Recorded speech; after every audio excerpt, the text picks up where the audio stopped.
Ìjẹ̀bú ọmọ alárẹ̀. Àyẹ̀wò la ò jẹ́ rí. Tell them, let them know, say, one lay back. Then they see us as they emulate. Then one begin, they imitate. Maybe someday they go graduate. Many people don't know about Baba. I see they go. Owó lọmọ gbàgbé òṣì. Ìjẹ̀bú Àwùjalẹ̀. Ìjẹ̀bú ọmọ alárẹ̀. Kékeré Ìjẹ̀bú o. Àwọn tó mọ̀ wá o. Àgbà Ìjẹ̀bú o. Àwọn alábòsí o. Àríyá rẹpẹtẹ. Come on.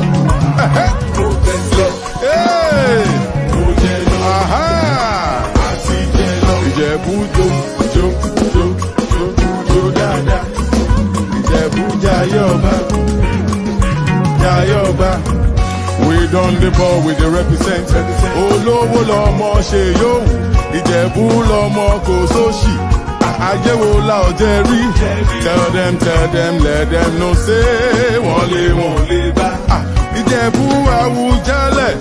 Ìjẹ̀bú ọmọ alárẹ̀. Kékeré Ìjẹ̀bú o. Come on. Àwọn tó mọ̀ wá o. Àgbà Ìjẹ̀bú o. Àwọn alábòsí o. Egbe. Ó pọ̀. Come on. Mo fọ́ kó yínú ẹ̀. Yínú. Egbe. Ó pọ̀. Ìjẹ̀bú ọmọ alárẹ̀. Ṣé ń gbọ́ àwọn dà? See them.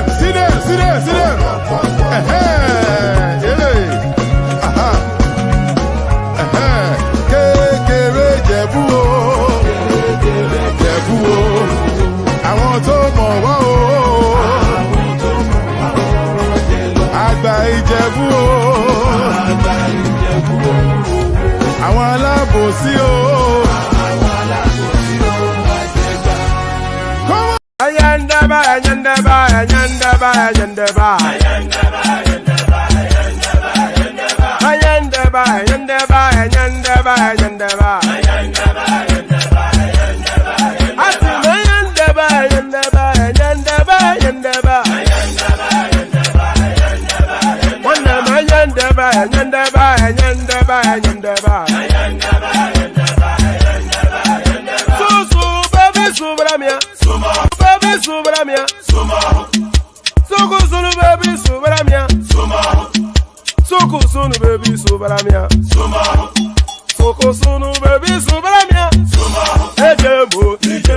Anamana.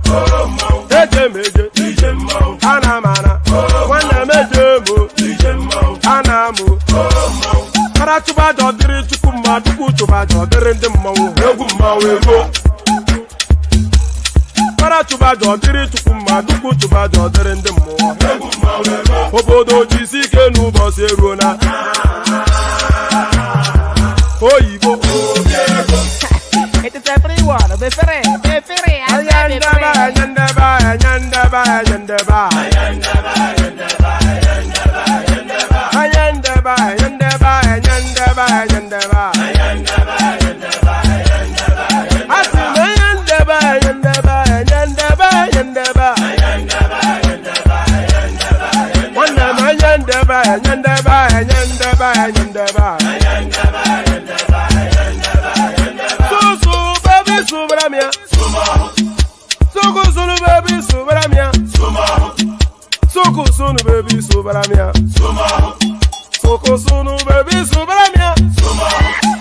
Ladies and gentlemen, sometimes you just have to act like you are drunk, like you are crazy.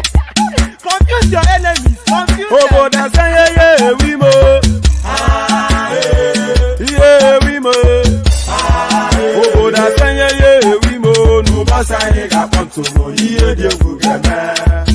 Okitarakara mi nguru ma mi ga kwuru m ụgwọ ya baby mo. Abe Maria. Why feeling? Ayandaba.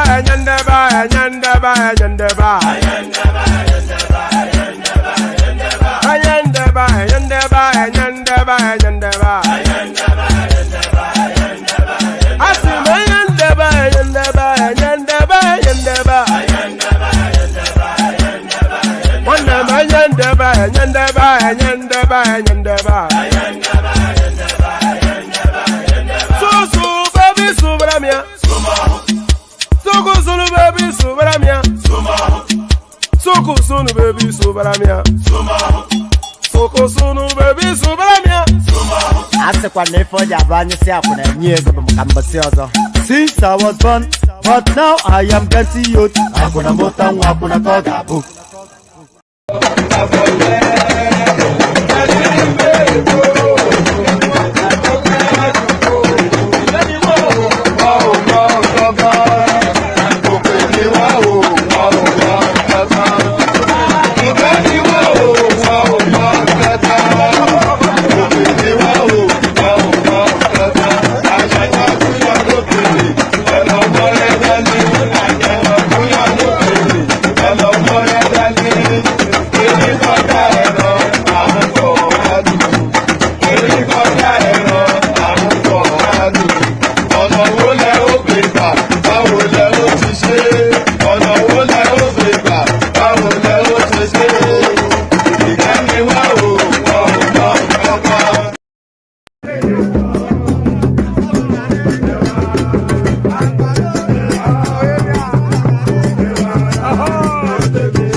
Okay now. To person between my pen. I see. I see what the wedding forget me. Okay. Papa you look at you. And then you get ya.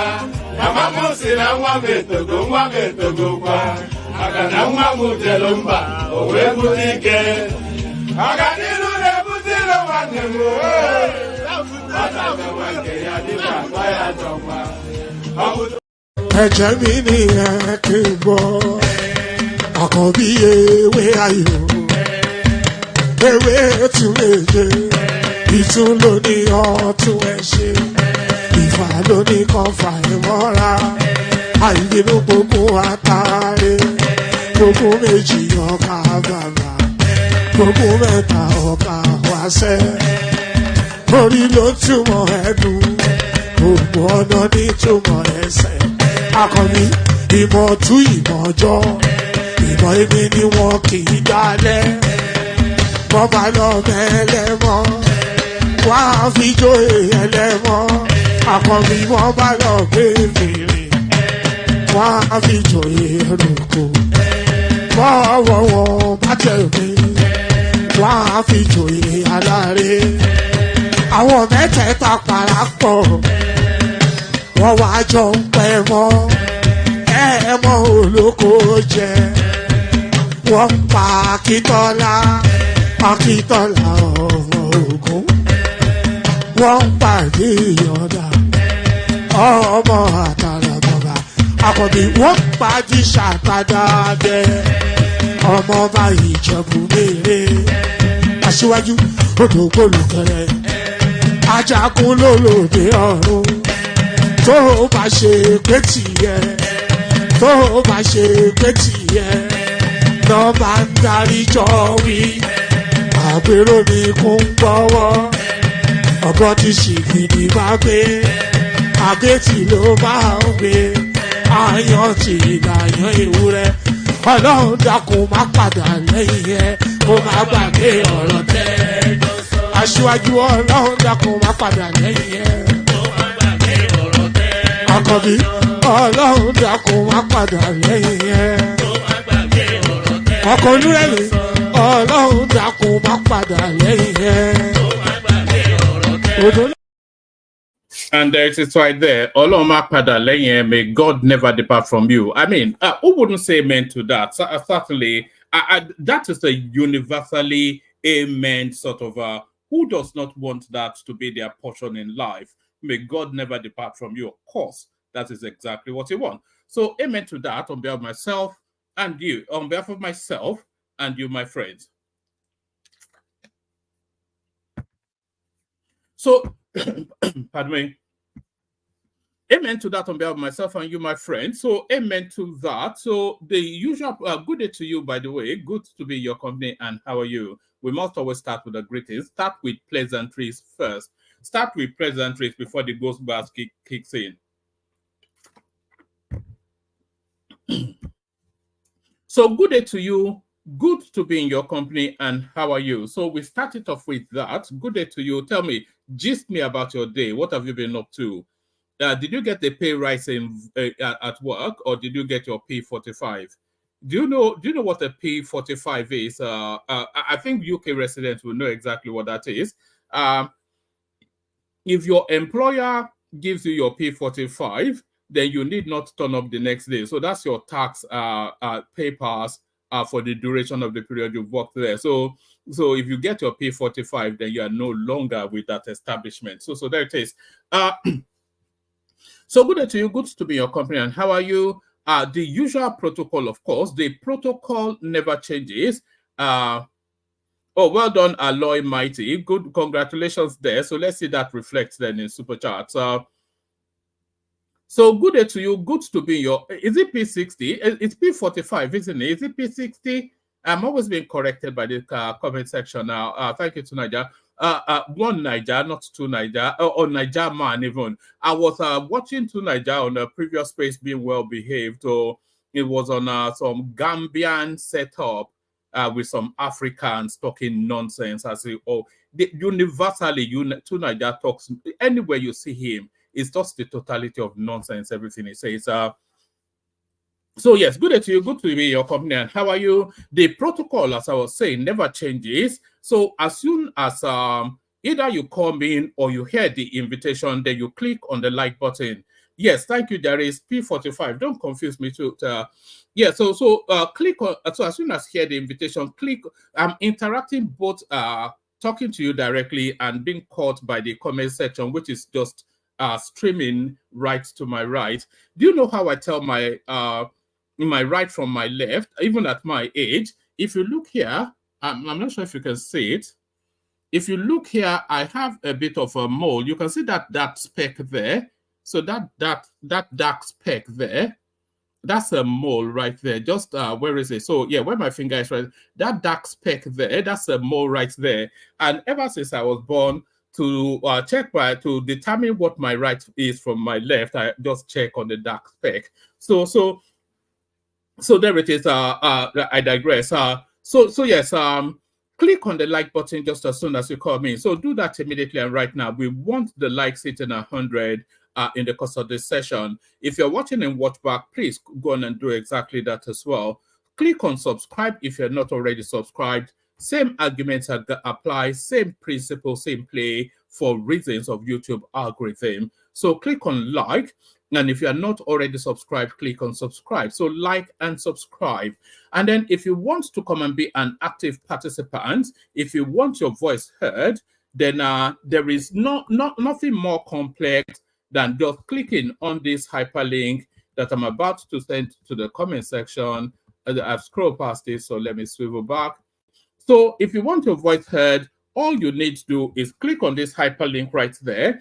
It's the first line item in the comment section. So click on that hyperlink. It brings you into a studio space. Soon as I've finished fleshing out the conversational pieces, I'll let you onto the screen and engage you in conversation. So that's what it is. Nothing, there's no magic to it.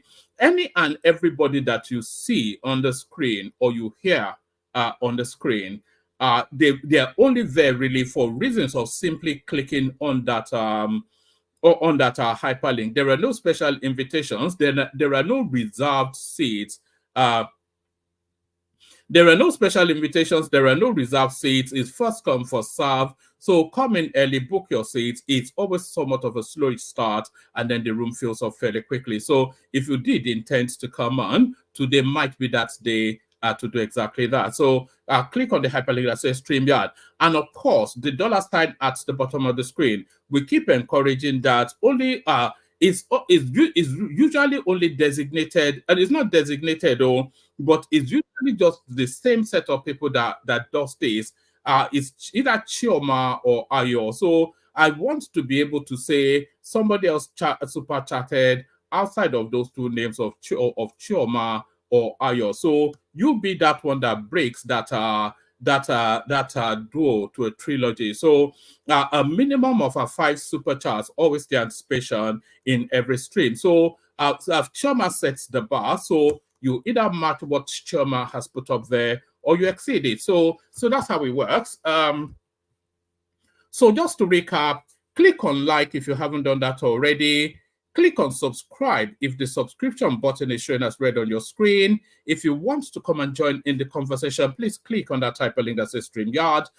So the first line item in the comment section, we need the room populated. So do that and share the link, super chat, super sticker. So all that, do all those, and you'll feel a glowing feeling of well-being. Your body will be subsumed, as I say, with a glowing feeling of warmth. Your body will be subsumed with a glowing feeling of warmth. All right. So enough messing around. Let's just launch straight into it. Let's launch straight. It's just a plethora of videos. I'm not quite sure. Actually, let me start it with the. Should I start it with the? Let me start it with this light-hearted one. This is some actress claiming that she slept with over 3,000 men. So I'm not quite sure if that is something to boast about. Actress Nwachukwu, Esther Nwachukwu, that's her name. I mean, imagine that. What sort of? I wonder if when her mother says this, I wonder what thoughts, what conversations follows. I have slept with over 3,000 men, actress Nwachukwu. So is it congratulations or commiserations? What do you even say to that? So there it is. So there is that one. Let's go on to the never-ending saga that is Dangote versus the Nigerian state. All producers to Nigerian government, you can't force us to sell crude to Dangote refinery, other local ones. So now the designation then that and by the way, I'm going to play you a clip in a moment. Oh, sorry. Oh, you can't see the screen. Let me start entirely all over again. Yes, so this is that actress then. Where is she again? Yes, this is that actress then. I have slept with over 3,000 men. Actress Nwachukwu. I can see it somewhat because she's lost her allure and freshness. You see from this photo, Esther Nwachukwu. But as I was saying, is that something? Is that a commendation or a condemnation? I'm not quite sure how to interact with that. I have slept with over 3,000 men. Actress Nwachukwu, and there she is right there. She's been through the mill and back. Been through the mill and back. So that's that one. So that's that one. All producers reject mandates to sell crude to local refineries. So I'll probably just give you a few paragraphs of this. This is an ongoing saga, then Nigerian state versus Aliko Dangote, essentially. All producers under the aegis of the Independent Petroleum Producers Group have warned against being forced to sell crude oil to Dangote Refinery and other local ones in Nigeria. The IPPG also called on the Nigerian National Petroleum Company Limited to redirect its allocated crude volume to Dangote Refinery and other local refineries to mitigate the current crude supply shortage being experienced by the local refiners that is impacting on local product availability in many parts of Nigeria. So there it is right there. So it is now a three-way fight. Confused? Yes, you would be. So confused. Yes, confused. Yes, you would be. So it's a convoluted and a complex storyline. But let me catch you up on it just so you know where we are. So there's something called the PIB. So let's start with that. There's something called the PIB.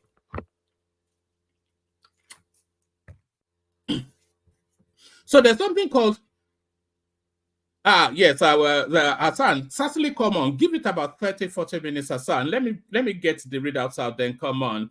We've not caught up with you in politics here. There's something called the PIB. It's an acronym. And what does it stand for? Petroleum Industry Bill. That was that came into force in the latter half of the Buhari administration.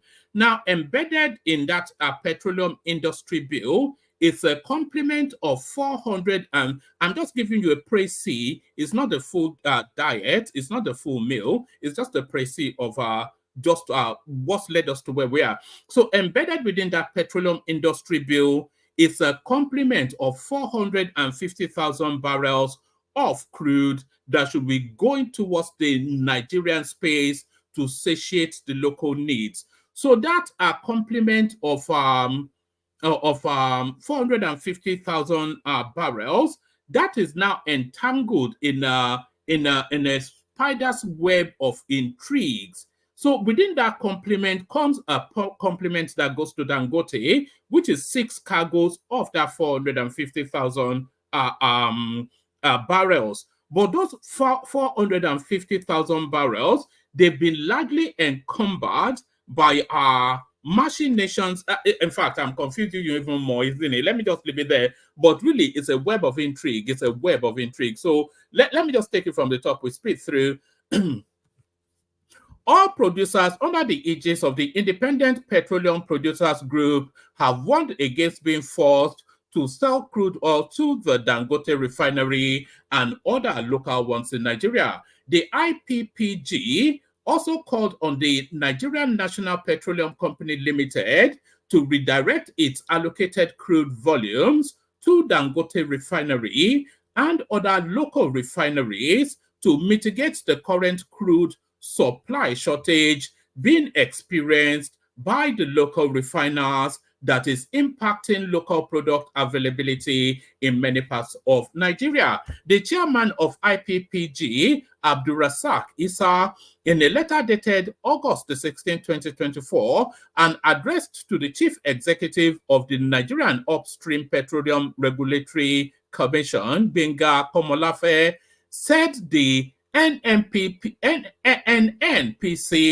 should utilize its allocated 450,000 barrels per day intervention crude volume to salvage the current situation as it did in many instances in the past.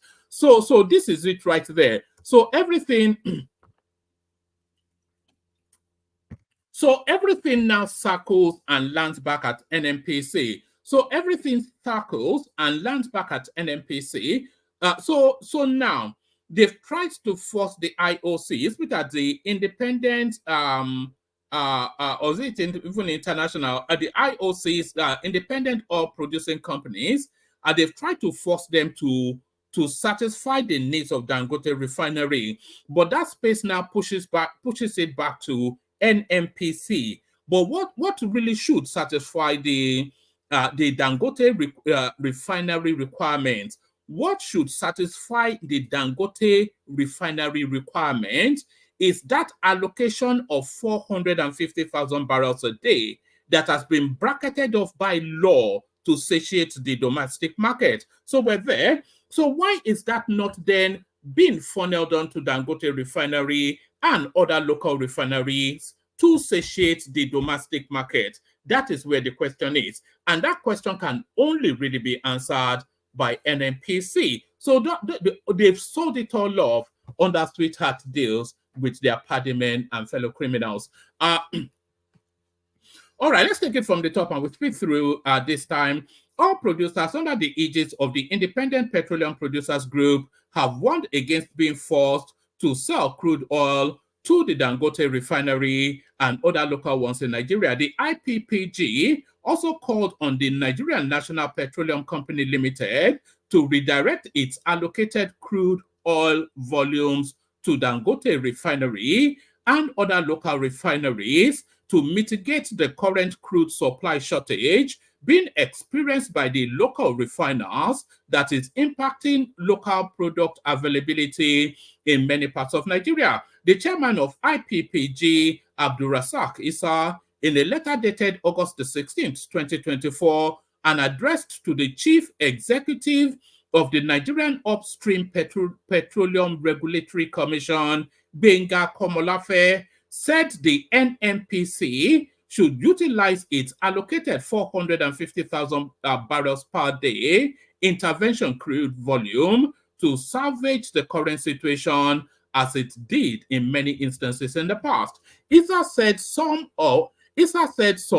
IPPG members already owned and or Issa said some IPPG members already owned and or were supplying crude to local refineries, but insisted that the NNPC was in a good position to mitigate the current crude supply shortage faced by local refiners by leveraging its statutory crude allocation for meeting local domestic consumption. Historically, NNPC has always had an intervention crude volume. So that is 445 barrels of per day. That is it. So it's 445 BOPD. So I'm assuming a BOPD to be barrels of oil per day.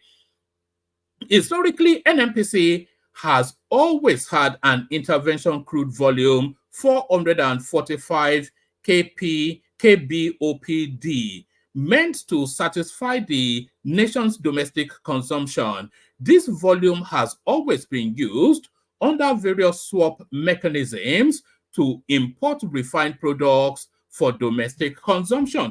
So that oil then that they've been circling around blending plants in Malta, etc., you don't have to cycle it around blending plants in Malta anymore. Send it just to Lagos. It will be refined by one of the best refineries in the world and sent into the Nigeria market. So this is a high octane game of brinksmanship that is going on here. Since there is now domestic refining capacity to meet consumption, this dedicated volume should be reserved for all domestic refineries under a price hedge mechanism that can be provided by a suitable financial institution such as Afrixim, a bank. Issa, however, maintained that any national production above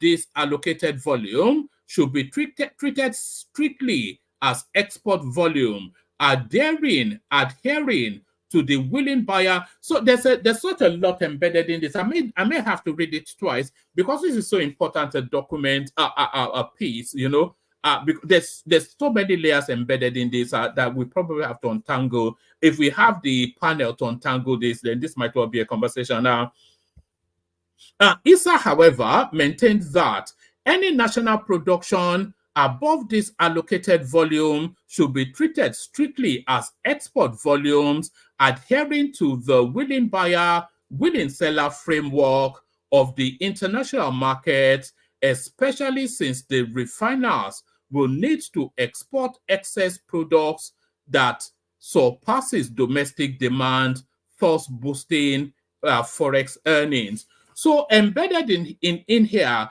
is also that outside of that 450,000 barrels ring-fenced for domestic consumption, the market is saying they will not allow any sweetheart deals outside of this complement right there. That quarter, that ring-fenced of 450,000 barrels. The group expressed concerns over certain recent developments, including the domestic crude oil refining requirements and crude oil production forecast for the second half of 2024, announced by NUPRC, as well as the request to all producing companies for their monthly quotation for crude oil supply to licensed refineries in Nigeria. Specifically, IPPG said some of its members had received letters from the Dangote refinery for crude supply notification for October and faulted the approach as bringing them under an obligation, saying it conflicted with the spirit of willing buyer, willing seller framework prescribed by the Petroleum Industry Act 2021. He asserted that the objective of enhancing the country's petroleum value chain should be done within the confines of the law and existing obligations, expressing the confidence that an amicable solution could be reached by all stakeholders without jeopardizing the existing commercial agreements, economic interest, and business models of each segment of the oil sector or of the oil and gas sector. While we fully support and commend the efforts of the Nigerian entrepreneurs to enhance domestic refining capacity, it is important that no private sector business is unduly pressured into arrangements that may effectively subsidize another within the oil and gas value chain under any guise whatsoever. So this is, because what they are saying essentially is that trying to strong arm them into to prioritize supply to them, because these are independent marketers. They are not Nigerian marketers or non-Nigerian marketers. These are also independent business spaces. And what they're saying is to encumber them, to strong arm them, to advantage Dangote by him having first dibs at their oil. It restricts them from having the full commercial advantage of their own oil. It's very complex, as I said, but it's also very simple. All right. While we fully support and commend the efforts of Nigerian entrepreneurs to enhance domestic refining capacity, it is important that no private sector business, so this is where it comes in, it is important that no private sector business is unduly pressured into arrangements that may effectively subsidize another. So then they are effectively considering that being lent upon by the Nigerian state is essentially them having to subsidize Dangote, who is also a privateer, a private entrepreneur, just as they are. While we fully support and commend the efforts of Nigerian entrepreneurs to enhance domestic refining capacity, it is important that no private sector business is unduly pressured into arrangements that may effectively subsidize another within the oil and gas value chain under any guise whatsoever. Under this willing buyer, willing seller framework, it is essential for refiners to negotiate and execute long-term crude sales and purchase agreements with producers and their marketing agents. These agreements should follow industry best practices with typical tenure ranging from 1 to 5 years, the IPPG chairman said. He added that some of them had also received allocation letters from NUPRC for the supply of specific volumes of crude to the domestic market for the second half of 2024, expressing concerns about its potential implication for the economy, especially the foreign exchange earnings through royalty and taxes. The group noted, we understand that the current allocation methodology appears to be based on a matrix of production forecast for producers, issued technical allowable rates. So it goes into technical, but I think we'll abandon that there. But essentially, the privateers, they push back. The privateers push back. So the privateers push back. So let me take you now to the headline piece. So let me take you to this headline piece. No, so have we gone sufficient enough for us not to trigger, because the language is a bit robust on this one. So let me take you to the headline piece. I think we're 30 minutes in, so that it shouldn't trigger YouTube. So let me take you to this now. This one comes with a parental advisory because this is PG. Very soon they'll tell you that this is a Yoruba man adopting a Southeastern accent. But listen to this chap. All those Igbo girls where they fuck Yoruba boys, all those who Zaya baby, all those Igbo girls where they born for Lagos, where they say they be Yoruba people. Lost souls that don't even know the direction to their village. God go punish all of them. All you Igbo girls where they fuck Yoruba boys, who illegal was as you get born for Yoruba man, I saw you go die. You not go carry that baby. You not go carry that pikin. All you Igbo girls with the fuck Yoruba guys, God go punish all of them. As you get born that pikin, you go die for lady. Bastard, useless girls with no get sense. So all those Igbo girls where they fuck Yoruba boys, all those who Zaya baby, all those Igbo girls where they born for Lagos, where they say they be Yoruba people. All right. So this now is an increasingly recurring decimal. We have to say it's increasingly recurring as a decimal, and the language is getting quite excessive, and the subsequent actions you can only predict will get violent. So you heard him right there, but very soon, of course, we'll be told that that's a Yoruba guy adopting a Southeastern accent. So this is a commentary on it. So let's listen to this guy, and then we'll say a few words, and then we'll move on. Igbo girls with the fuck Yoruba boys, all those who Zaya baby, all those Igbo girls with the born for Lagos, where they say they be Yoruba people. Lost souls that don't even know the direction to their village. God will punish all of them. All you Igbo girls with the fuck Yoruba boys, who illegal was as you get born for Yoruba man, I saw you go die. You not go carry that baby. You not go carry that pikin. All you Igbo girls with the fuck Yoruba guys, God go punish all of them.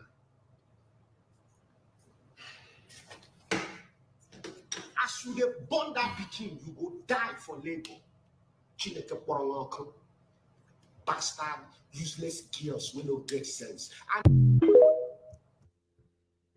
All right. Before we hear from this guy, you know, there are two things that struck me when somebody sent that in. What the guy said was quite alarming, was quite shocking. But what struck me the more was the venom in his voice, the venom, the real hate. It's unmistakable. You could hear it. It's just the venom. His whole body was pulsating with hate.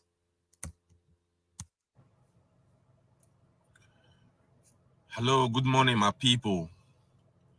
You see the video you just watched? It's a video of a supposed Igbo celebrity. You understand?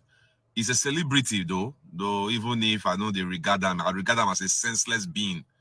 I've been seeing the video of this idiot here, this idiot. I've been seeing his video flying around. Most of the time when you join his life, most of his life and his video is a targeted hatred towards Yoruba. And you know the funny thing? This idiot does not stay in the southeast. Oh. This idiot, they stay for Lekki. He go badmouth Lekki, he go badmouth Yorubas, he go badmouth Lagos, he go badmouth everywhere. This is coming from a supposed Igbo celebrity. You understand? I've seen this video for about 3 days or 4 days now. And I was waiting for our online president, for our Twitter master, to come out and call out this person. But no. You understand? The hypocrisy. I don't understand. And yesterday I was complaining about this word bigotry or bigotry. Now, the ambassador of bigotry or bigot or bigot, where are you, Mr. Agbaso? So you never see this video, eh? Or person never tag you for this video. You understand? It's always everybody hate us, everybody hate us. But they are the one who plant the seed of hate. And now the seed of hate is growing. The seed of hate will grow, and every other ethnic nationality has now mastered their craft. So everybody is giving them back their energy. And when you give them back their energy, they come out to cry. They cry to UN. They cry to America. They cry to Israel. They cry here. They cry on Twitter. They cry on social media. Look at what is coming out from a supposed celebrity. And there were Igbo guys in the comment section that was supporting him. So imagine saying that, I cannot even repeat the words he said because it don't even make sense. Mr. Peter Obi, you have not seen this, but you can see tweets from a faceless Yoruba person. A Yoruba page that has no face. You can see tweet from there. You can call out Yoruba people that has no face. But your Igbo brother, like this idiot now, this idiot, and the likes of BBC Obina that came out with their full face to make video, insulting people, wishing death on people. You know they see, you know they see. You understand? So now this brings us to the fact that, is it that the Igbo leaders are fully behind these people? Because that is what it seems like to be. Because you are quick to call out people. When Arewa Youth gave you quick notice, you can see how swift, you can see how fast the northern elders called out their sons and daughters. When Sunday Igboho was doing his own in the southwest, you can see how quick the southwestern elders called out Sunday Igboho. You understand? But when it gets to you people, una know they see am.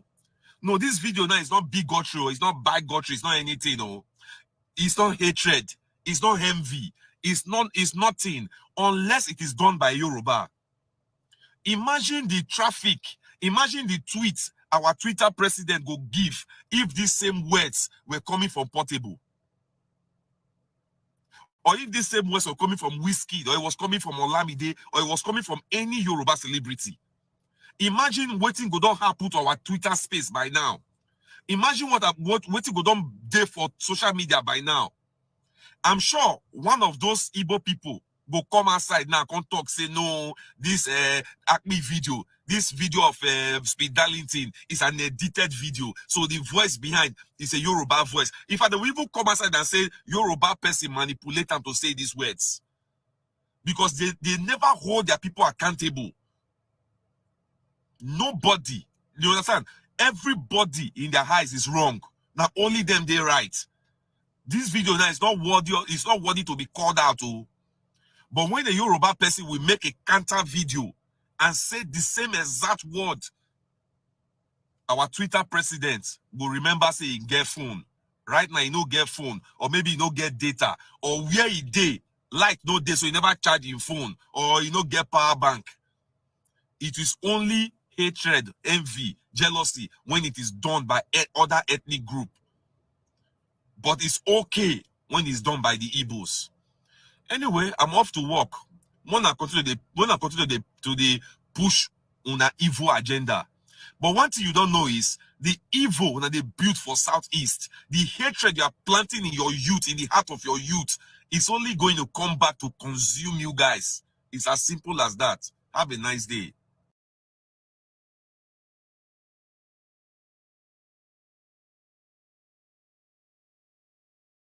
All right. So I don't think I can add much more to what that guy said there. So what I will add though is that all these things, and we saw it with what they did to their door just a week, not even a week, a couple of days ago. That when they are telling, we saw what they did to their doors. So now we see this apparently a guy called Speed Darlington, apparently some celebrity of some sort.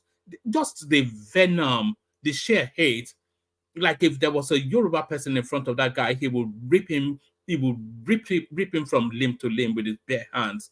Just the vitriolic hatred in, you know.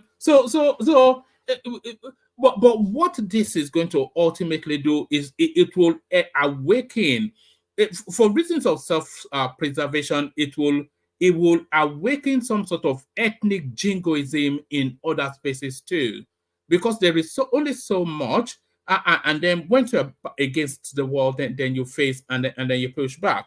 But it must stop. It just must stop. Tinubu is the president. Just what do you want now? It's going on 2 years now. It's just drop the dead donkey. Drop the dead donkey. Tinubu is the president. He will be for this term, and almost probably certainly for 8 years. So just drop the dead donkey. Drop the dead donkey. But let's move on from there to let's move on from there to, let me play you another clip. Actually, let me play you another clip. So now everybody wants to japa, but the story of japa is not that rosy picture that you see when all these guys go through whatever it is they go through, and then they come home for about 2 weeks and they live life like they were the Sultan of Brunei, and you think that life is cushy wherever it is they are. But often instances, this is what japa can look like. Watch this. Hi guys, I'm Chaplain George. Guys, this is what we do in Brazil. You know, say for Niger, they see a wheelbarrow. When people come from markets or people for park, they'll use barrow, go help people deliver goods. If they Brazil, not be Nigeria day. If they abroad also, see and how they do so. This is what I'm using to pay my bills, to pay my tax, and to take care of myself, my family, and people at home. So guys, it's happening here. There is barrow in Brazil. This is barrow. This one now, once I carry goods for customers now, I go deliver, I don't collect my money, I don't cash out. So that's all we do. Guys, work day Brazil. The government not give you work, make yourself self-employed. Make yourself busy. Guys, you can do this to take care of yourself, you can do this to achieve something in life. Many guys that we are working together here, guys, if you go home, you see what they have achieved with this. So guys, don't give up. Wherever you find yourself, if company don't give you work, government not give you work, give yourself work, make yourself busy. Make yourself self-employed. So guys, no time. I go carry that one your child goods. Akio.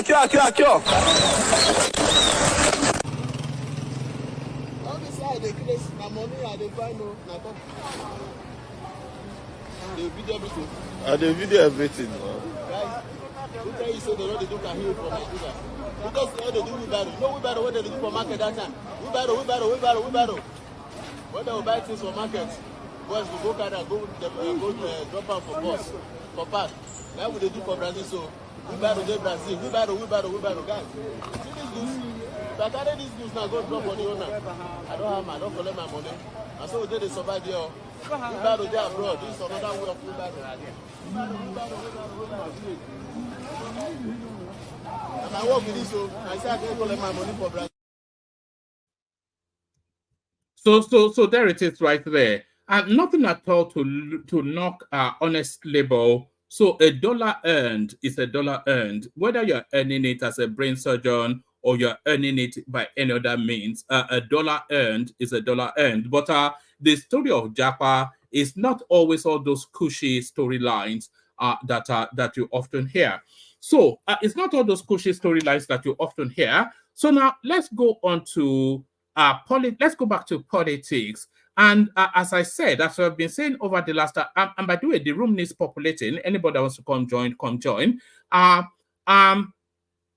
we have been saying over the last few sessions, over 2-3 sessions now, we have been somewhat noticing and bringing it to the fore that the politics of 2027 has already begun.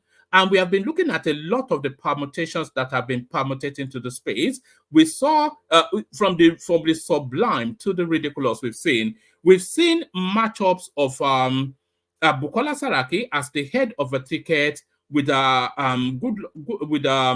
what's his name, Peter Obi as the tail. So that mix did not quite sound right. And we've been entertained by the comedy of Abdullahi Ganduje being ahead and Hope Uzodinma being the vice. So that poster was put out as well. So several posters has been put out. But the one now that seems to be germinating somewhat, and see, this one echoes with realism and a real threat to Tinubu. People say that an Atiku Obi ticket is the most potent threat to the Tinubu ticket, to the Tinubu second term. But I may disagree. I think this ticket that they are trying to formulate now is more potent than an Atiku Obi ticket. What they are cooking in their laboratory is a good luck Jonathan with one other. So that's the permutation in play now, and they're really trying to firm up that space. Watch this. To an extent, yes, but I think that is just a by the way. I think I would speak to the political dynamics. Traditionally, 1 year has passed since a new administration. We are building to the next administration. So the political gladiators are beginning to, go on to what you call in strategy their master plan, to start building the master plan. We heard some voices, if you recall, 3-4 weeks ago, and talking about potentially coming together with a view to getting a veritable opposition person to contest 2027, potentially against President Bola Ahmed Tinubu. Of course, the agitations, ongoing even before the end bad governance, and the potentially what will come in the future, especially with regards to the feedback given by the handlers of Mr. President, is giving reason why people are beginning to think of alternatives, Charles, because to be honest, in the last 1 year, the opposition has been in tatters. We have not had any constructive engagement. So complacency has set in the administration, sense of entitlement and the way they insult people, because there is no veritable opposition. So to me, it's a welcome development so that the government in power will wake up and recognize that 8, 9, 10, 15 years ago, they were in the trenches, challenging the government in power. With regard to Jonathan, former President Jonathan also, I think to add to what Prof said, for those that are, that want the balance and the unity, to promote balance and unity, which I spoke about in my broadcast to Nigerians last week, that power will certainly have to stay in the South in 2027. For those that want to demonstrate that unity, should prevail in this country. No apologies to those that say power has to go back to the North, because as far as I'm concerned, like I always say, politicians are same actors, different costumes. That being said, so far, former President Jonathan stands heads above shoulders, against any other person for now, in terms of pedigree and experience, to come and say maybe for a political party to contest. Of course, let us not forget, we have a Peter Obi factor right there. And 2027, I think, is something very interesting to watch. So the emergence of this conversation also, for those that understand politics, presupposes that this conversation has gone further than what we are seeing, in the public domain. So it's game on, as far as I'm concerned. Well, that's very interesting.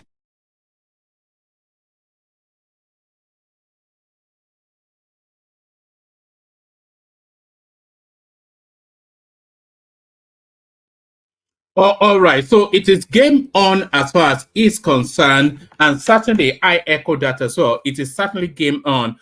If there's a good luck Jonathan and a strong Northerner, maybe I'm not quite sure Kwakwanso would deputize to good luck Jonathan. If there was a good luck Jonathan, Bala Mohammed ticket coming out of the PDP, and then Obi straddles his own Labour Party space still as a rank outsider, and Tinubu seeking the second term. So that makes 2027 very interesting.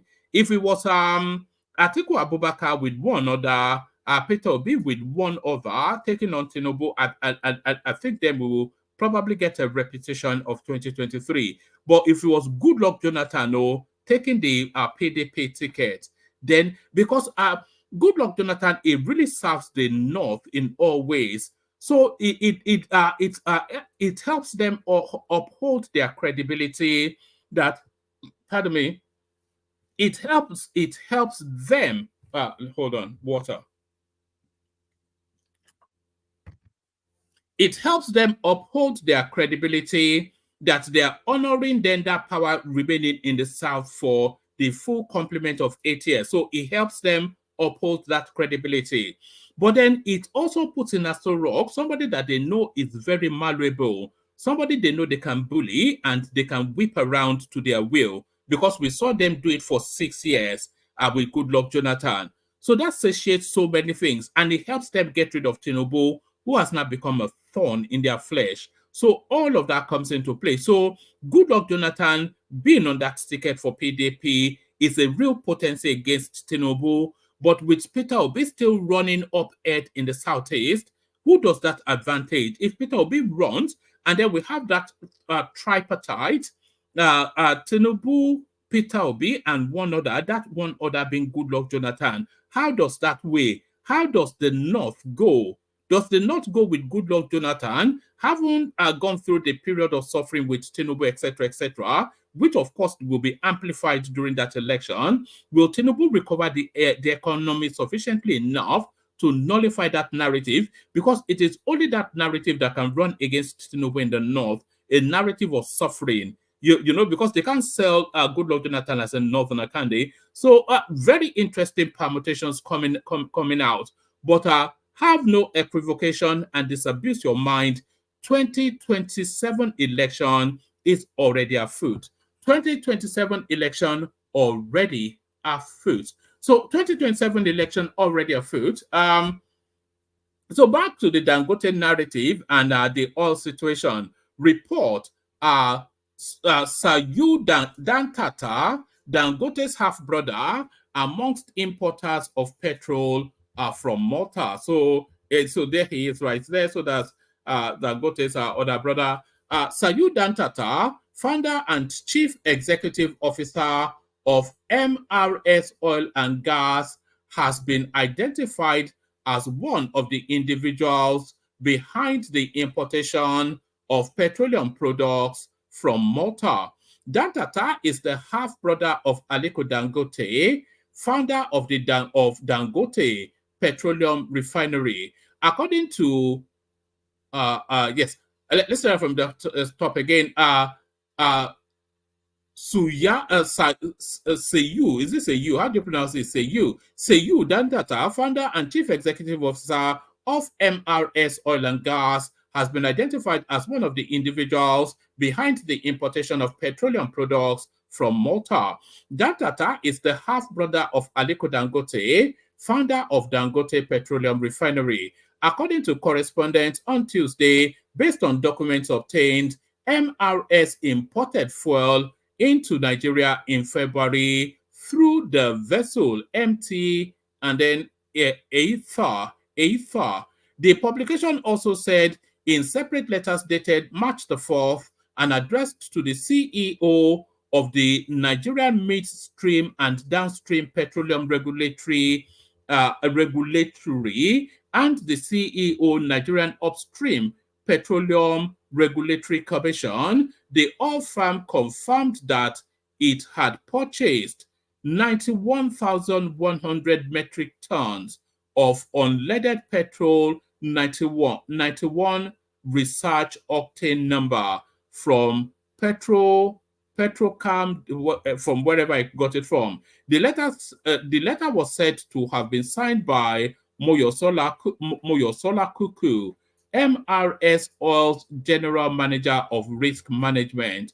Unleaded petrol is a premium motor spirit that has not been treated with a lead compound, which is included in petrol to serve as an anti-knock agent, which improves the efficiency of vehicles and the performance of the engine. Also, RON is a measure of petrol stability, and the higher an octane number is, the more stable the petrol, as the octane rating tells you how resistant the petrol is to detonation, known as knocking on or pinking. So on and on it goes, but essentially, Dangote also part of the people importing dodgy oil from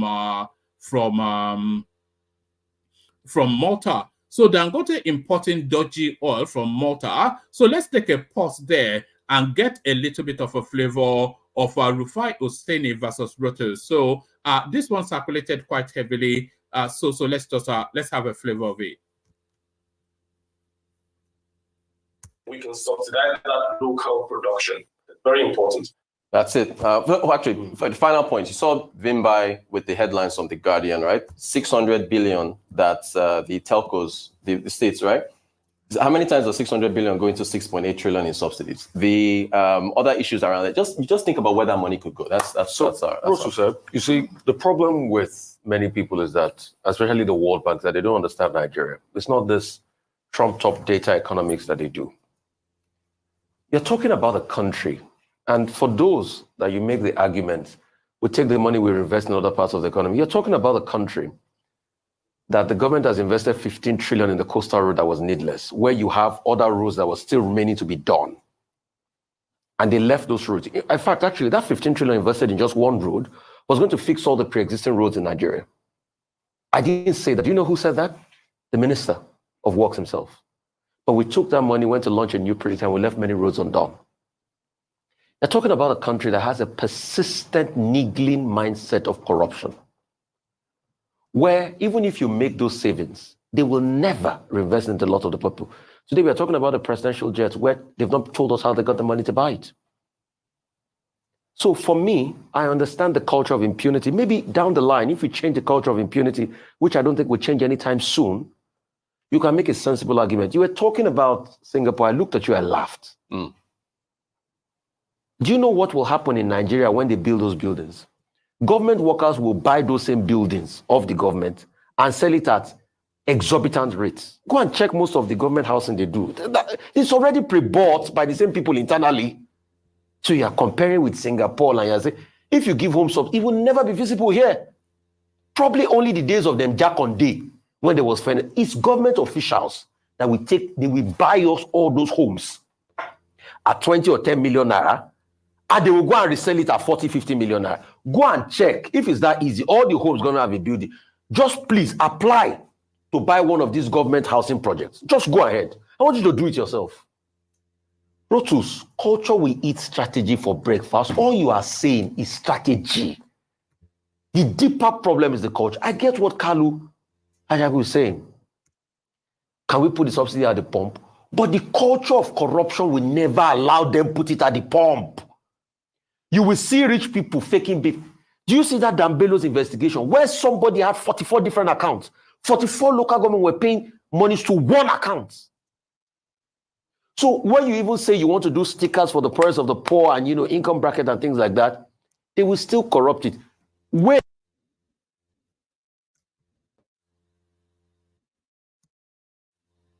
haven't you even seen with the Forex situation that, it was for Form M for people and things like that. You're supposed to give them to benefit their business. Have people not fraudulently taken over the process? So the World Bank, with due respect, did not even understand the culture of impunity. They will come, they will crunch data and everything. That's why you see all their data crunching has not changed. And my fear has always been the draconian policies they put forward. I'll take you back to 86. This was how they advocated SEFM, second-tier foreign exchange markets. It will find the value at around 3 naira. It went up to, as at 1991, we're already getting over 7 to 11 naira. And we never remained the same then. I get all this empirical data, Rotus. But you can also absorb it from the policy of corruption. Look at Zacchaeus talking about crypto, the same crypto that you have incarcerated them, what's it called, Binance now. But because you know that there's money coming from there, now you're talking about, it's not the same crypto that you said was affecting your Forex, that you should stop trading crypto so that your Forex will, will stabilize. Didn't they blame Forex? Now they are doing Dutch auction system. it's not still holding the Naira. The Naira is still going to 1,600. Okay, so Rufai, just one question. Is there anything positive you see in data with what has been put forward here? Because what the thing is this, you ask for empirical data daily, right? So this is, wait now, hold on. Yeah. The data here shows that subsidies are wasteful spending. The Singapore example, I was making the example to say that because Nigeria, we do low-income housing here in Nigeria as well. Who are the people that buy the low-income housing? The point I was trying to make is that inefficient spending on subsidies, as was made by the World Bank, IMF, everybody, every analyst, every guest that has come here, puts the spending in other things that have value. Subsidies are a tax cut for the wealthy. So if you, just one second, I just want to wrap up.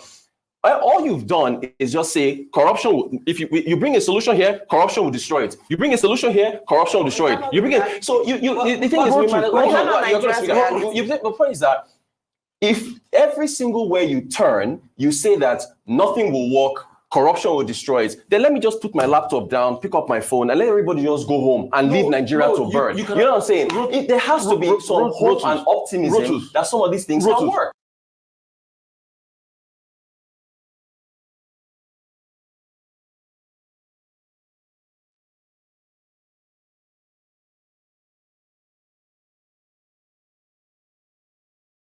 I'm a very factual realist. Hang on a minute. You think I don't want this country to work? You think? Do you have wait. Okay, go ahead. You think I don't want this country to work and I come here every single day advocating and fighting for this country? Against my own personal satisfaction sometimes? See, I have told you here that subsidy, yes, people are frittering it away. Have we been able to solve the corruption? Realistically, no. Do you think it's this present political crop that will solve your corruption? I here have advocated with you face removal. Have I not?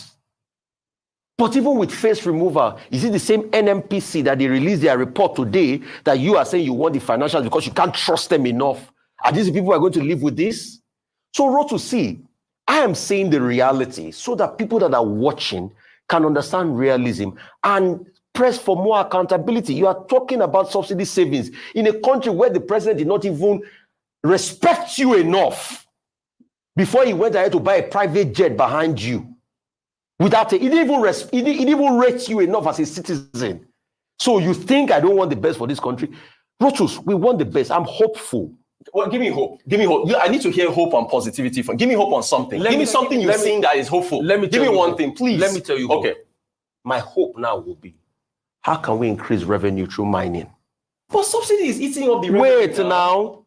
Because see, if we harness gas properly, we are doing 12 billion revenue target. We can actually do $40 billion or 50 billion from gas if we harness gas. So we can increase the pots. That's a realistic hope to me. How can we drive more revenue? How can we look for loopholes and block corruption and ensure that we drive up the revenue? So that's Rufai Oseni right there with his doomsday apostasy. Digolugi journalism is is the Digolugi journalism. That's the inflection that Arise TV is introducing to the Nigerian media space. Digolugi journalism. So there is the exasperation in Rotos's voice. Everything is doomsday. Everything is. And then can you? You know this guy anyway. So you heard it. I don't really want to go to that space because it will scramble my brain, and I don't want my brain scrambled just this early yet. So I don't want my brain scrambled just this early yet. So let's move on swiftly to this one. So the room still needs populating. Anybody that wants to join, come join. Wike must go for PDP to survive. Clark tells Damagum in open letter. So just a couple of paragraphs from this because I think the headline tells us all we need to know. Former Federal Commissioner for Information and South-South leader Chief Edwin Clark has asked the National Chairman of the People's Democratic Party, PDP, Ambassador Iliya Damagum, to show the Minister of the Federal Capital Territory Administration, Yemsin Wike, way out of the party, to survive. So let's do that again. Former Federal Commissioner for Information and South-South leader Chief Edwin Clark has asked the national chairman of the People's Democratic Party, PDP, Ambassador Damagun, to show the Minister of the FCT, Yemsin Wike, way out of the party for the party to survive. Clark, in an open letter to the acting national chairman of PDP, explained how the former governor of Rivers State is allegedly using his closeness to President Bola Tinubu to intimidate the Rivers State Governor Fubara and the party. The leader of the Pan-Niger Delta Forum, PANDEF, who read the letter at a press briefing at his Asokoro residence on Tuesday in Abuja, noted that he could not stand by and allow the minister to continue to hound the governor. The leader of the Southern and Middle Belt Leader Forum, who noted that he was already a politician before Wike was born, told Damagun that if they do not stop the minister, the matter will consume him, Wike, and their cohorts. Clark, who disclosed that he was writing a book titled PDP, To Be or Not to Be, said that after criticizing former governors Bello Matawalle, David Umahi, and Ben Ayade for defecting to the All Progressive Congress, APC, Wike is now dancing naked with the same ruling party.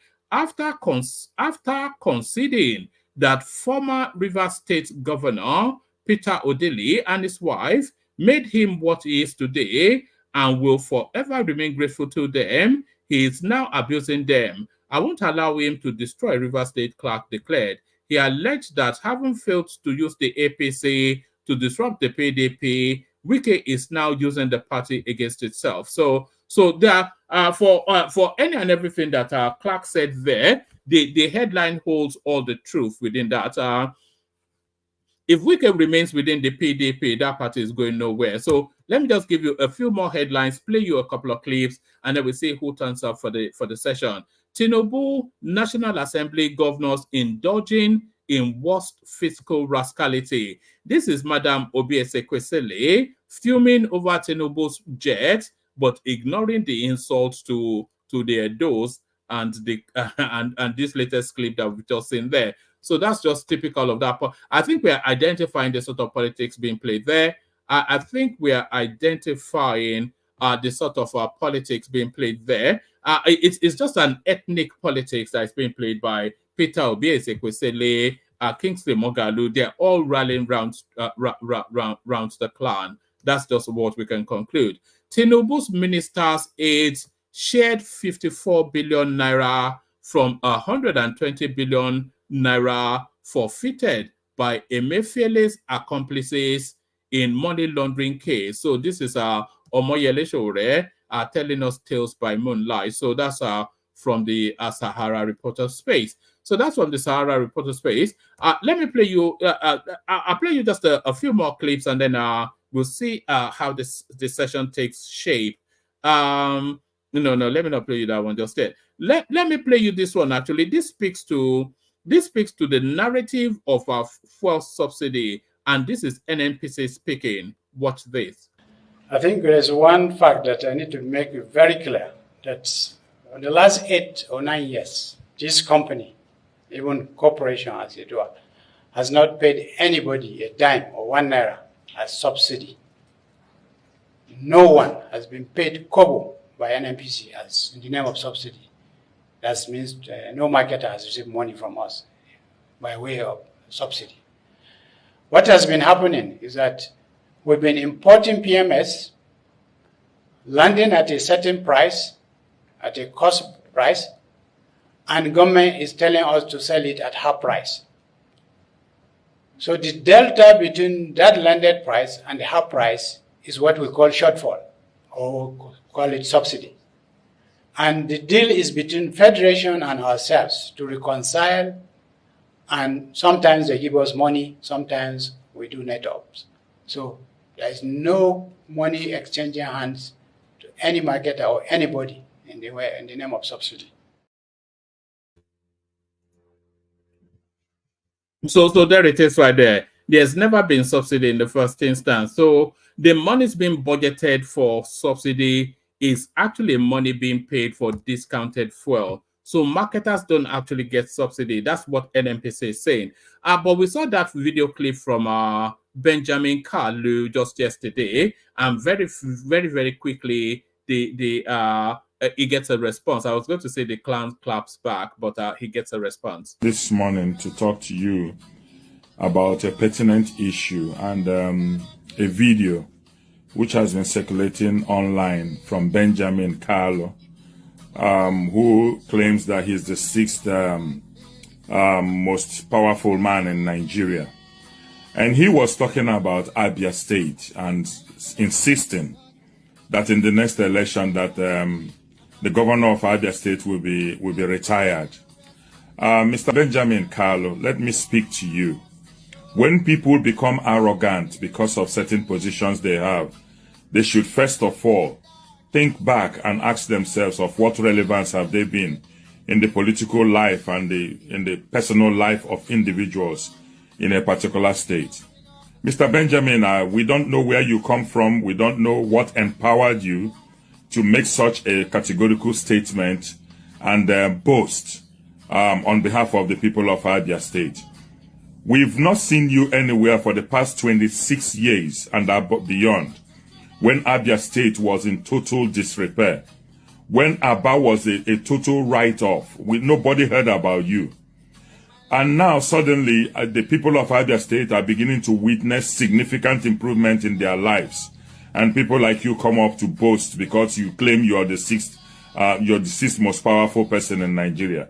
Where is your power when Nnamdi Kanu is in detention currently? And nothing is being done despite all court ruling to release him. Where is your power as the sixth most powerful person that you claim to be? Where were you when the teachers were owed thousands of pounds and naira over the past years? Where were you when the pensioners in Abia State were not paid? Where were you when there was total dilapidation of the infrastructures in Abia State? The roads were unpassable. People couldn't travel anywhere. There was insecurity in the state. Where were people like you?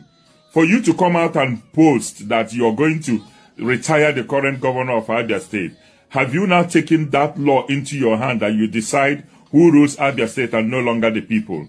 We understand that APC is capable of doing evil, and they have manifested that, they've displayed that in the last election that they conducted. But remember that there is no power, no force that is more potent than the people's force. The people of Abia State will resist you. I believe that. They know the difference between wickedness and progress. They have seen the good work Alex Oti is doing in Abia State.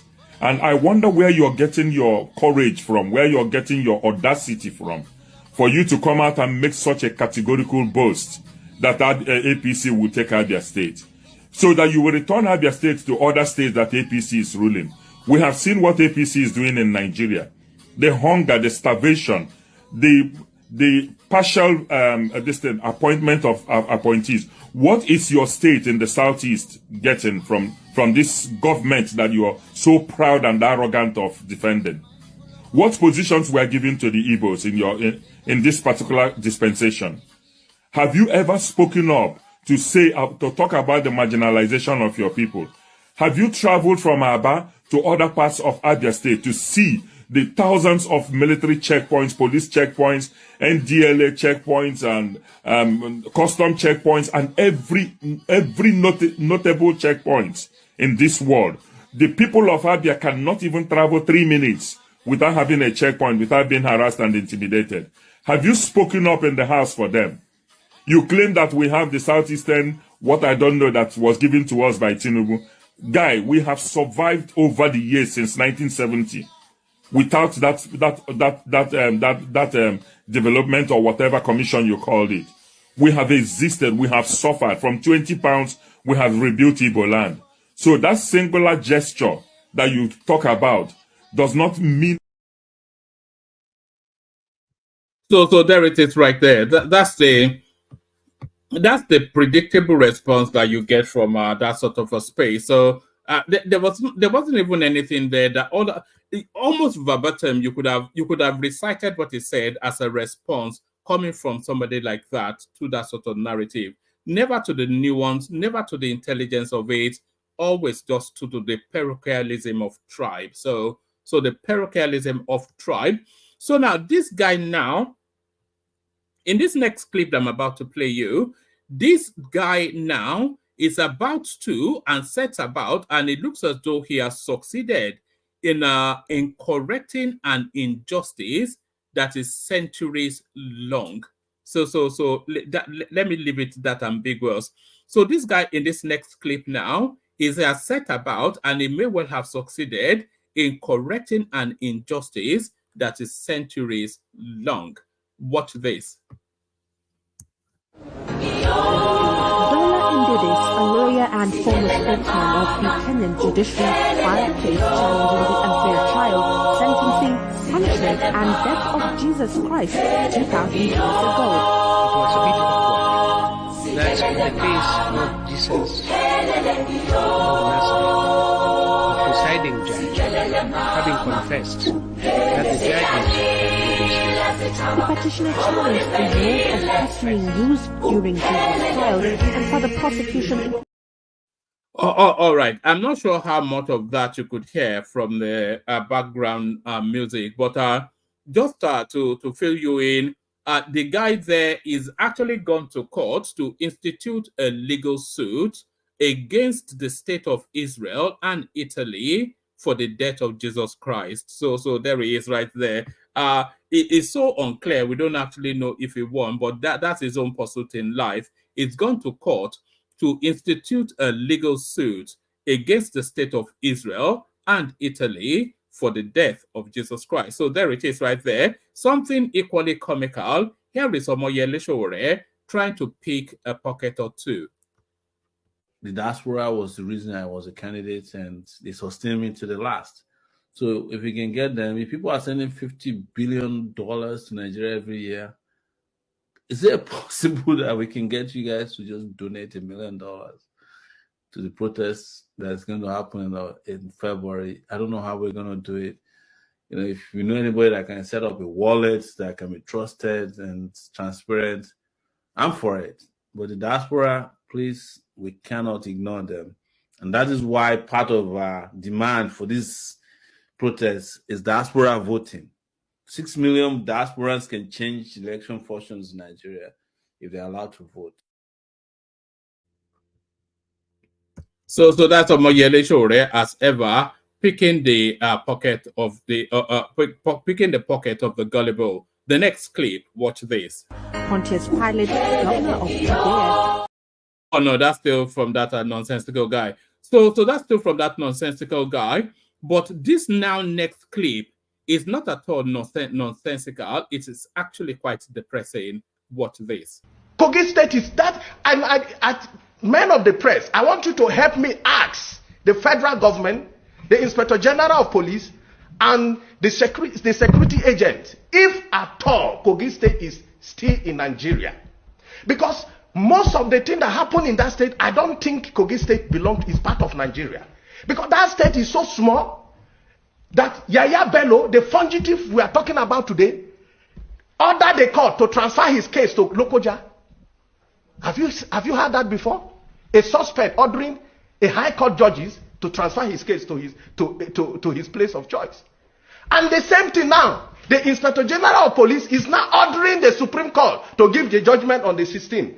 As I speak to you, official constituted panel of the Supreme Court have not been done. It has not been officially communicated to SDP Amuritala Yakubu Ajaka. As I speak to you, no hearing and no date of the hearing have been passed. So, please, gentlemen of the press, is it possible for a judgment to be given without hearing?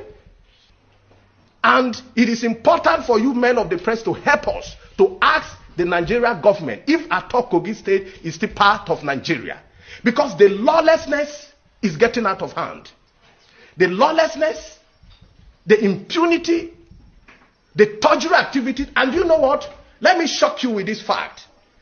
He wrote here that the police to take a strategic position And do you know what? All will be taught in uniform, in army, navy uniform. I was a victim of them. Over 45 guns was pointed on my head. Can you believe that somebody that is standing before you was almost killed at a gunpoint? It's only God who blindfolded them. They heard me and were asking me to identify myself, and God, with infinite mercy, I gave them a different name. Meanwhile, So that's to the audacious narrative of Yahaya Bello, a fugitive, telling you where he will accept justice, that they have to try him in his own home state, and only in Nigeria can you get that. Only there are certain things that can only really ever happen in Nigeria.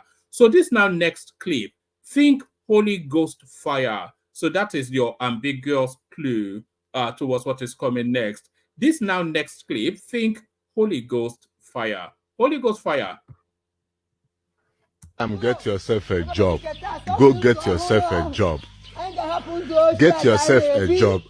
Ekuraje bi agoro enwe ipatachala ahụ fast and play lege ipatachala ahụ get your hand arụ gichigari agoro ga bela ndo agoro ga kwụsị enwe he dị otu uhu ọwashi n'ụlọ ilu na ikwe je ekele ha respect ha gị buru Bible na-abịa agwa anyị chegharịa enwe ike gbaghara onye ọbụla onye nwanyị okwuru agbaghara ekwensu enwe ike ya. So there it is right there. So the vagrancy that is Holy Ghost fire. So the vagrancy that is Holy Ghost fire, this next clip has nothing to do with me. This is entirely about Solly. Solly bullied me into presenting this one. So watch this. So Nigerian government say you need to do drug tests before you enter university. Basically, they won't start to make money off that one, because if you won't do drug tests, NDLA, they will say you must do one for their hospital, make sure say a better test you go do. So you go add money and you must do one with NDLA. NDLA go use that one to generate money. That's basically the story. Do you understand? So this is basically to make money off the student, because if you look at it, how many students they enter school as a smoker? Now for school, now they go learn all those things where they learn. Do you understand? You are not looking for a way. You keep implementing things that will not benefit anybody but benefit yourselves. You are not looking for a way to implement a law that will make it mandatory for universities to not go on strike. Do you understand? For universities to not go on strike, you are not looking for a way to make it mandatory that it must be 4 years. 4 years must be 4 years. No student in Nigeria will exceed 4 years. Every day bringing different schemes to make money off the youth. Every day. How many students for the whole country learn smoking before they enter school? How many? Children and children maybe say they finish secondary school, they enter school at 19, 20.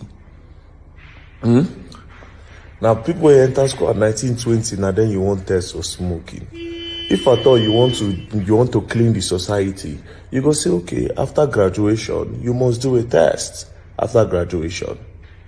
Do you understand? You must say, yeah. You must do a test after you graduate. Do a test. So that we know that, okay, when you were in school, you lived a good life. Do you understand? That you use it to control the student and say, okay, before you collect your results, you will do a test. Don't be say before you enter school. Then what happens after the school? You just want to make money from the youth. That's be always implementing things to take advantage. Always implementing things to take advantage of the youth. NDLA don't say they know they generate money now. Their new scheme be that. Because check out, if you know how many youth they enter school, James, you know how many youths they enter school, how many teenagers they enter school that let's play. So like I said, that's from Solly, continuing his theme that the students' loans scheme and this drug testing of students are all a ruse to scam people out of money. So I think that's the theme he wants to pursue. Still a couple more clips. So let me give you the remaining headlines, play you a couple of clips, and then we kick the session off. But this is a throwback from Asari Dokubo that has resurfaced, given what is going on currently. So this is Asari Dokubo giving a response to what is going on currently. Watch this. The evils go. Oh, bang, bang, bang, bang, bang, bang, bang, let the evils go. President Bola Tinubu, let the evils go. Let the evils go.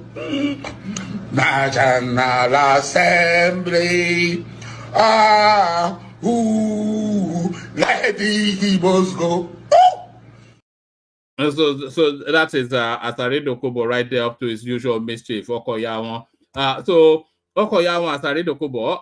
So we've had this headline. Let's just make sure we've seen. I won't do any more readouts. I'll just only really give you the headlines. Fuel scarcity will no longer get products from NMPC. We source from private depots who sell to us at 850 naira. So this is the oil marketers explaining them why there's a spike in the cost of petroleum within the Nigerian space at the moment. So COP29, so this is a going on conference in somewhere in America, United Nations. Federal government to save over 10 billion naira after cutting down expenses. That's the presidency. You remember Tinubu, of course, mandating that the complement of the retinue should be cut back. So the complement of the retinue should be cut back. I think we've seen all the other headlines. Let me just make sure we have seen all the other headlines. All right. I think we've seen all the other headlines. Let me play you one more. Let me see. Let me play you. Yeah, let me play you one more clip. So this clip ideally should be for the Doopsy space, but in the spirit of our feedbacks that we should be mixing the session up, we are mixing it up with this one. Watch this. Watch this lady narrate her experience. Was relax, hold your jaw. The day that I got married, on my wedding day, 31st of July 2021, after I had signed the marriage document and I walked out of that space, walked to the altar and did the yes I do forever and what not, was supposed to go take pictures. Yeah. So I mean people were blowing up my phone that day, so my maid and I brought me my phone. And then I go and take a look at my phone, like let me just quickly swipe through social media, and then I see it. There's a photo grid of me, my ex-husband, a picture of him and his mistress, and the sex tape. And she captions it, congratulations to Graceland, Hansa, and Charles on the wedding. Oh my. Take it in. I got married at 21. We dated for 2 years. Within that 2 years, I told him that I was going to get his name tatted on our second anniversary. So I did. Okay. And then got married. And we're married for 3 years. So that's 5 years. Yeah, that's 5 years of being together. See, it was crazy. Straight up from the day I got married, like the very day, that wedding day. I mean, my ex-husband's side chicks were bold enough to create a group chat, added me to it, posted stuff on their stories, tagged me. I could show you tons of messages, screenshots. The group chat sex killed tapes. me. Like, group chat not one such sex audacity. tape. Not one person, not two. Several sex tapes, and every time he's the one recording. Every single time. He lady sent the videos and the photography thing to all the people that follow me on IG. I think we got separated in January. On January 25th, 26th, he said he was leaving the house. He packed his stuff. He didn't even say goodbye to me. I told my mom about it. My mom was like, should we go and beg him? And I'm like, beg who? Beg what? For what? We don't beg over here. In this marriage, I've had to deal with depression. I've had to deal with panic attacks. I've had to deal with suicidal thoughts. I mean, if somebody always breaks glass and doors whenever they're mad, it's just a matter of time until it's your head. And I was on my knees begging my husband not to go out at 1 a.m. in the morning to the nightclub with his friends who had just arrived in the country. I got kicked in my tummy. I got choked on the that same day? That evening, like that morning at 1 a.m. And I was screaming and my neighbors could hear me. And he did not care about that. I got kicked in my tummy like twice. I was being choked on the floor, like, get off me, bitch. That kind of thing. And all right. So that's some Gen Z narrating what is narrating what constitutes marriage in this time and age. So thank God I don't have to go through that phase anymore. It's wild out there, and some of the wildness just excessive. So excessive wildness. So that still themes into this. So the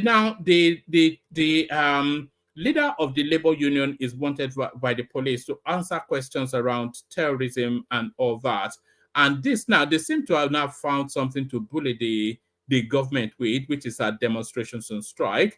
NLC directs workers to shut down economy if Ajero is arrested. So this is the thing now. I think Tinubu is too soft-gloved in the way he's administering the Nigerian state. He should example somebody or two, maybe Showore and one other, so that they'll all straighten up.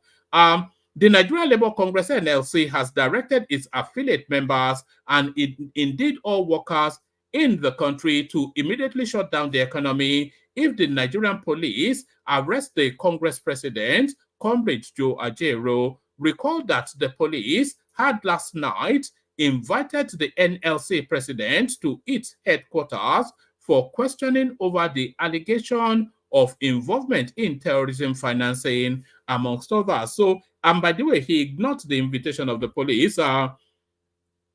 The development led to the convocation of Emergency National Executive Council (NEC) meeting at the Labour House, where the Congress resolved to write to the police for extension of time to enable it consult with its lawyers, briefing the workers who had assembled at the Labour House in solidarity with the Congress president and to follow him to the police headquarters. The NLC Deputy President, Kabiru Ado Sani, said that the invitation of Ajero was invitation to the workers. According to him, at the end of the meeting, we reached some certain resolutions. Part of the resolutions is that as a committed labor center, that we agreed or that we abide by the rule of law and due process. We will honor the invitation of the Nigerian police because we are not a faceless organization,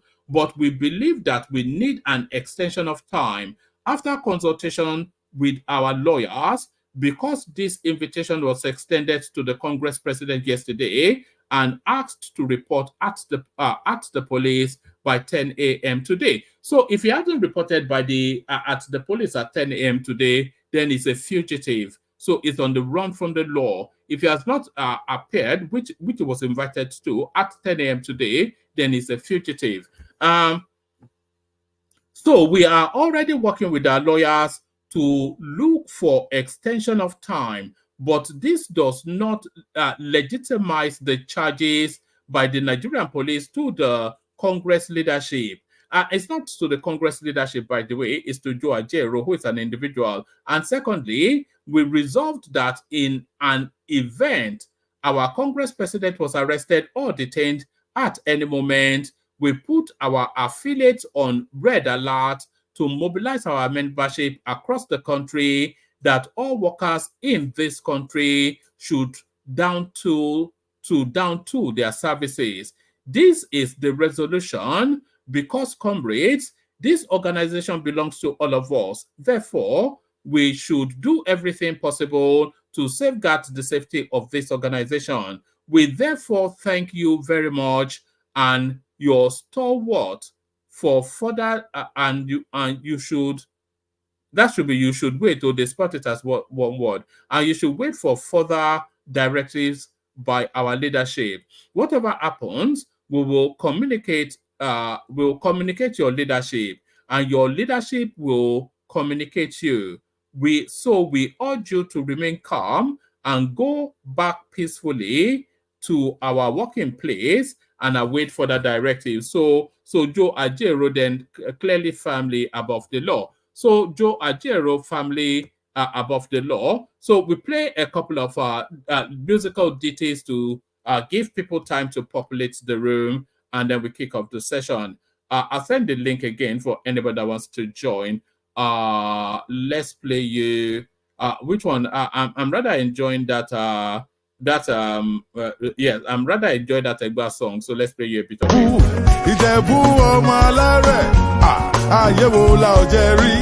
Tell them, let them know, say, one lay back. Then they see us as they emulate. Then one begin, they imitate. Maybe someday they go graduate. Many people don't know about Baba. I see they go. Oh, well, I'm all bad. Ìjẹ̀bú Àwùjalẹ̀, Ìjẹ̀bú ọmọ alárẹ̀, kékeré Ìjẹ̀bú o. Àwọn tó mọ̀ wá o. Àgbà Ìjẹ̀bú o. Àwọn alábòsí o. Àríyá rẹpẹtẹ. Come on!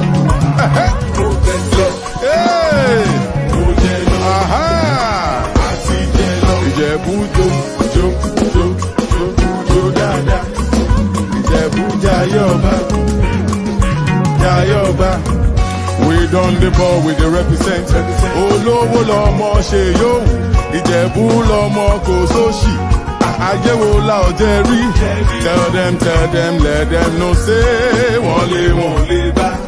Ìjẹ̀bú Àwùjalẹ̀, Ìjẹ̀bú ọmọ alárẹ̀, kékeré Ìjẹ̀bú o. Come on!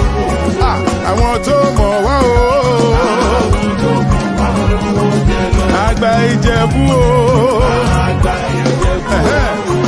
Àwọn alábòsí o. Egbe! Ọ̀pọ̀!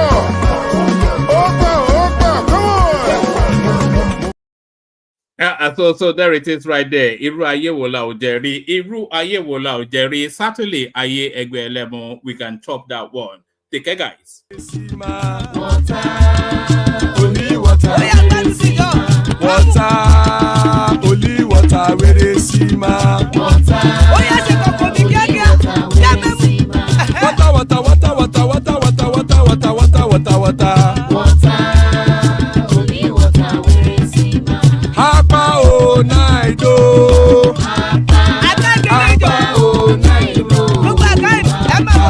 Hapa you don't come oh.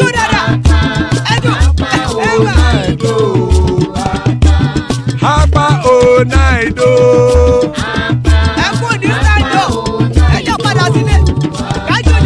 Oro kẹ̀kẹ́ ẹlẹ́mù yé o.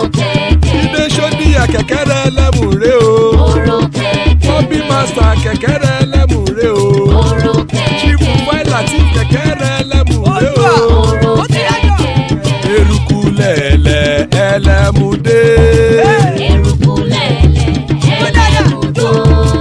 Eruku lẹ̀lẹ̀ ẹgbẹ́ ẹlẹ́mù dòde ojàre o.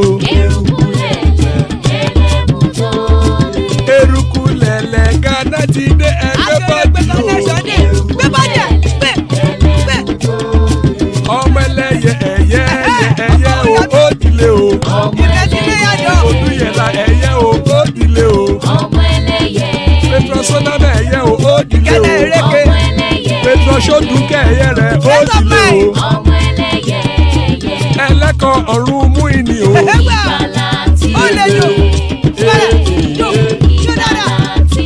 Àkùkọ ọ̀run mẹ́kọ̀.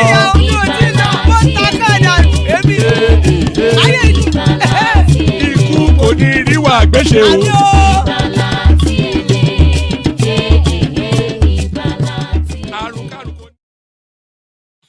So there it is right there. Ikuko Neru Agweshime, death have nothing to do with us. So amen to that on behalf of myself and you, my friends. Amen to that on behalf of myself and you, my friends. Joining us as Solly. Good to have you, Solly. Kenny makes a rare appearance. Good to see you, Kenny. Ajanle Koko is in the house. Good to see Ajanle Koko.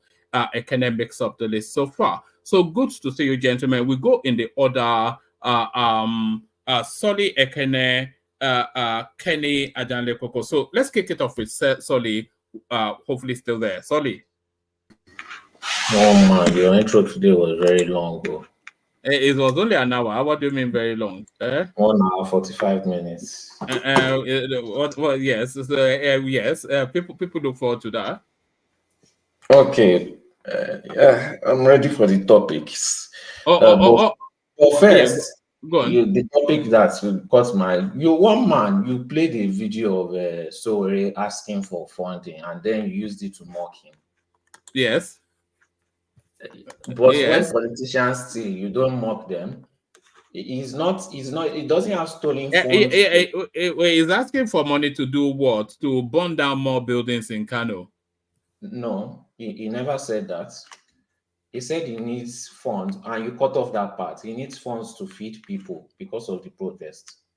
So even $1 million can do a lot. Where do you expect him to get the money from? The reason why the protest ended is because the country is so hard, people are hungry. Money for what, though? Nobody invited the protest. It is his own initiative. There was no clamor for it. He wanted to use that to up his profile. It's not a selfless service. Okay. Did you not know that whole protest was essentially Sowore trying to enhance his profile? Okay. Did you not know that? Can I, if you are just going to keep on interjecting me so that I will not finish a point, then we will go and this thing for 1 hour. He called for a protest. If the protest was not demanded, if the protest was not needed, if it was just his movement to push himself, sure, why not? He's now a politician. He's allowed to do those kind of things. If his protest was not needed, why did the government carry police to start shooting people, and now they are taking people to court because of that? If the protest was not needed, why were people running up and down in the streets in the north? If you had left people to protest in the south, you will see a lot of people in the streets also. So if it was a fake process, why not let them protest?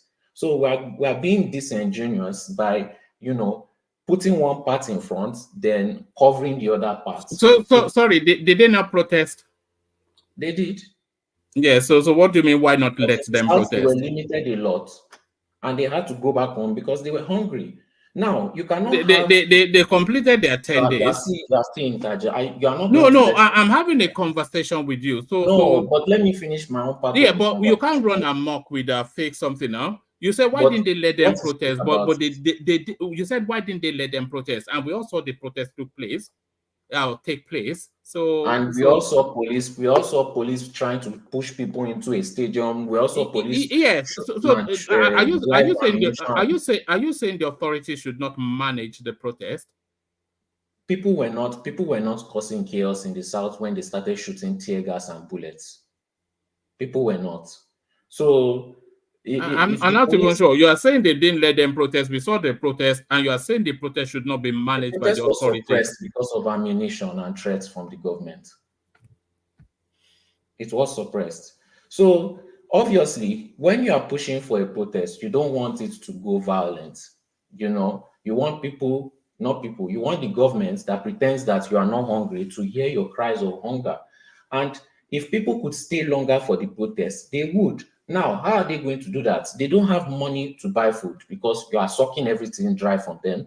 They cannot even buy food, so you need funding. Now, he has given a clear explanation. We send about 50 billion, I think he said billion, dollars every year from diaspora. 1 million is nothing from it. That's 5,900 millions. So 1 million out of it, if we truly care about Nigeria, we could have sent it for the protesters because they are speaking our mind also. It's just a you keep making these broad statements and you say people not to interject you. They are not speaking our mind, they are speaking their mind. Not everybody was on board with the protest, as we saw from the crowd. So it didn't garner enough people to say they spoke for a mass. Because they were suppressed. They spoke for a pecuniary interest, and nobody is obliged to give Sowore any money. If he wants to clout himself up, then he should go to the Makati Foundation and ask for more money. You can do that, but you can also request for funding.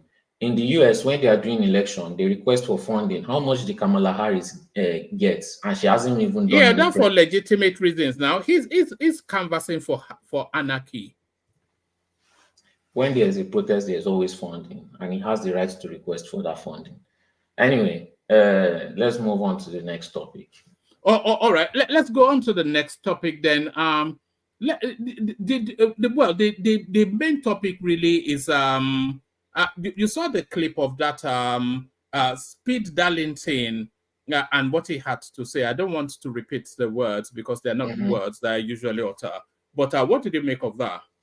Well, Yoruba people are the most civilized tribe, black tribe in the whole of Africa. That's proven fact. It's not just bragging. You can Google it and research it yourself. I believe as the most civilized black tribe in Africa, maybe even the world, we should rise above all this kind of nonsense we see online. We should accept how majority of Igbo people are. That's just how they are.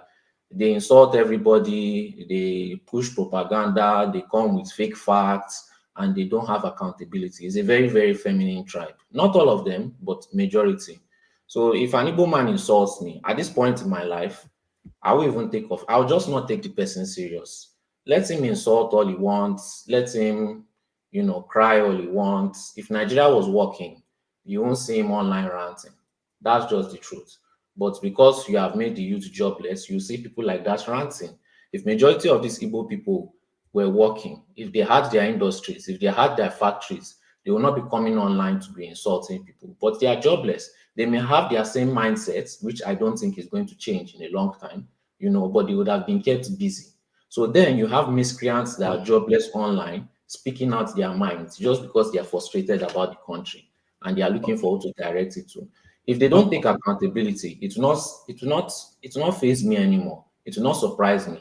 I'm used to that. They never take accountability. Even if it's their own people killing themselves, they will never take accountability. All right. Even this video, Seth, you will see the silence. They will not say anything bad about it, but they will keep quiet, which is a form of support. So I don't care what Speed Darlington said. It's not the problem of the country. It's not the problem of Yoruba people. It's not the reason why Yoruba people are jobless. It's not the reason why Yoruba people are suffering. It's not the reason why Yoruba people are screaming against power on the streets of Lagos. All right. Let me move on from there. I don't want to spend too much time there. Wike must go for PDP to survive. This is Edwin Clark to the chairman of the PDP. Do you concur with that? Yes, but what can they do? It's just paying them back the way they paid him. They ran their party based on tribalism, and he went to where power was. So at the end of the day, it's still a battle for that River State, because for Tinubu again to win that 2027, they need to have that ability to rig, in River State. And I think what Fubara is doing is he's making himself the self-sacrifice. Basically, either it works or he loses nothing. Basically, yeah, he will enjoy his 4 years as governor.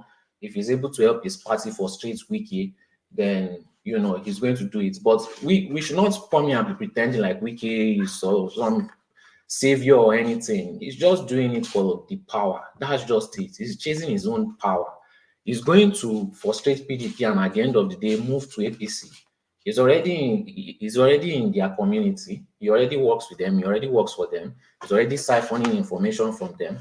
So PDP just failed. PDP is a failure. And when I said it before that this party is going to become nothing, you criticized me. You said this one after this next 2027 election, if they don't win it, you will see majority of PDP. They will run into APC. It's the same thing that happens every time. When another party wins, all the criminals now run to the next party and we pretend like there's any change. If Labour Party had won presidency, all these APC crooks, all these PDP crooks, they would have gone to Labour Party. So it's just another struggle for power that will not help anybody but themselves. They are right, they need to get him out, but will they? I doubt it. It's like a leech that is stuck onto them. They are not going to get it out without any what's this thing when you get a big damage? They are not going to remove him without any big damage to their party, and that damage may be a fatal damage. So they are just in a bear trap. All right. Let me take you to the headline on the screen. So this now, to be or not to be about the Dangote supply of crude.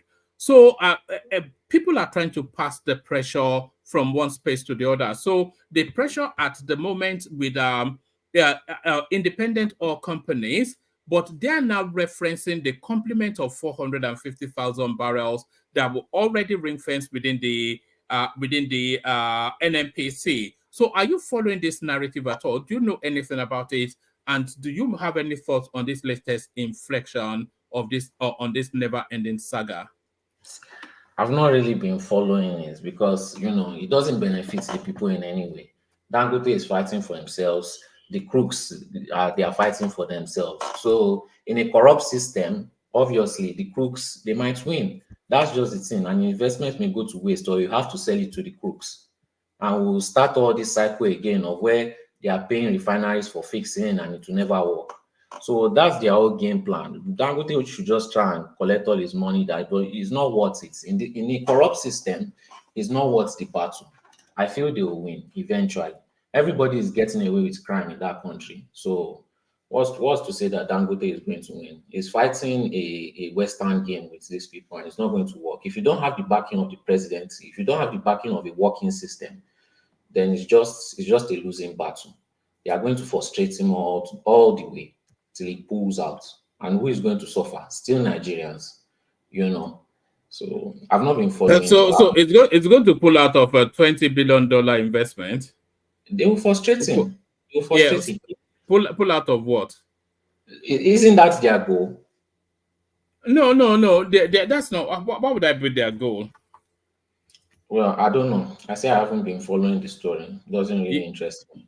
All right. Okay. What does interest you? What's caught your attention? Before I take you to another talk, what does interest you? The presidential jets that they bought. Right. Is 15 years old. Right. When we were on this platform, they made it seem like they were buying a brand new jet because the president. No. That was never said. What they said was that there was a jet available that was owned by Saudi royalty that had been fitted with all of the security gadgets and personalized to a high degree, and it was available for $150 million because the guy was in some sort of financial thing and that jet was seized.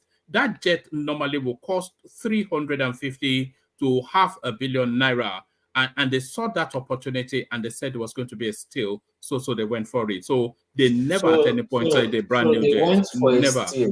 They went for a steal for a 15-year-old jet when they had a 19-year-old jet.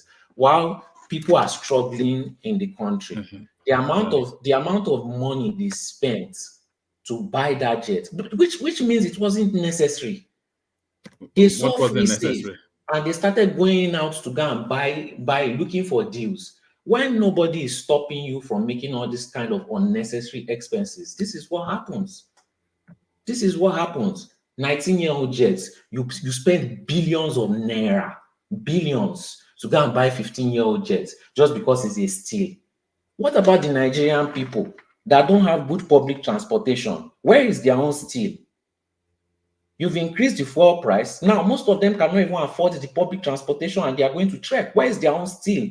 There still is in CNG buses that's been rolled out. Even Aizon told us he's seen them on the streets of Lagos.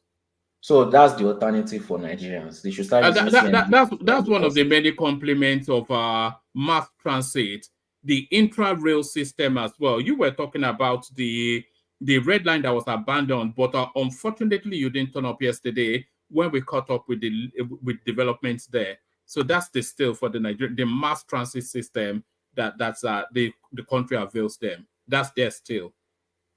1 or 2 out of 36 states. 1 or 2 out of 36 states. Two mass transit out of 36 states. Which state doesn't have a form of mass transit system within it? Like blue line and red line. No. Would they? You know, outside of London, they don't really have rail systems in intra-city. So, do you think every single state should have some intra-rail system? They have the system that complements what transportation needs they have.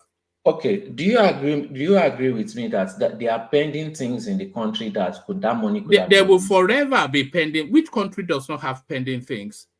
So Which country that means, on this planet does okay, not have then pending things? that's my point. That is my point.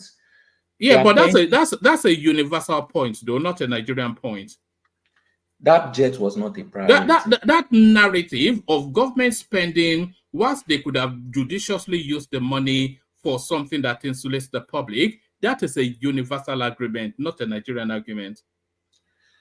That jet was not a priority.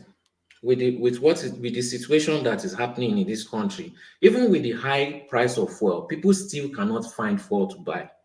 People still cannot find fuel to buy. We stayed there and we argued. I just made a phone call to Nigeria today and they told me a tuber of yam is 5,000 naira. 5 pieces of plantain is 2,000 naira. With what is going on in the country, these people really need subsidies in different sectors. You should increase the subsidies, not remove it. You've removed the subsidy and you are still collecting loan. What did you do with the last loan? Now you are requesting for another 500 million. US has now sent another aid of about 20-something million. Where is this subsidy being felt on the ground? And if you want to say it's the priority of the governors, you've given them immunity. You can change the constitution, but you refuse to. You refuse to. So if you're not going to fight corruption, there's nothing you want to tell me that they are doing in the country that I will believe will work. Just like Rufai said, everything is going to be because nobody is getting arrested for corruption. So what stops them is now a legal business. All you have to do is join politics and look for where you can loot Nigerian citizens of. They are all just doing scam. When you say you are running what's this thing that American runs? This kind of system. Please, Ajani Koko, what's the name of the system that is running? I forgot the name. A capitalist system.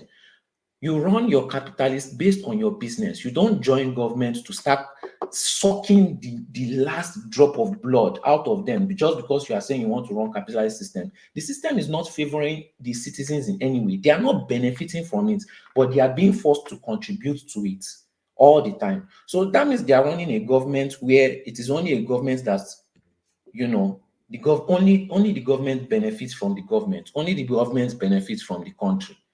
The people don't benefit anything. That is why a 15-year-old presidential jet is a priority compared to a 19-year-old presidential jet that they had no issue with. He's a rich man. Who told you they have no issues with the jet? They could have funded any one man. How many times, even during Buhari's era, that the jet will break down in some country or the other, and then they take it for servicing? How many times have we done that story?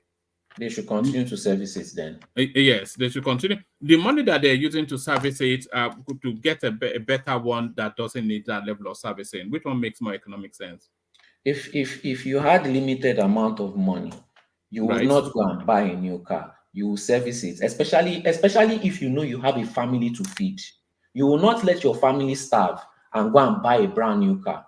But as long as it's Nigerian people, it's better to let them starve and buy a brand new car. That's what I'm saying that you are saying. That's how I'm interpreting. No. That's a mindset that you've adopted, and then you are trying to pad it out with storylines. What is wrong with the mindset? No, you've already concluded that this is what obtains. Then you that's the same thing now. One man, if you have your family and you have a car that you are servicing, will you buy a new car or will you provide for your family? If I can afford the new car and provide for my family, but it's going to make your family starve, though. What do you mean? I live my family. My family is not starving; they are quite healthy. So okay, but if you buy that car, you are taking food from the mouth of your family. That's just leave my family out of it. It's my family. I'm just using it as an example. Let's use your family as an example. But the president seems he sees it fit to do it to the Nigerian. Look, it doesn't hang together.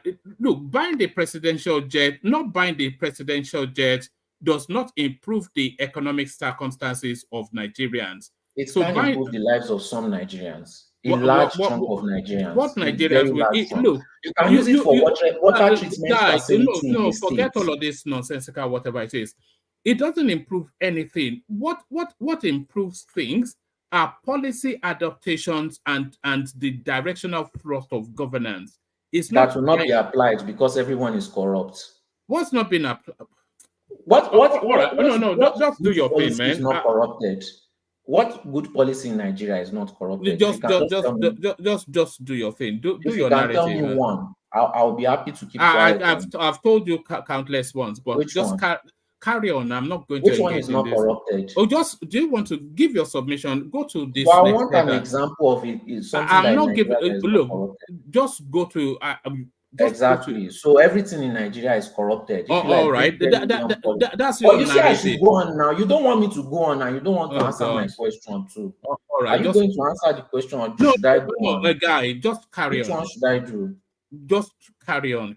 Do okay. Then let me let me carry on. So everything in Nigeria is corrupted. If you like, bring all the policies in the world. If they like, they should set up EFCC plus, EFCC Pro Max.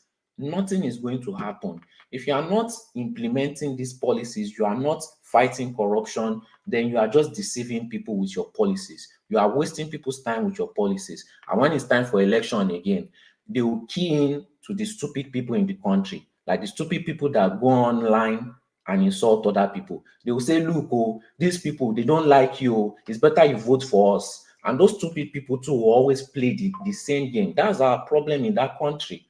We need to start ignoring the stupidity of people and focus. We need to have focus on who the main problem is. I don't care if somebody is insulting me. Let them insult. They are not my main problem. And that's what Nigerian people should understand. One man, I'll be using, till 2027, I'll be coming here first and I'll be using your platform to push for Sowore. And if they don't vote for him, well, at least we know they had a choice. They know that somebody is stealing from them and they still decided to vote for that person. At least I'll be satisfied knowing that they are that foolish than for us to just keep quiet and continue. All those people still shouting Obi, you are still shouting for the same cook, like Tinubu and Atiku. I don't care if you put him with Mogalu. I don't care what to do. We've seen that all of them steal. We've seen that all of them don't want to change corruption. They don't want to fight corruption. They just want to fight their place for power, which you will not benefit for. You will never benefit from it unless you fight for corruption. You will never go to a peaceful Nigeria unless you fight for corruption. Obi is not going to fight corruption. Atiku is not going to fight for corruption. Tinubu will never. That one, the Baba, you will never fight for corruption. So if you like, continue to mock Sowore, continue to laugh at him, continue to paint him this way, but the suffering will continue. Either you fight for corruption from someone you mock, or you continue to get oppressed by somebody that you respect. It's the Nigerian people's choice. I thought you were for fighting against corruption, not for it. So yes, fighting against corruption. I think the people understand what I meant. All right, take us to the headline on the screen. The NLC president wanted by the police authorities for reasons of sponsoring terrorism. Him responding that it's above the law. Take us to that space. Is there any proof that he sponsored the terrorism? If the police don't have anything, they won't invite him now. No, we know Nigerian police. They break into people's houses without search warrants. They come in the dead of night like thieves. So for us to see, even EFCC does that, and NDLA does that. They have no decorum. They have no policy they follow. They behave. In fact, not that they behave. They are agberos in uniform. They are touts in uniform. They are thugs and cultists in uniform. That is what they are in the police and in the army. So this just seems like a witch hunt because we know Tinubu's president, even if you get away with it, he will still come back after you, like how he's doing with Emefiele, So this just seems like a witch hunt. They haven't brought out the proof. They just want to bring him in. And if the NLC decides to go on strike, what else can they do? The government is oppressing them. There is nothing else they can do. They cannot fight the government in court. They cannot fight the policies that they are, and they cannot fight the police. They can, even if they bring a lawyer, the police they don't respect lawyers. So they are doing that the best they can do against the unoppressive democratic military government, because that's what it seems like. All these things that you tell me how the military was before and how bad it was before, I see the government doing the same exact thing. And I'm asking myself, what is the difference between the military and this government? What is it because we can use Twitter and TikTok? Is that freedom? Freedom to be fools? Freedom to entertain ourselves? So you are saying the NLC chairman should not honor an invitation by the police? If the government has immunity to behave like rascals, why shouldn't the citizens behave like rascals too? I'm not saying it's right. Everybody should not abide by the law. No, people should abide by the law. But Right. it's just which ones. I'm not supporting what he's doing. Should people be subjected to the law? Yes, they should, including the government.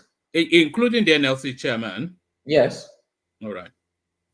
I'm not disagreeing with you, but I'm just putting out facts there that you do not add in the subject also. So, I'm not saying they shouldn't go for what they want, but we also have to put the facts on ground and let people know the reality of what is going on. It's a witch hunt, but they are using the law of the land. How are you concluding that it's a witch hunt? That is my assumption based on the facts that we have on ground. No, you said it's you said you are putting the facts. I gave my reasons already. I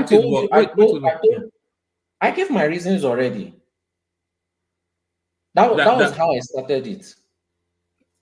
For the last protest that went on, they got an increase in minimum wage. Obviously, we know Tinubu's past antecedents. He will surely come back for you for revenge, even if you have a give us an example of that past antecedent.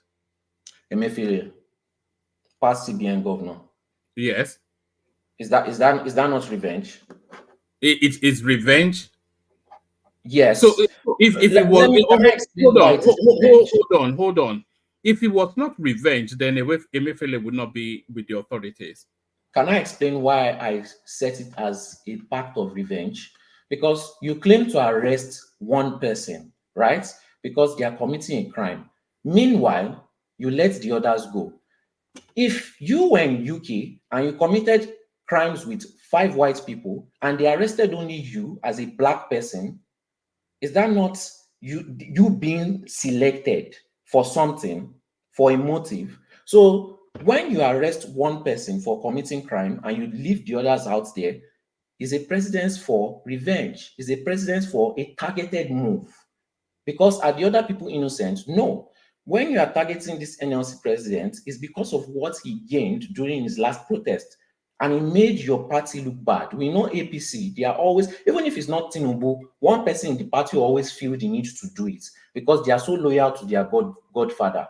So that's just how it is. Now, he has to follow the law, unfortunately, because this is how military regime worked also. Military did not arrest themselves for doing bad things. They did not arrest themselves for being corrupt, but I bet you they were arresting civilians for fighting for the right of the people. That is why I keep on asking myself, what is the difference between this government and military regime? And I bet you that you cannot mention many differences. What does the government fund the most? It's entertainment industry, because they are trying to distract the people from what's really going on in the country. The government is funding the entertainment industry. Do they not support it? How are they funding it? In Lagos, how many events are held for entertainment? Like what? Events. Which events? They gather, they party. Okay. Are they not building an event center also in Lagos? Yes. So where does that tell you that their funding is going to mainly? Where are the hospitals? Where is their support for this? What sort of nonsense are you saying? Guy, just calm yourself down. How is the government funding the entertainment industry the most? That's what you said. Is one of the industries they are not suppressing. That wasn't what you said. You said the government, they are funding the entertainment industry. Just carry on, man. Carry on. When I said that, I was talking about buildings in Lagos that they are building for entertainment Which industry. building are they building in Lagos? They are building an event center for events, which is going to fill up Right. about maybe Yes. 10,000 to 20,000 people. Right. Yes. As they are also building roads, bridges, rail systems, etc. And hospitals and schools. And hospitals and schools. Enough for the citizens. They are building a purpose-built medical university as we speak. So how are they funding the entertainment industry the most to distract you? That is you just rattle off. Okay, maybe I wasn't correct on that. You are never correct on any single thing. No, I am correct because I asked you for a system that is not corrupt until now. You've not answered me. So I am correct on some things. Maybe I'm not correct on that, but you are trying to use that one to highlight the whole things that I've said to make it seem incorrect. So I'm just going to accept my L on that one so that the people know that I admit I was correct on that one. But one man is not going to use that to overshadow the rest that I've said. The rest that I've said is correct because one man cannot argue it back.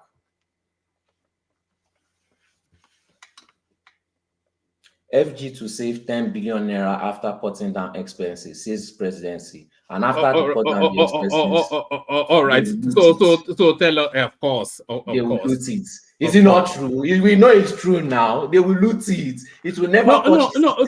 So you and people of your ilk, of your leaning, they come here all the time to tell us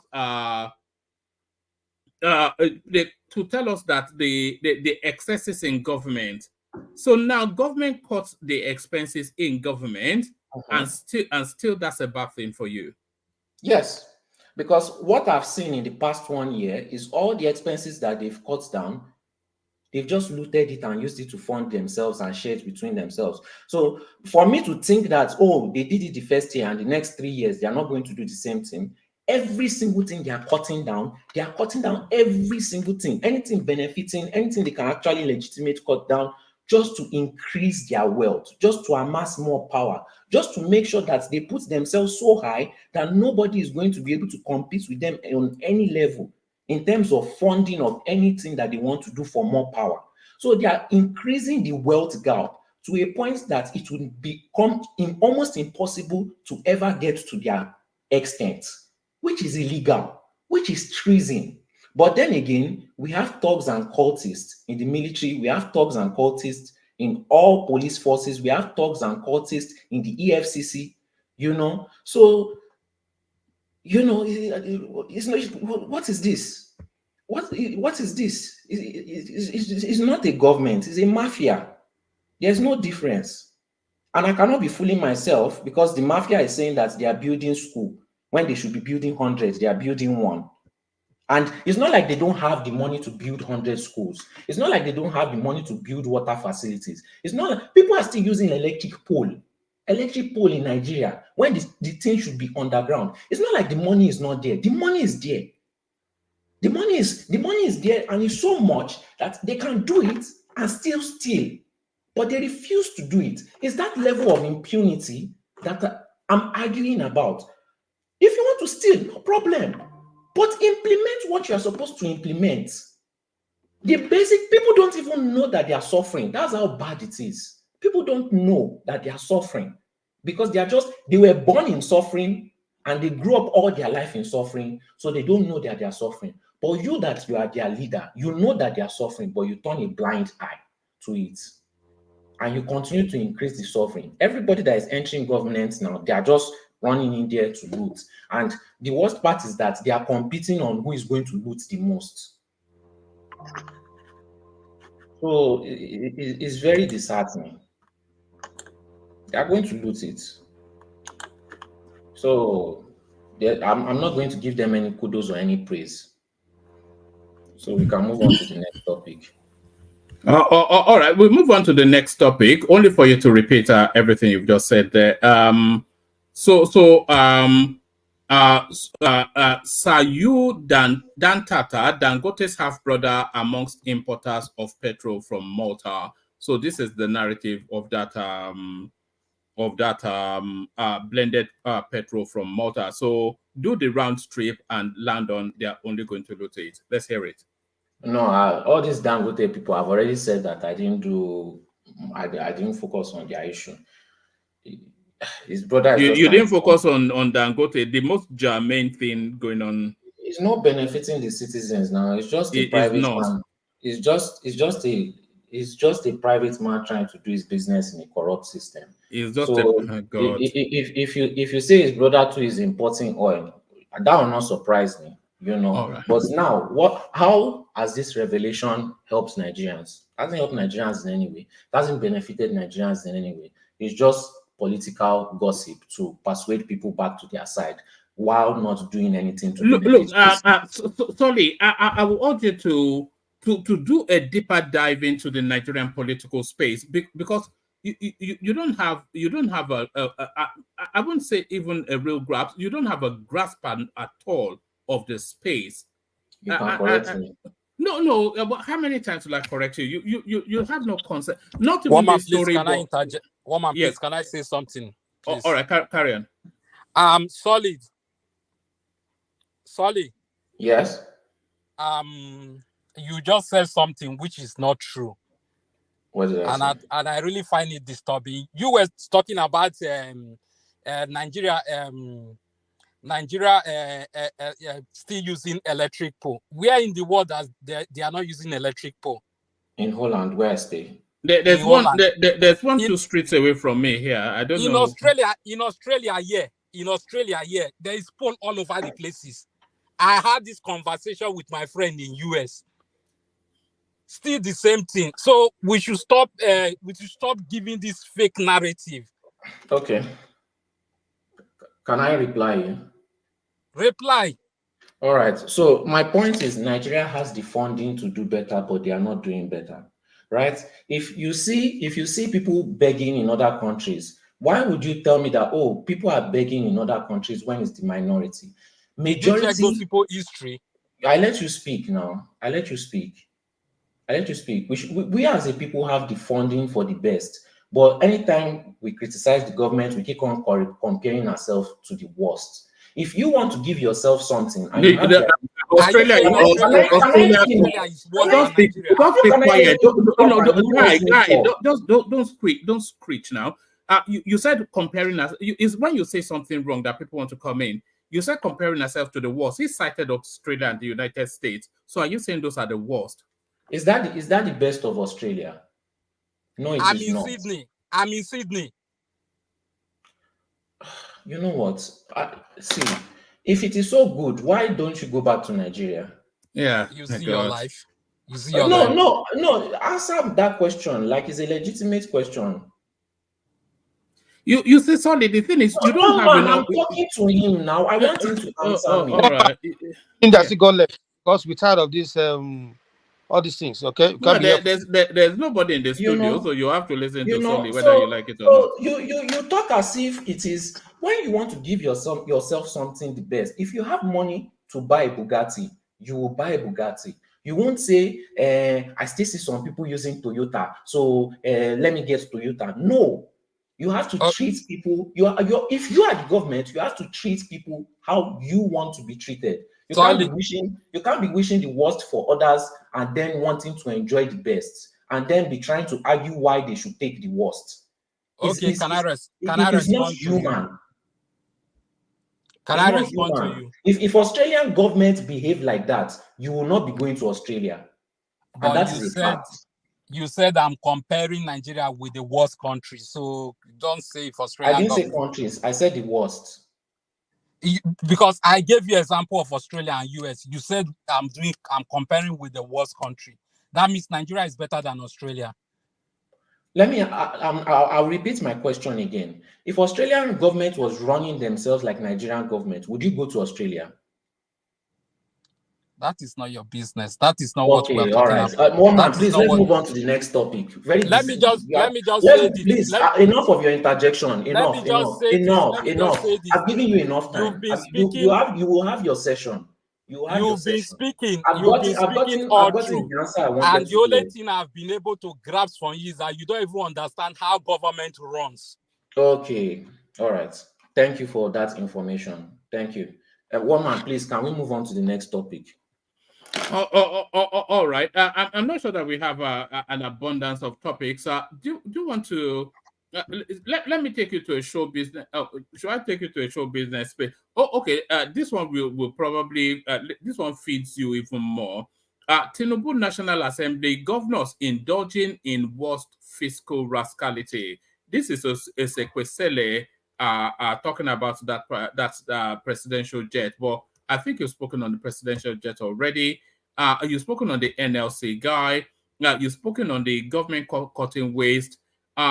So I'm not sure what your comment is on this one. Fuel scarcity will no longer get products from NNPC. We source from private depots who sell to us at 850. So that's all marketers telling us why the prices are going up.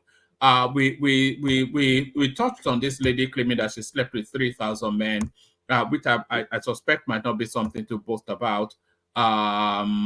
Yeah, unless there's anything else you can think of, but that's what we're cycling around at the moment. If I have time tomorrow too, I'll come. To come and point out the things that sometimes you remove out when you are giving your narratives. Do you want to speak to the permutation for Goodluck Jonathan in 2027? So that's been so much fun. That is the smartest thing I've heard in a long time.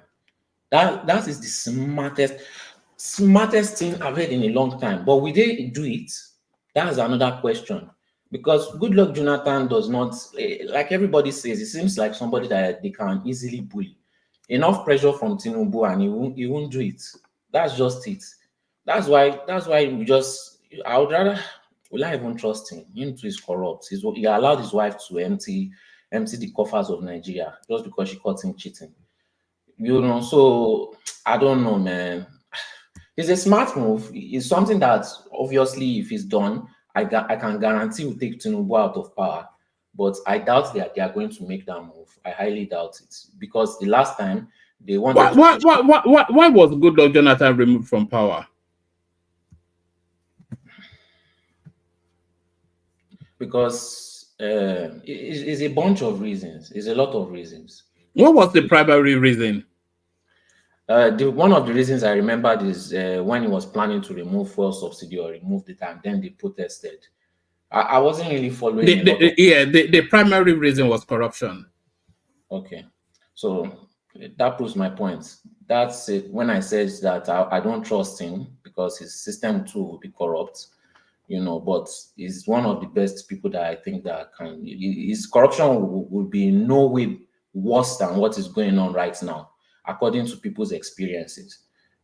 So was it worse? We don't know. But from what Nigerians are experiencing, they will surely consider Tinubu's regime more corrupt. So he will definitely win the election, hands down. The North will gladly vote for him. They will gladly vote for him. The East will gladly vote for him. A lot of people in the Southwest are starting to hate Tinubu again, so they will gladly vote for him. So finished. Like I said, you have to aggressively rig that 2027 election, because a lot of things are coming. They will not let him rest till that next election. But I know that anything Obi does, whether it's vice president, whether it's president, Obi too is not going to win. He's already a bad influence, and not because of himself. Assuming his supporters kept quiet, assuming his supporters didn't try to bully people and insult people, you will still have a lot of people that will vote for Obi, but his supporters just ruined the support base. They just ruined the support base. And, he's just too addicted to his support base that he cannot criticize them. So it's a very toxic relationship. Fortunately, or maybe, hopefully, APC will let enough people suffer so much that they will be begging to vote Sowore in, because they will know their real problem. So you see a circumstance that leads Sowore to Aso Rock? Yeah, so even though he got 4,000 votes in the last election. Yes, but he has gotten more votes than that before, has he not? Solely. Yes. Solely. You dey slow Gaja. Look, the only reason why I'll keep on mentioning him is because unfortunately in our system, we don't have a lot of people that have the caliber to come out to say they want to run a campaign where they will not be corrupted and they want to fight corruption, where they will not steal finances to push their political career. If we had more credible people, still with the same narrative as Showore, obviously we will vote for him, but you have a lot of things that are not allowing him to get votes. You have Yoruba people mocking him on a daily basis. So obviously other tribes too will mock him. They will not take him serious. They will say, oh, if Yoruba people are not voting for him, why should I vote for him? Or they will say, oh, Yoruba people want their tribe man there again. I wish he was from the north. I honestly wish he was from the north, because they will take away that nonsense narrative. And Igbo people would rather vote for a northerner than a Yoruba man. So, at least there will be some change. Maybe if during the years come, we have another person that is from the north that wants to fight corruption, I guarantee that person will get votes, because this suffering is not going to end. I don't see any reason why corruption should reduce, but I see a lot of reasons why corruption is going to increase. That's just it. So the suffering is going to get worse. They will keep on stealing, they will keep on deceiving the Nigerian people, but the hunger is increasing. There is no more, the middle class have started begging. Before, it's only poor people that used to beg. Now the middle class is begging. When the rich start begging, hopefully that can happen within the next 3 years. We might see a change of system. But till we are ready, till we are doing all this, I vote for my tribal thief, where they will keep on denying that it's not a thief. Nigeria is not going to get better. All right. I take it to one more space and then we go on to Ajanle Koko. So go to the very dark man clip that you sent in. What did they want to say about that? But give a short submission on that. We go on to Ajanle Koko. Okay, so this is just the beginning. You will see other parastatals of government, other areas of government, they will start looking for ways to suck money out of the people. If this one is sucking money, that one is sucking money, this one is sucking money, that will increase the suffering of Nigerians. So I'm in support of it. I hope EFCC finds a way to siphon money from Nigerians also. They will do it in a way that follows the law so that one man can defend them, and maybe NDLE, NDLE is already implementing. Then maybe the schools will implement another method. Then maybe road safety will implement another method. Then police will implement another method. Then military, everywhere, NNPC, every one of them will be implementing methods to suck money out of Nigerians, to suck resources out of Nigerians. I will commend the government for doing that, because that's the only way the Nigerian people can change. That's the only way they can start voting with common sense. So I commend the NDLE for doing that, and I give more power to other agencies in Nigeria. Don't worry. Nobody is going to arrest you. Nobody is going to stop you. Steal from the people and then charge them more. That will help Tinubu's election in 2027 so that he can be kicked out. So I commend the government for doing that good thing. So because we need to increase the suffering in that country very, very quickly till it's very, very visible everywhere so that we can have change in that country. Kudos to them. It's not visible enough, the suffering. It's not visible enough. They are not suffering enough yet. Nigerian government needs to make them suffer more so that they will have common sense. But they should continue insulting people that are trying to help them. They should continue mocking them. They should continue saying, giving excuses for why they want to vote their tribal thief. So suffering increases and, the system gets better. So I have to commend them for making that smart move. At the end of the day, we're in a capitalist corrupt system, so we should expect more suffering. It's very good. All right, brilliant. Thank you, Solly. So that's Solly with his own inimitable contribution to the session. So thank you, Solly. So that's Solly excellently kicking things off. Let's see if Ajanle Koko is ready for us. Ajanle Koko. One man, please, can I just... I'm only here for one thing, please. I seek in the ages of Ajanle Koko, please. All right. All right, Kenny, let's hear from you. If we've not heard from you in a good while, let's hear from you. Yeah, I'm only here for... I'm not going to take too much of your time. Thank you very much for the opportunity. Ajanle Koko, thanks so much. For the past few days now, you guys have been talking about the narrative of Goodluck Jonathan, and I've been waiting patiently to hear whether somebody is going to mention this. Don't forget, Jonathan has done 6 years, already. So if Jonathan come in to do another 4 years, that will be 10 years, and that is not acceptable by the Constitution. So basically, that narrative will not work. You know, I mean, that's Eh, what. it will work because they litigated that in 2015, and the Supreme Court said he could run. That was why he was able to run against Buhari. Oh, really? Yes. Do you remember he ran against Buhari? So that's to tell you then that he has the Constitution still allows him another one term. So, okay. Because me, I mean, because that's what I've been thinking all day. That if you already done 6 years, then you will come in and do 4 years. That's 10 years. So, and that will open another door for other people to, you know, me to want to.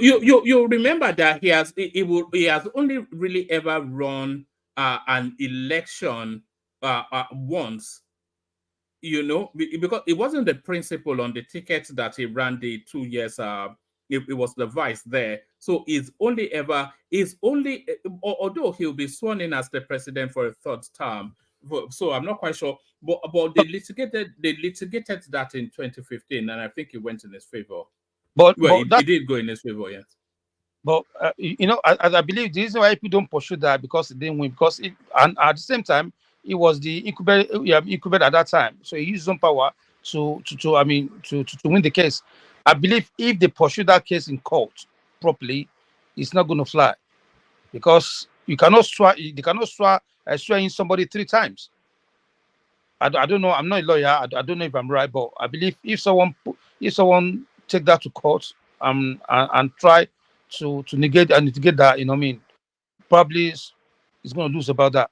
So that's my take on that. You see, people come here, they rant, they badmouth Nigeria. You know what I mean, I'm not one of those that will come here and say all these things about Nigeria. We should come here and provide solution. I know we are going through a lot in Nigeria right now. Not all the time that we will come here and rant Nigerian this, Nigerian that. Let's come here and people are listening. One man, last time when I came on this platform, I deliberately let my daughter speak on that day, so that we know that, for all of us to know that people are listening. People don't even imagine that are listening. You know what I mean? They are listening. So we should try and project our country in a positive manner. See, Nigeria is not the first country that will go through what we are going through.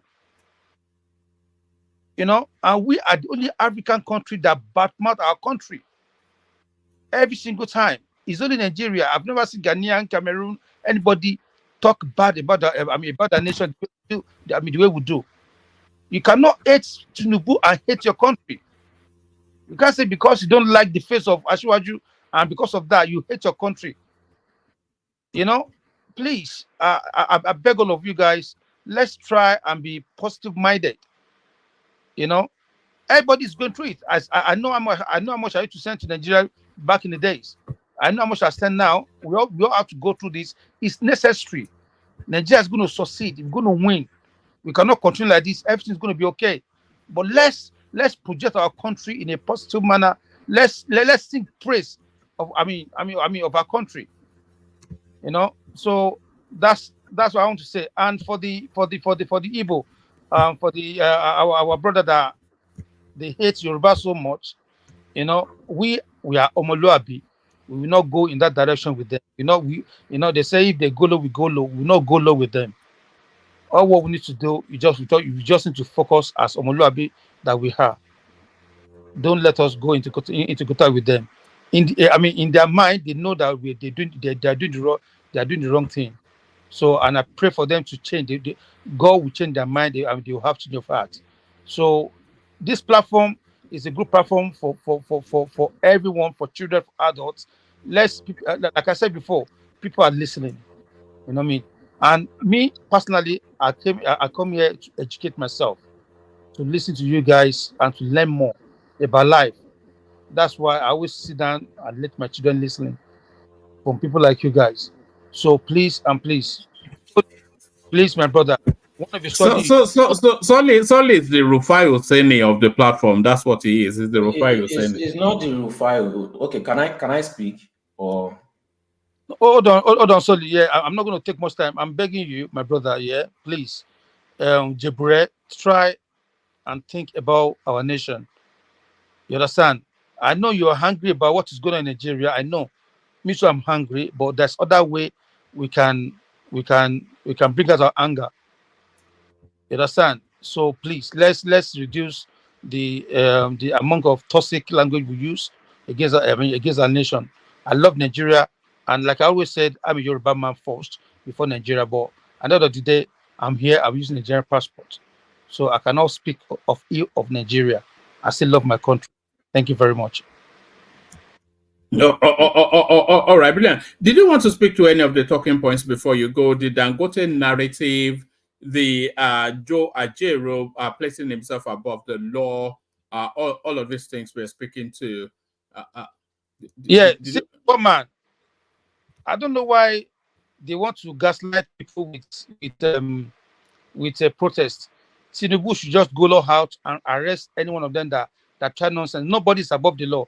If Joe Ajero is wanted and he has done something wrong to the nation, he should be arrested. So if anybody wants to bamboozle the government and say, oh, we're going to protest, they will meet their Waterloo and they will face the consequence of their actions. So personally, I'm not afraid of their this thing. If he has nothing to hide, he should easily go out and explain himself to the law and say, this is me. I have nothing to hide. Now they are the one complaining about that former Kogi State governor that is running away. Now he himself is trying to run away. That means he has something in his hand. He has something in his in his locker that's hiding. So he should go and face the police and explain himself. It's as simple as that. One man, as for Dangote, this topic has been on this panel platform for some days now. Dangote is a businessman. You understand? Look, I said this before. If I have opportunity to talk to Asiwaju, because Nigerian, we don't appreciate anything. We come here, we complain. Oh, they're doing bus subsidy. Oh, so Asiwaju should not add a single penny on that petrol. You should let them buy the petrol at the price of the landing cost. And that's what they're going to say. These people that this man is trying to save, he's saving money, he's putting money for them so that they can buy the petrol cheap. They will still be the one to come over here and say, is this subsidy? What do they want? What exactly do they want? I don't understand. So it should just stop putting money on the petrol. You should let them buy the petrol at the pump price. At the landing cost. If it's 1,000 naira, let them buy it. You know, you should stop saving them money. I'm hard this, I'm hard. Let them face the consequence. Dangote is a businessman. Hold on. Did you need a private moment? We could hear some water running there. Are you running a tap or what are we hearing there? No. It's I bring my son to weigh. No, don't we ask but yeah, we give you a moment to do that. All these funny sounds that we hear people eating, we hear people doing all sorts. It's not how it should be. Yes. Goodness me, you couldn't even say, "Give me a moment, I'll be back." You know, anyway,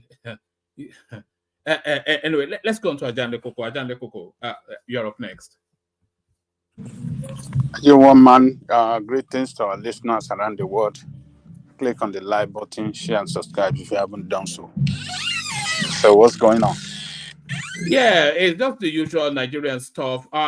You remember the conversations we've been having over the last few days. So now the oil marketers the IOC is essentially telling the Nigerian state then that they cannot mandate them to sell either fuel to Dangote or at whichever currency, that they are private entrepreneurs at selling.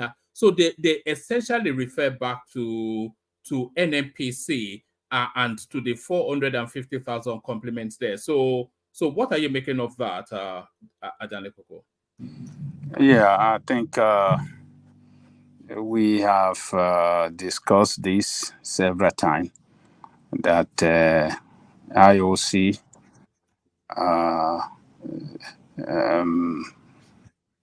cannot be compelled by the government to sell the crude to anyone, but rather they have the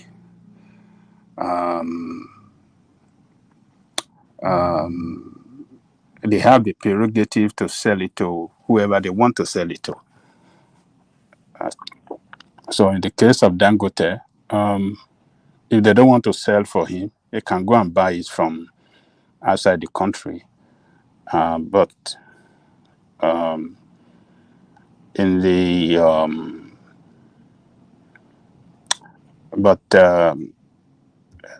I think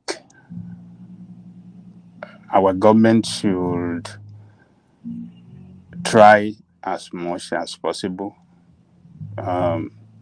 as allowed by the law, to support Dangote. If by one way or the other, working out a deal with the IOC, maybe to supply him some crude. There's a way they can do this. There's nothing impossible. Where they are business, they are player in that sector, and the government of Nigeria, they are not enemy to Nigerian government. The Nigerian government have created enabling environment for them to do business. You know, even though they have the right to sell it to whoever they want to sell it to, there's a way government can cut deal with them, you know, to support a very strategic a refinery that is strategic to our economic survival. So Nigeria can still work out a deal with them one way or the other behind the door without anybody knowing, and they'll be able to listen. They want to sell. So, but you know, we treated it here that they are not rejecting Dangote, or they are not showing that they don't want to sell to him, but they want to add more money, maybe extra $3 per barrel. So it is left for Dangote to either agree with their price or go somewhere else. But at the same time, the government can play a role in ensuring that, well, somehow they can still supply Dangote at a reasonable price that will not hurt him, because that refinery is, as of today, is very, you know, strategic and of national interest to the economic survival of the country. So I think something can be, they can still work out something with them. It's not by confrontational, but it's by, you know, negotiation and you know, a kind of a friendly business manner, you know. So they are our partner, and we created an enabling environment for them to operate, and we should be able to talk to them in a language that they can understand. And but the problem we have in that space is that what is going on in that space, the corruption and everything is just too bad that we as a country does not even does not even control our oil in totality, in the real sense of it, because the OIC are the one in charge of the terminal for exports, for the exploitation of our crude. They are the one in control. They are the one that explore, and they are the one that loaded into the vessel to take it outside the country. It's not Nigerian state. It's not NNPC, but the OIC. So we are not in total control of our oil in the first place. So that is what is responsible to you. If we are in total control of our oil, total control of it, will be able to, do better for Dangote. But we are not in total control of it. So that's the real problem for Nigerian state and Dangote.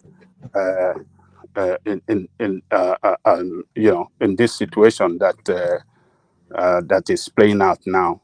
So that's my take on that, woman. All right, let me take you to the space then. Wike must go for PDP to survive. So that's Edwin Clark to the chairman of the party. So if it's still a senior voice within that space, I cannot see how that party can evolve into anything else. But before you come on, Adanle Koko, people adhere to Chioma's plea right here. It says, click on the thumbs up button. So click on like. That's what Chioma is inviting. But to that space, Adanle Koko, for Wike must go for PDP to survive. I suspect you agree with that. I don't agree with that. Papa Edwin Clark is an elderly father. He's a father to Wike, no matter what. I don't know what Wike has done wrong to him. Why he's speaking like this? But for an elderly... Do you think he's speaking with the voice of the PDP, or do you think he's speaking with the voice of Fubara? Is this a Fubara narrative somewhat? I agree with you, woman. It's Fubara narrative that is that sounds very clear, like Fubara narrative. It's obviously supporting Fubara. That's why that Baba is speaking like that. So I think as an elderly person, it shouldn't have made that kind of statement. It should have been, it should have played an elderly role to resolve the problem between Wike and Fubara. It shouldn't have. It shouldn't have been pushing the party to fire Wike. As a matter of fact, as an elderly person, he cannot play any role in partisan politics again. But rather, he can play an elderly role in resolving crises in his state, in his region, and in Nigeria as a whole. So I think he should have done better. He should have, try as much as possible to invite Wike and Fubara to his home and try to see a way he can speak to them as his children and resolve whatever is going on and let them move on and for the best interest of the state and not taking side. Both of them are his children. You can't take they are his children, So it cannot take side. But to the wider point that is saying though, you don't think that PDP is stuck in a loop for as long as Wike is in there? Look, let me tell you, Wike, as far as PDP is concerned, Wike is a force to reckon with. He has his people in that party across the country rather. So I don't think the PDP of today have that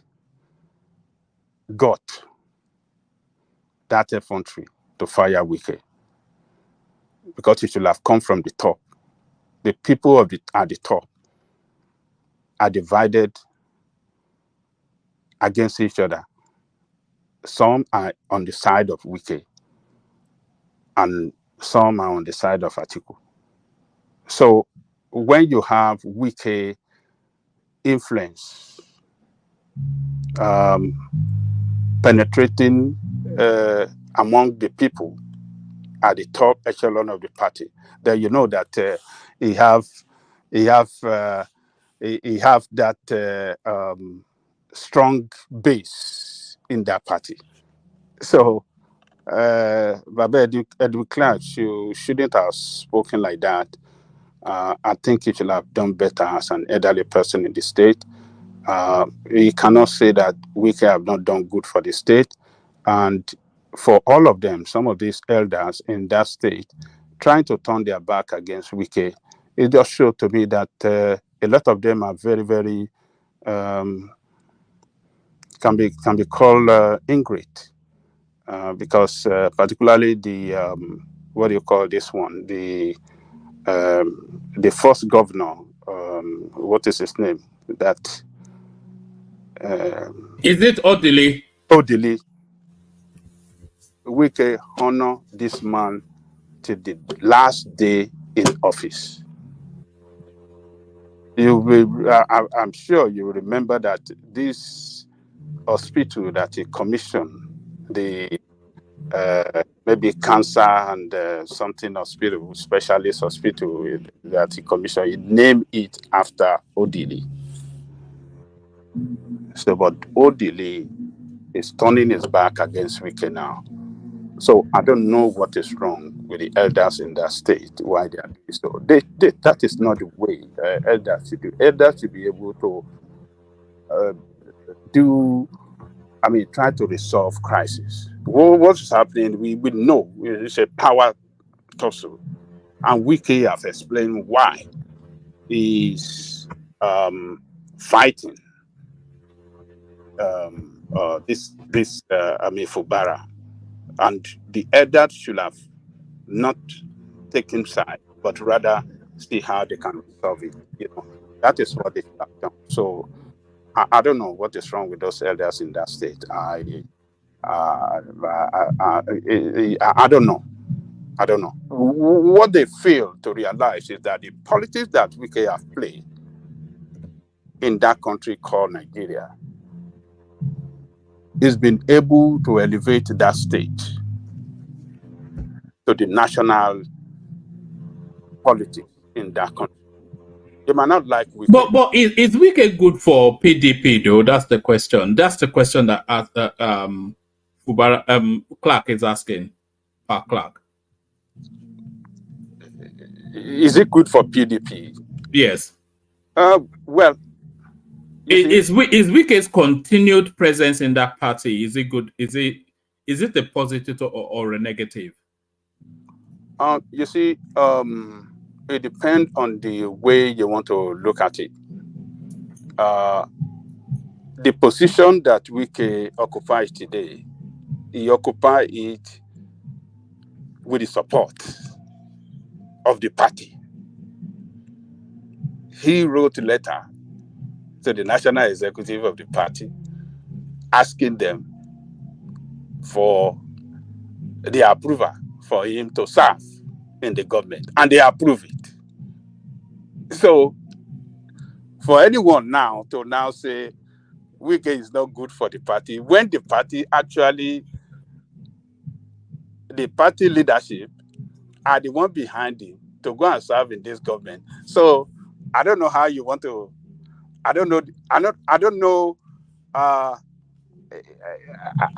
the way you want to look at it, that is not good for the, when the party itself are the one behind him to go and serve in the party, in the government. What is happening between them, within Wike and Atiku, is what is responsible for the crisis in the party.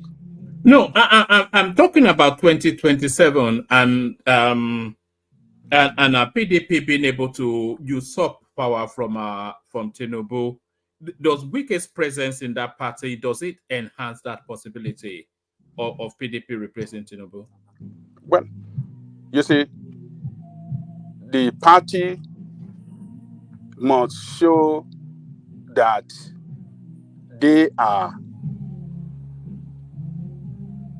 organized, well organized, and well positioned to wrestle power.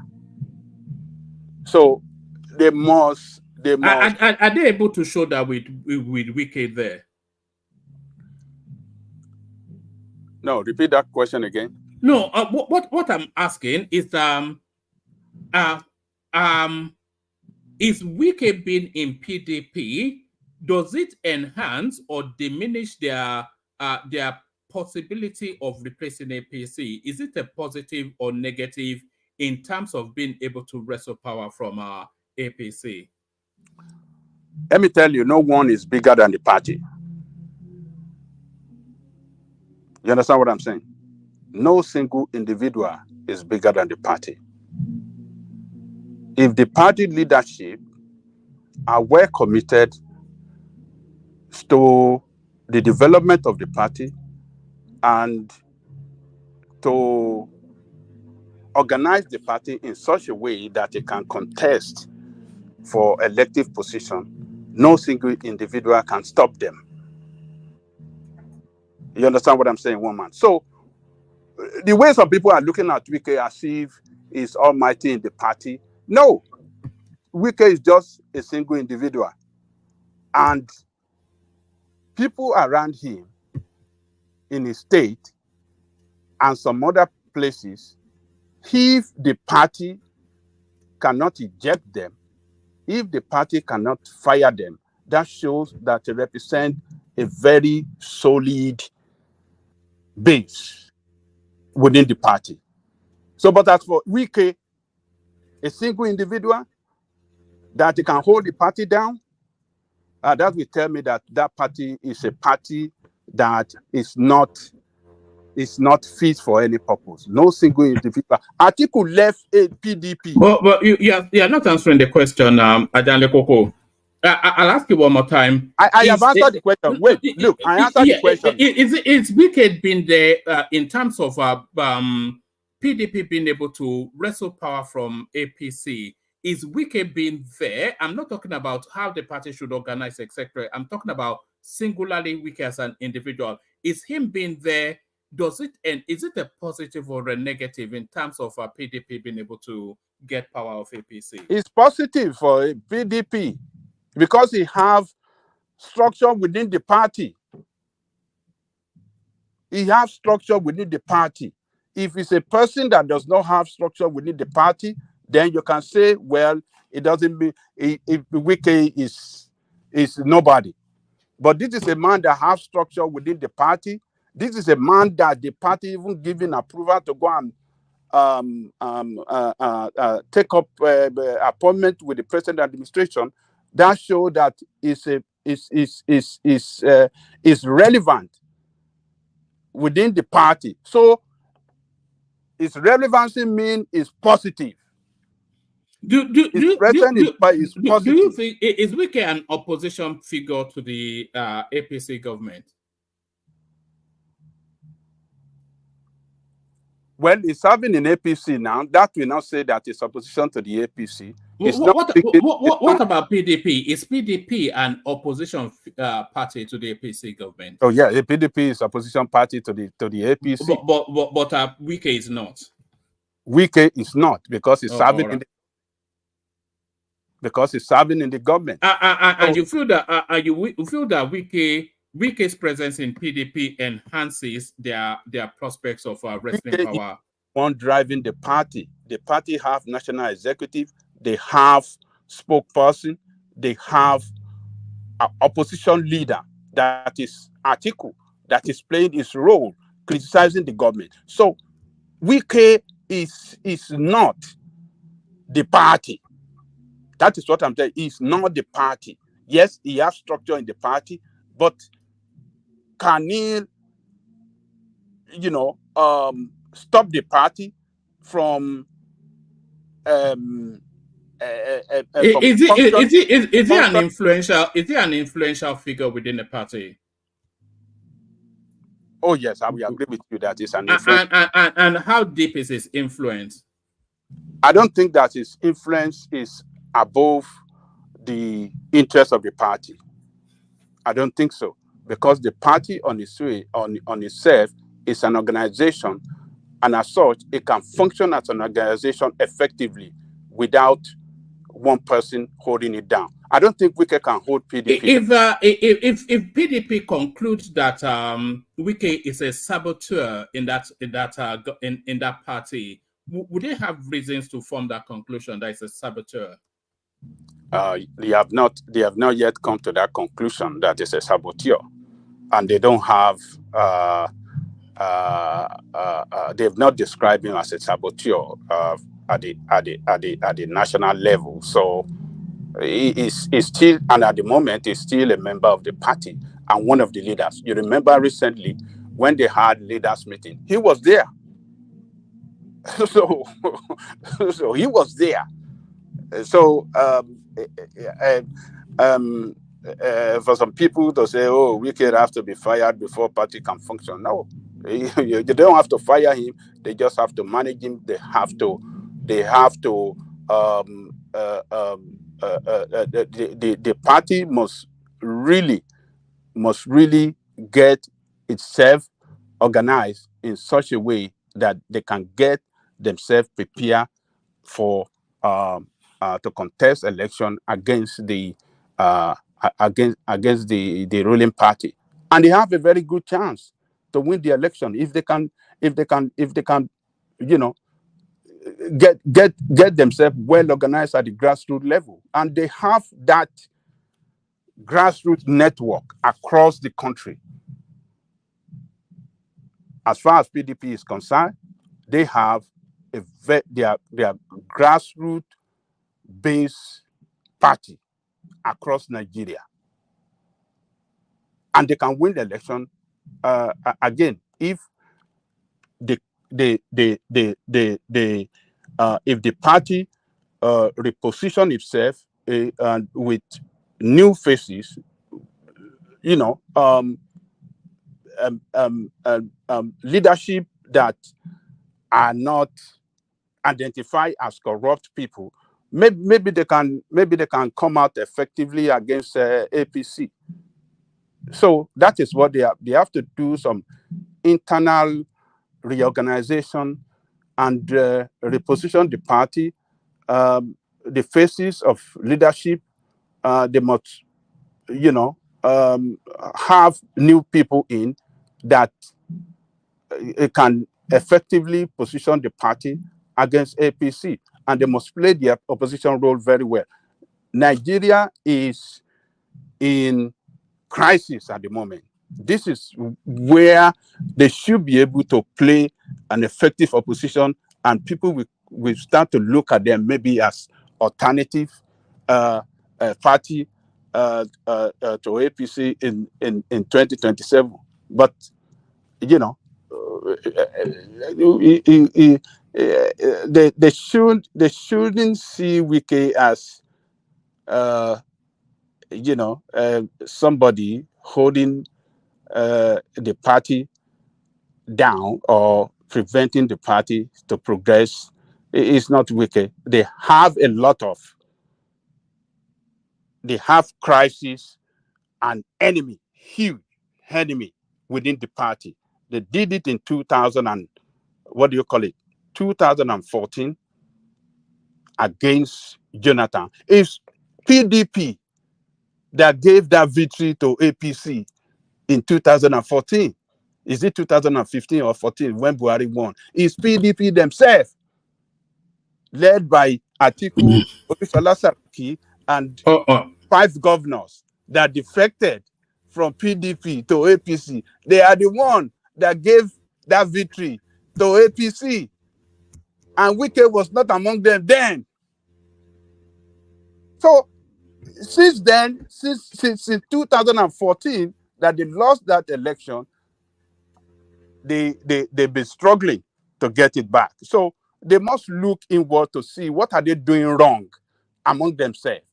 And the same thing Atiku played out in the last election, failed to manage Wike, failed to manage Obi, and he lost the election. Failed to manage Bakwaso. So the problem is within the party. It's not singular. They should not single it to Wike. It's the leadership. All right. Yes. All right. Let me. I'm going to play a couple of clips. Ajale Koko. I'll take you first to the headline clip, which is what forms the headline of the session. So watch this. All those Igbo girls where they fuck Yoruba boys, all those who Zaya baby, all those Igbo girls where they born for Lagos, where they say they be Yoruba people. Lost souls that don't even know the direction to their village. God go punish all of una.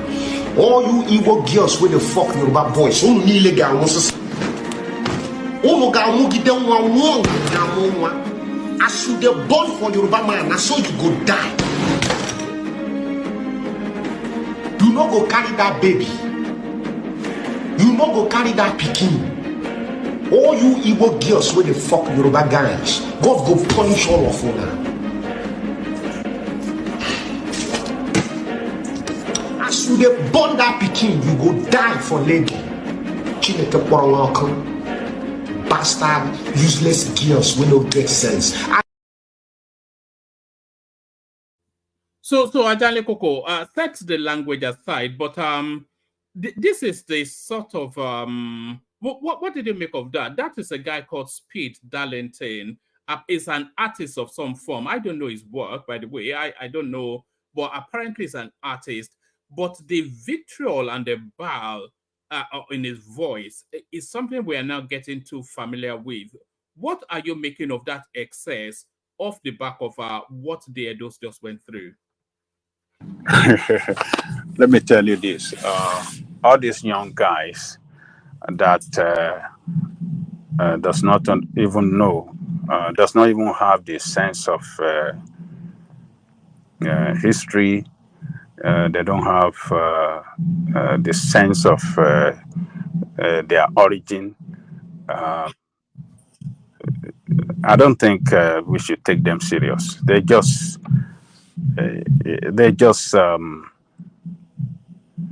you see, for me, I think what is playing out, and some of these young guys running this xenophobic rhetoric, I think they need to be educated, and get orientation of who we are and what bind us together as people, Yoruba and Igbo, where we're coming from, and where we are today, and the way forward to the future. They should be educated, and this kind of rhetoric, I just look at them as young boys that just want to catch fun and just want to attract some traffic. And you know, when it comes issue that comes with tribal, it carry a lot of sentiments and it draw attention. So can I interject you there? He's not looking for attention. Everybody that has helped him in his music career is a Yoruba person. Everybody that has helped him in Lagos is a Yoruba person. It's not the first time he's doing it. He has always been doing it. That he has been doing it for a very long time. I'm surprised that nobody has even posted it. He's always doing it. I don't think education is going to work. We should just accept that that's just it and just ignore it. He's not looking for attention. He loses a lot of followers when he does it, but he continues to do it. Well, that is why he should be educated, because he's doing what is wrong, what is not good for him, and what cannot enhance harmony between us, the Yoruba and Igbo. We are interwoven now, whether we like it or not. Yoruba married Igbo, Igbo married Yoruba, and we live together. We eat together. We celebrate together. We do a lot of things together. We do businesses together. So, for some people to think that we have to, for reason of politics, then we have to destroy each other, it doesn't make sense. So this kind of young people that I don't know the kind of orientation he had growing up. That is what we should work on. That's why I'm talking about education. Some were badly raised with this. Ajale Koko, he grew up in America. I didn't grow up in America. What are you saying? No, the guy grew up in America. That guy in the video. It doesn't matter. It doesn't matter. It depends on what his parents, what he sees his parents growing up saying about Yoruba people and the way they act against Yoruba people. What they have, the image, the wrong image that the parent had shown to him growing up on Yoruba people. This affect the psyche of this guy. That is why I'm saying they need to be educated. They need to be given reorientation. But it's not going to happen though. Look, let me tell you. Who is going to do it? Their leaders will never do it because that will then the followers will just insult them and stop following them. Yes, you see, like here on this platform, we can do. There are some people that have such similar mindset before coming to this platform, but on this platform we'll be able to educate them. And how many? No, you can't know. They'll be able to educate them. They have seen it that, I haven't listened to what some of us have said here concerning the political history. No, are we seeing this sort of output too? Remember the one we saw, one that told us that they should go and burn down Lagos, throw the Oba into the lagoon. We saw the other one that told us that the Oba of Lagos is a pig. The Oba of Benin is a pig. Now we see this one. This output, it needs to stop, doesn't it? Really? Well, they just okay. And it's still off the back of February 2023. There's nothing else other than that. So, don't you think that when you give them attention, they become more aggressive? Instead, we should just ignore them. When nobody's paying attention to them, they will stop. I agree with you that even if people don't play the video, if it doesn't get no attention, I agree that they can stop. But let me tell you, education, orientation is the way out, and we have to keep we have to keep saying this very loud. My own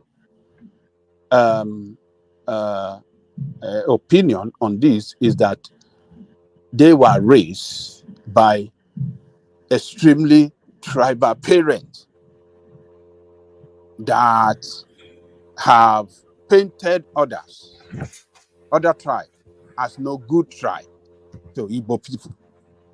So these children, they grew up with this mentality, and that is what is responsible for this outburst that we hear from them. So, but, if we can, through this kind of platform, talk to them, let them know why, look, it's wrong. This is not the way to do it. Okay, but Ajani Koko, this guy lives in the Southwest. He lives in Lagos. His highest earning song and his highest music were done by Yoruba people for free. He himself said it, that nobody in the Igbo industry helped him. They always wanted to finesse him or collect a big chunk of money from him. There is only Yoruba people that have ever helped him. He has lived in Lagos for years. Everything that he has, almost everything he has, is Yoruba people that have helped him. What more education does he need? What more? One time they were about to attack him. A big artist, very international artist, had to leave their own house, come all the way to help him, save him from thugs. What more education? That's why I say it's just there's no education that, and we're talking about Nigeria. It's not the US. No education is going to help. You know. Well, I hope that people like this can, I mean, education can still do a lot to take them out of this hatred against other tribe because they don't know better because of the way they are raised. Like this boy, we don't know what is responsible for the like you said, the people that have helped him in his career to be successful are Yoruba people, and they've done a lot. But he lives in Lekki, by the way. The guy, it's just it's not, a lot of it is clownish. Actually, do you want me to take you to another space? Let me play you a different clip. Probably still the same sort of broad park narrative. You know what doomsday apostasy is? A dooms merchant. Enough is enough, says his colleague. This cannot be. Even a broken clock is right twice a day. But the frustration is what I want you to listen to in the voice of one of the protagonists. Watch this. It's not still holding the naira. The naira is still going to 1,600. Okay, so Rufai, just one question. Is there anything positive you see in data with what has been put forward here? Because what the thing is this, you ask for empirical data daily, right? So this is, wait now, hold on. Yeah.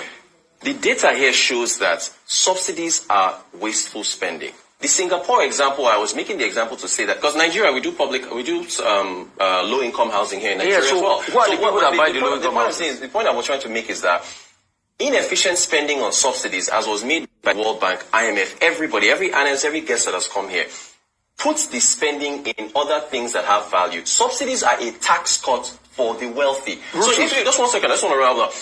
All you've done is just say corruption. If you bring a solution here, corruption will destroy it. You bring a solution here, corruption will destroy it. You bring it. So the thing is, the point is that if every single way you turn, you say that nothing will work, corruption will destroy it, then let me just put my laptop down, pick up my phone, and let everybody just go home and leave Nigeria to burn. You know what I'm saying? There has to be some hope and optimism that some of these things can work. Rotus, let me tell you something. It has to work. You can't be doomsday every day. Rotus, when Tinubu came in, he promised renewed hope. He's renewed Shiggy. He's 1 year. So it's you know why I empathize with Rotos right there. It's the sensation that Rotos was feeling there are the same sensations I feel whenever I'm in conversation with Solly. So what do they then make of the exasperation in Rotos's voice? Enough of the doomsday apostasy. Well, Rotus, if you are following him well, you know Rotus is a pro-capitalist guy, capitalist to the core. He wanted Nigeria to be run the way United States is run. Nothing, no subsidy, everything should be business. Run it as business, profitable.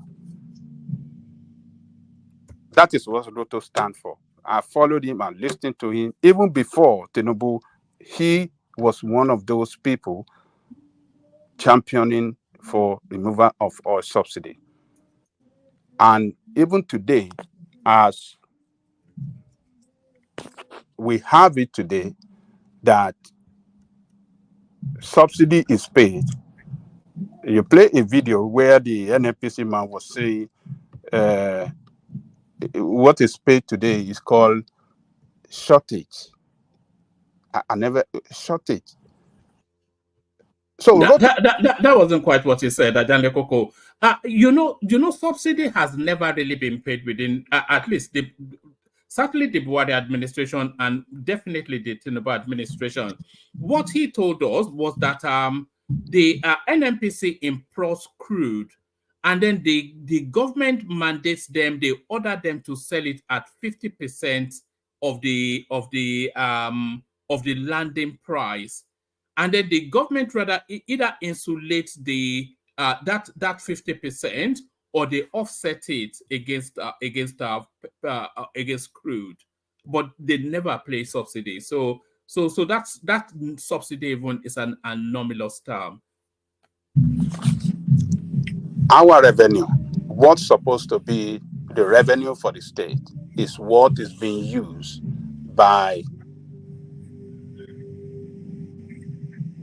NNPC to subsidize that petrol.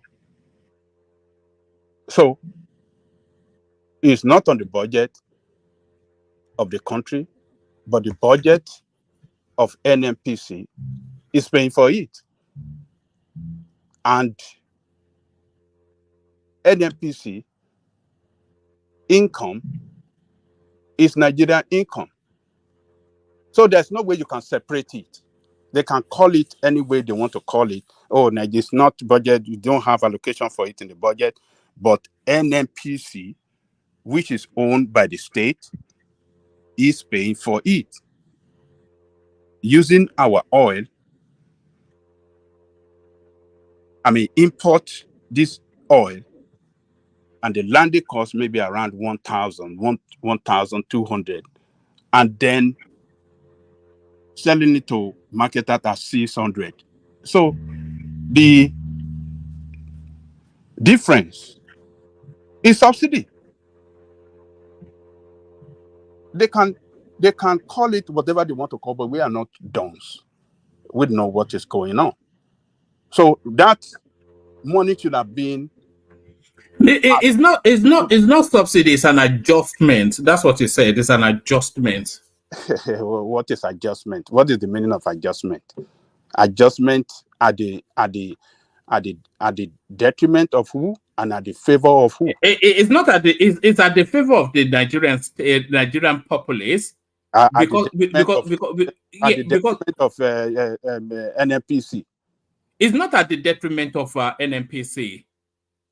That should have been an income for NNPC. That amount that is subsidized should have been. It's offset. Hold on. Here the guy again. Is because it's a very clever thing that they're doing. Let me play you the guy again.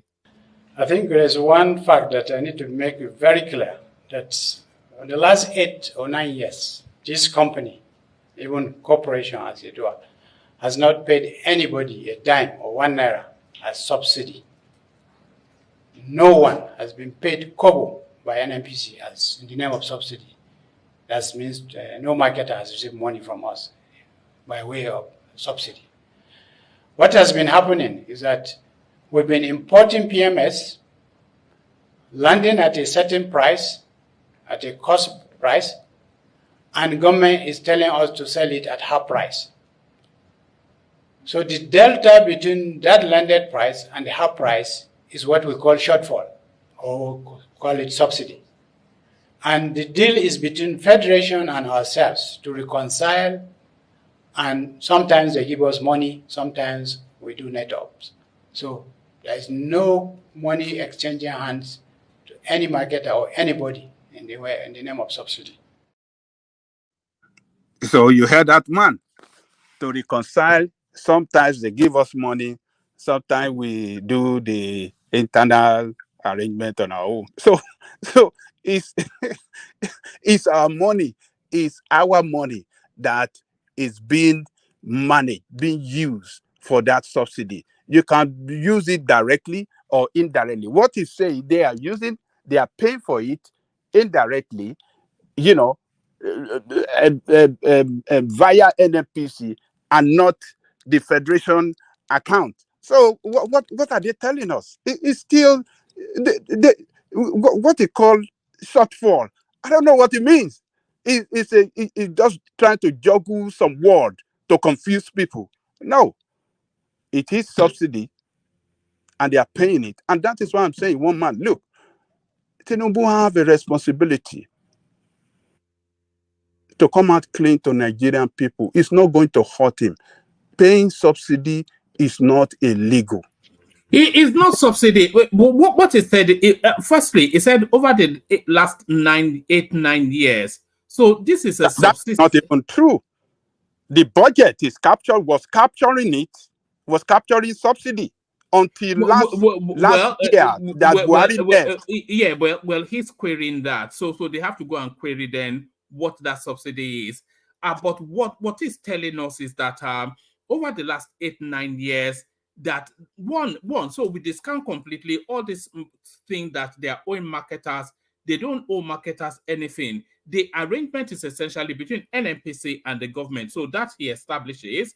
And then what he also establishes is that they import the petrol, and then the government mandates them to sell it at half the price of the landing cost. So we established that too. So what happens to the other half then of that cost? Because it's still a cost incurred. So what it's now telling us is that in some instances, the government pays them a little bit of money, but in often instances, they offset it. So offset it is then they transfer that then back to crude. So that differential is transferred into crude. So it's not actually a money arrangement. It's an adjustment internally. One man. So what that man said in totality are not absolutely true. You see, when some people just come to the media and come and just say, because we don't have media that can really interrogate them, that can really put before them figures, fact and figures of what is available, fact and figure that are real available, hard evidence. That's why you see them, they just bully and let's get away. Where's the media? For 8 years, budget captured this subsidy. Only the last year, that was when Buhari removed subsidy before Tinubu came in. So what is he talking about? Oh, that we never pay. The guy is a blatant liar. Only in Nigeria, people will just say nonsense and get away with it. Who is trying to interject? Can you hear me? Yes, who is that? Patrick. Patrick, are you eating at the moment, Patrick? No, I'm done. I'm done. Okay. All right. Yes. Because we'll be getting complaints about that, yeah. Yeah. You know, it's because most of the time the program comes during dinner, so and I don't want to miss that. Yeah, sorry about that. Not you especially, but we want to clear out all of this. We actually had a guy, anyway, earlier on, we had some funky guy doing some funky stuff. But carry on. Yeah. You see, Baba, the guy didn't lie. You didn't, if we really clear what he said in the last 8 years, this company has never paid subsidy. It doesn't mean that Nigeria has never paid subsidy. If we say that Nigeria has never paid subsidy, then we are deceiving ourselves. Why we say, oh, we have paid this much in subsidy, we have paid this much in subsidy. Every government says that. Even Buhari said that, even Tinubu said that. So he's saying this company now, what NNPC had not been the one paying subsidy in the last 8 years. But this arrangement is subsidy, and I'll tell you why. You see, something is not subsidy because we choose to name it subsidy. It is the purpose for which that thing is to sell. The purpose for that thing is to subsidize the price of petrol for the people, either paying it to the marketers or paying it directly to NNPC. But the point is that you are subsidizing, you are trying to make sure that the petrol get to the to the people, not at a going market rate, but at a rate that is subsidized compared to the going market rate. So there's really no misunderstanding there, and the guy is not lying. The guy say the fact is that the guy is just trying to color the truth. He's making a statement of truth, but he's trying to confuse the people. He's trying to confuse the people. It will come clean and better if you say we have not paid as an NPC, but I'm sure over the years Nigeria as a federation has been paying, which we all know. And I don't know why Tinubu is not coming out clean, because that's subsidy. They are matching. They are trying to get. We all know that Nigeria government is paying subsidy now. Anybody that is living in diaspora and you are buying fuel in gas in diaspora, and you know how much they are currently selling gas in Nigeria, then you should know that somebody is paying for something now. Since we are not even refining our own crude and everything, somebody must have been making some payments somewhere. So let me yield. Yeah, that's a brilliant analysis right there. So the guy was just trying to be deceitful. He's not. He's just trying to juggle some words to confuse people. They call it short for. What is the meaning of short for? What is short for? As if we don't know the meaning of short for. What is short for? When you are asked to pay less for less to the actual amount, and you are saying that is short. How does shortfall come in that kind of arrangement? That is not shortfall. And he just get away. He just said it before the media, and he just get away. Woman, take me to another place. All right. Let me take you to the let me take you to this space actually. Let's leave a lot of story wrap around NNPC, but let me take you to this space. We're talking about government saving. We're talking about United Nations conference. Federal government to save over 10 billion after cutting down expenses, says presidency. So there is that. Or maybe it's a Kwestele as she prints and peacocks over Tinubu's new jet. Tinubu National Assembly governors indulging in worst fiscal rascality. Ezekwesili fumes over new presidential jet, not fuming over the Edo Elba being insulted, but over the presidential jet. You know. Well, her name sometimes can be very difficult for me to pronounce. Ekwesili. Well, what she's saying is right, though. I don't think anybody want to disagree with that. The rascality that we have seen in the management of our resources is mind-boggling. So I think she's right. I cannot criticize her on that. I stand with her in that position. So I don't think any Nigerian we want to agree that the way we are seeing these people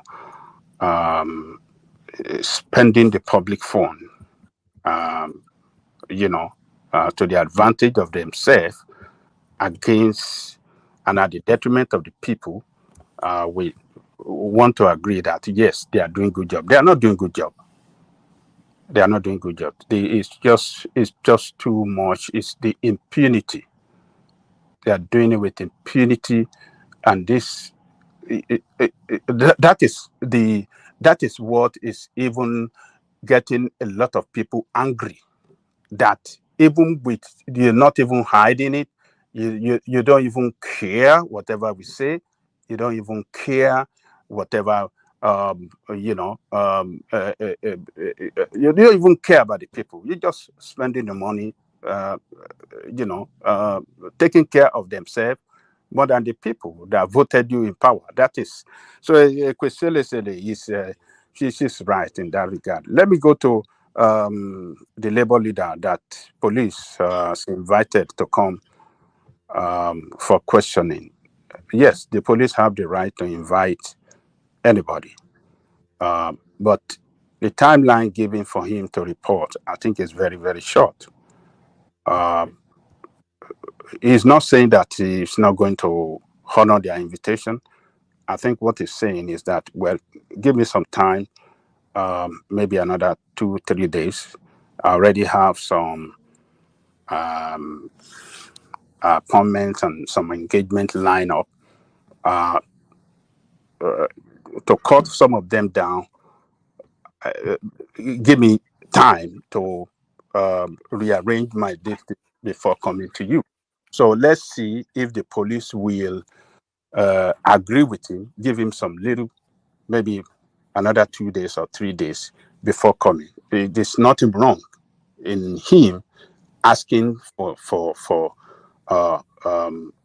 them to reschedule him for another date, beyond that date that they asked him to come in. There's nothing wrong in what he has asked for. And it will not be wrong as well for the police to agree with him that, okay, fine, come at so date. So, but the what is being reported that they are investigating him for, it just makes me laugh. That Ajero is engaging in terrorism, Ajero is engaging in money laundering, Ajero is engaging in all those kind of crap. This is not the first time that Nigerian police will come with all the frivolous, accusation against people that are fighting for interest of group of people. This is not the first time. They even did against Showore, and they ridicule themselves. They said Showore engaging in money laundering. They said the same thing. The same accusation they're labeling against, the same thing they did against Showore. What did they get out of it? Nothing. They are just making us look very backward. They make us look like people that they make us look like people that, like a country that is not capable of doing anything good. That's the radical aspect of it. Make us look like a country that can never do anything, a incapacitated country. So, but let's wait.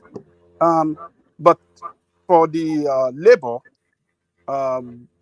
comment that they're going to shut the country down if the leader will speak up, I don't think the Labour should have said that. I don't think they should have said that.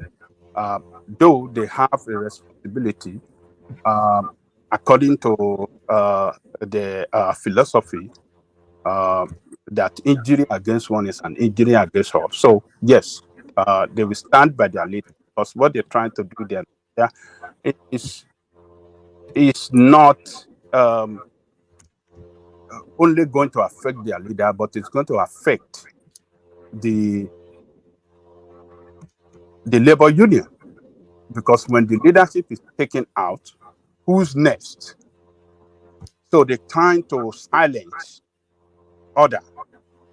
They're trying to use peer tactics against the labor. That if the one that is very vocal, the one that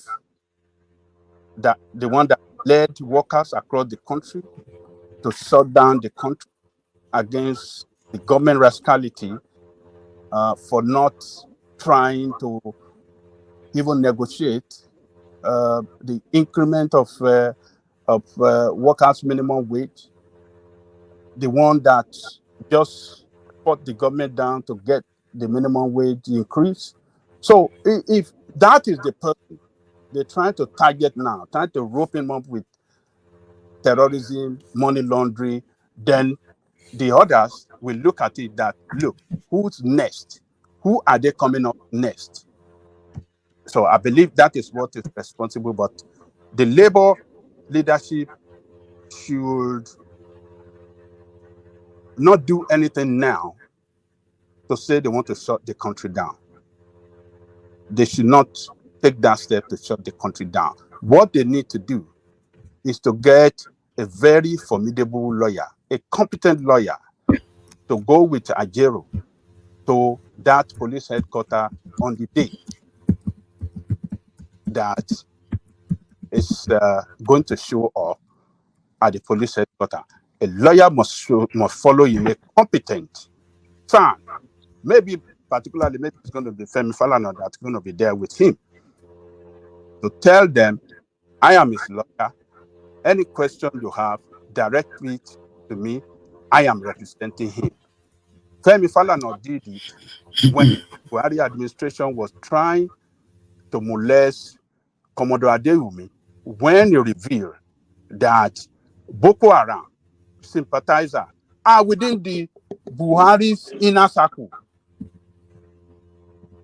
And he mentioned a lot of things that was going wrong at the, top level of the security structure of Nigeria, security operative and structure or whatever, apparatuses of Nigeria.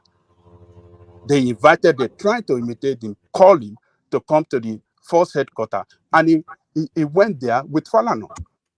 And they couldn't do anything for him. They have to let him go. So the same thing that the labor should let Falana, or a very competent lawyer, to follow him down there so that they know that, yes, when it comes to this, we end up in the court and they have lawyers that will be ready to take up against the government whatever allegation that they want to put against him. That is the best thing that they do.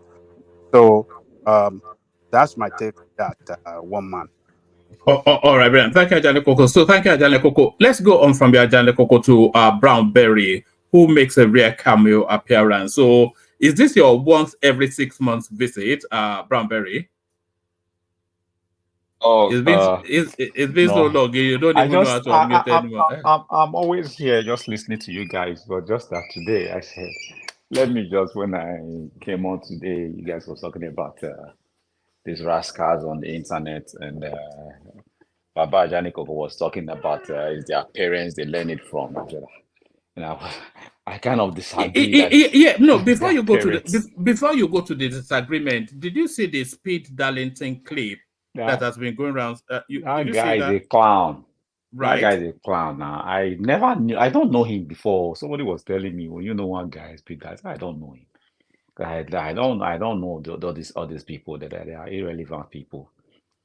What I want to say. I know last time that Kulata was saying that these people shouldn't be arrested. It's just.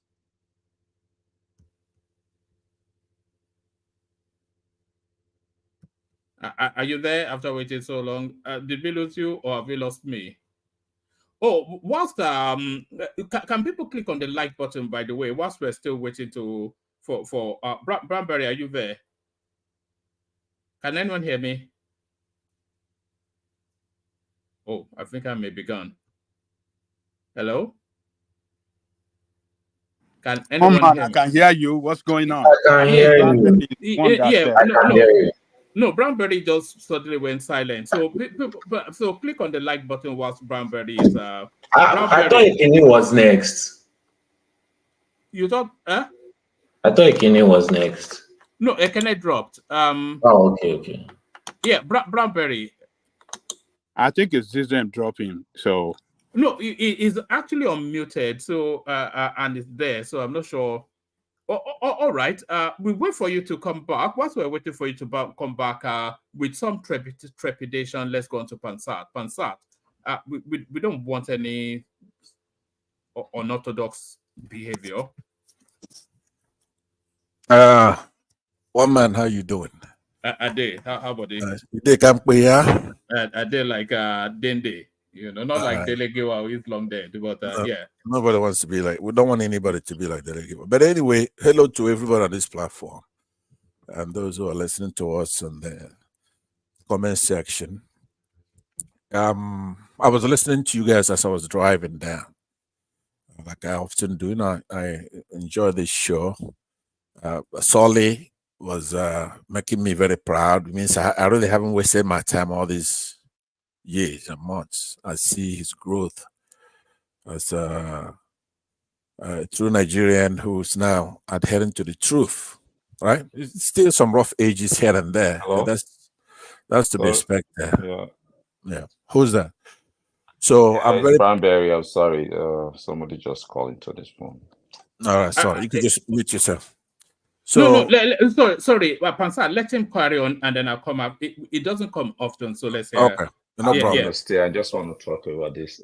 Yes, Speed Darlington and his excesses. Yes, like I was saying, You, Kulata you said know, it the, should. the language was quite vile. And I have to say to you, Brownberry, that sort of language is coming out too often now. We had some chap, who is a full-grown man, by the way, just 2 sessions ago, saying they should throw the Oba of Lagos into the sea and burn Lagos down. And then this one now, I can't even repeat what he said. I mean, it's getting too much.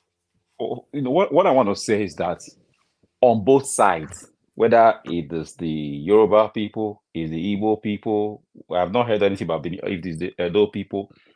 I don't think the government should take this lightly.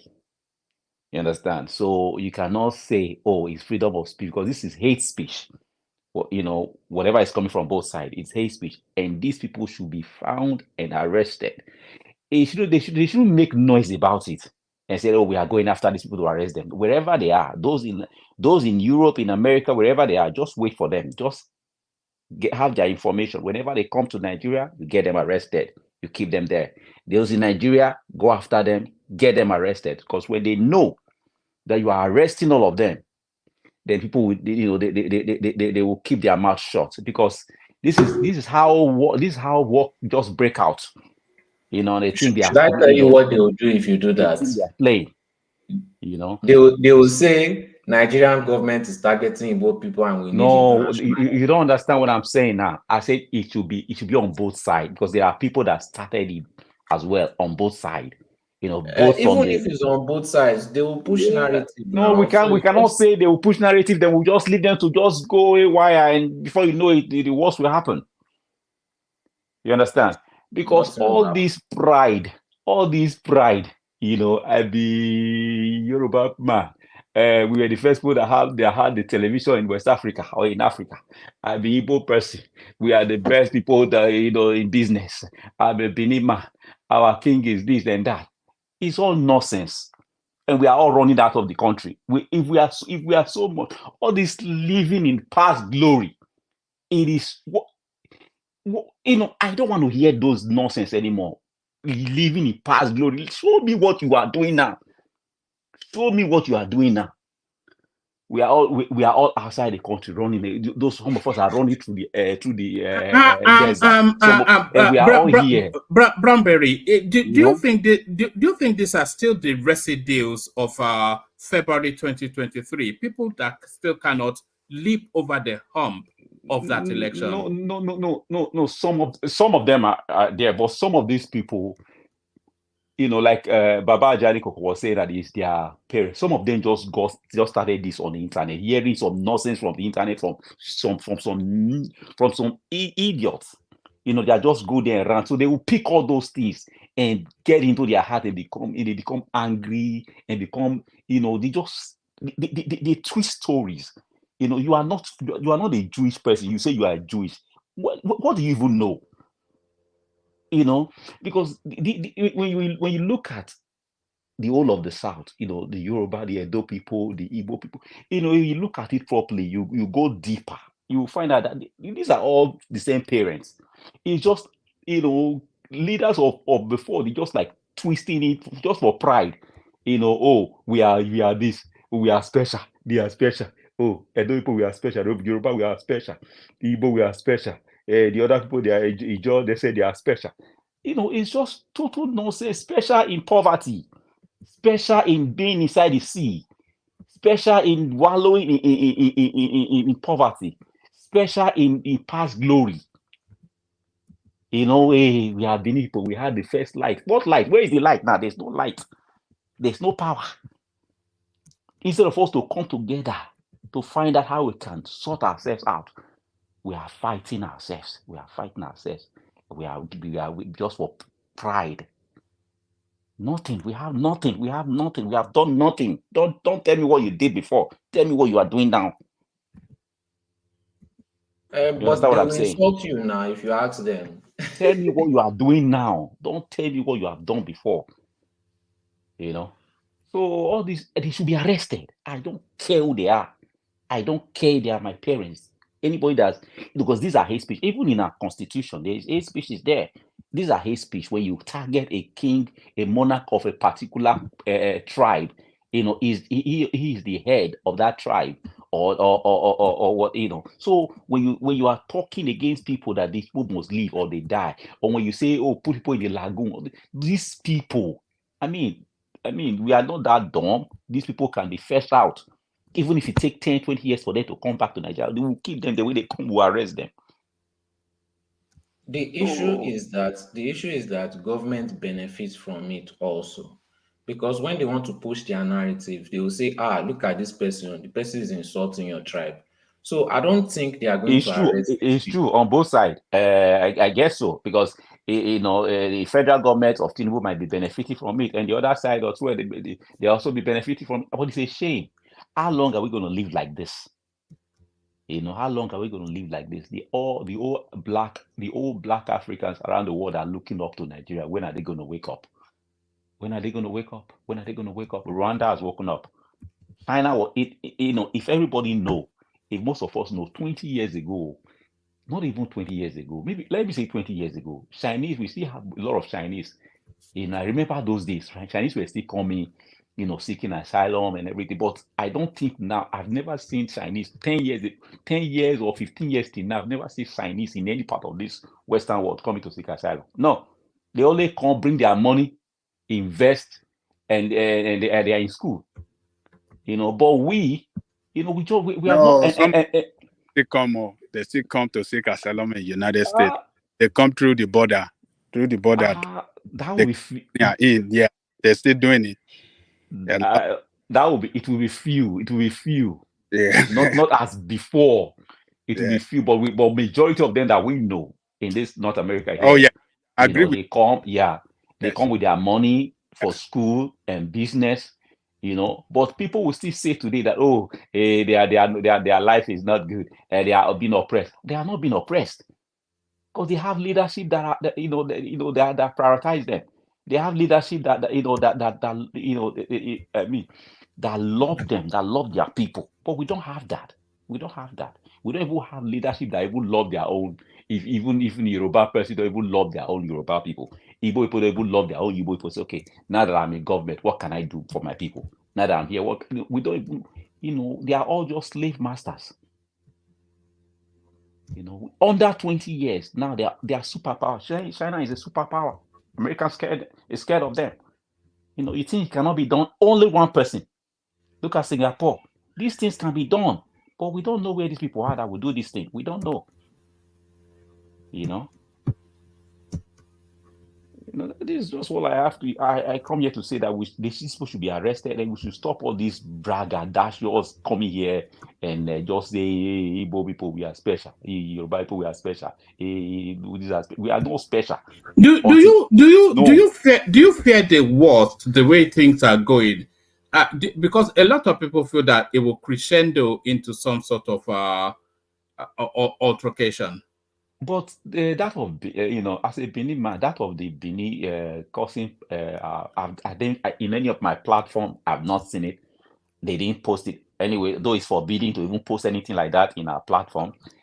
So in any because it's forbidden in my tribe to even swear, to even say, when we're growing up, you can't even say anything as a young child, or even say anything concerning about your parents will blow your mouth. It was, I don't know, that was extreme though. you can't even talk. So so I didn't say that. I've not seen that in any of my platform anybody complain about it. I always saw it here. So what I'm saying is that we should all just shield. We should just shield because there's a lot. Our people are suffering. So those are more important than just all these basbos are just going on. The end of the day, when it happens, most of the people that are even doing these things, they are not in Nigeria. But if they come to Nigeria, they should be arrested. That's what they should be arrested. And those in Nigeria that started it, those that were saying Igbo must go, and those that retaliated, all of them, they should all be arrested. They should find them. They can find them. No Nigerian police can find them because if they really want to find you, they will find you. But they won't, because government benefits from it. This is why I say we should I agree. ignore I agree. them. I agree with you. We Sorry, should but just they ignore shouldn't them. be ignored. Yeah, as well. All right. Did you want to speak to any of the other political topics before we go on to Pansat? My brother, the Nigeria matter. And Nigeria matter don't tire you, Nigeria Abi. matter. But it's our country. That country must work for us. It must work, and I believe it will work. It must work. It's just that Tinubu, I said it that, I only wanted two people. If it's not Peter Obi, to be Tinubu. I never knew that, because Tinubu knew everything. I know Yoruba people have been fighting for a lot of things in Nigeria. Lot of things, freedom in Nigeria. So I just thought that, and it was like in their shadows of those people that were doing these things. And I thought, if Tinubu get there, most of these things will be done. But I don't know why he's allowing. If he's allowing, this Fulani to just push him around. If anybody tells me that, the Fulani will still be in charge of NFPC, I won't believe it. I would say no, that's not going to happen if Tinubu gets there. But they are still in charge. If anybody tells me that former AGF and Akara General will still be, in Nigeria enjoying their money, I would say no, it's not going to happen. That the lion of Kogi will still be in government's house after serving 8 years. I would say it's not going to happen. But these things are happening. These things are happening, that I don't want Tinubu to make the same mistake that Jonathan made, and he thought that he is going to win. The conference, what's it called? That conference that constitutional conference. Yes, the Yes, national of restructuring, everything was made, was settled. All the tribes, and they all agreed. Though he hasn't sent it to the National Assembly, there was things he could have done. There was some signature he would have put on some of them that would have, but he didn't do it. He was scared. I said, okay, if I win, I will win. If I do it, I will not win. If I do it, I will not win. So if Tinubu wants to stay in that lane and said, okay, let me just be romancing these people so that I will get 2027. What if he doesn't get 2027 and he gets back to the north? We're in soup. Because we know these people, they don't know how to govern. Look at what happened with Buhari. Look at what's going on. Did you see that video where Kano governor went and two trucks of wheelbarrow to empower people, to empower the youth? Wheelbarrow. That was embarrassing. Wheelbarrow, my brother. Are these people sick or what? That's not going to happen in the South. No governor will bring wheelbarrow and say, let me empower the youth. Because you are sending them back to the streets. So it is sad. All right, thank you, Bamberry. All right, let me stay on the back and I'll be listening. I'm just gonna go. Thank you. All right, thank you, Bamberry. So from Bamberry, we're going to Pansat. So Pansat, do you want to be fed the lines, or do you just want to go at it as you will? I would do a hybrid. I'll give you a lot of signposts of what I'm going to be talking about. I will talk about Wiki a little bit. But before that, I'm going to make some remarks about the last speaker, Mr. Brownberry. I do agree with his spirit. There are a couple of things I'm going to discuss about his suggestions. And then I will talk about Wiki, like I said. I will talk about Tinubu in the sense that Brownberry mentioned. I will use that rhetorical satirical idiom, the emperor that has no clothes, and then I will go into Ajan Lekoko a little bit, but I'll do it in the spirit of respect for the platform and everybody else, right? So that's my signpost. So let's start it off by saying to Brownberry, I heard what you said, and I agree that the spirit in which you come here to say to all tribes in Nigeria to stop living in the past. Let's concentrate now and do the right thing and respect ourselves. I agree with that. But I don't agree with what you said, just arrest those who started it and then arrest those who reacted. I believe there should always be the causality doctrine. If you go out there and you cause people to react to you, you should be held accountable.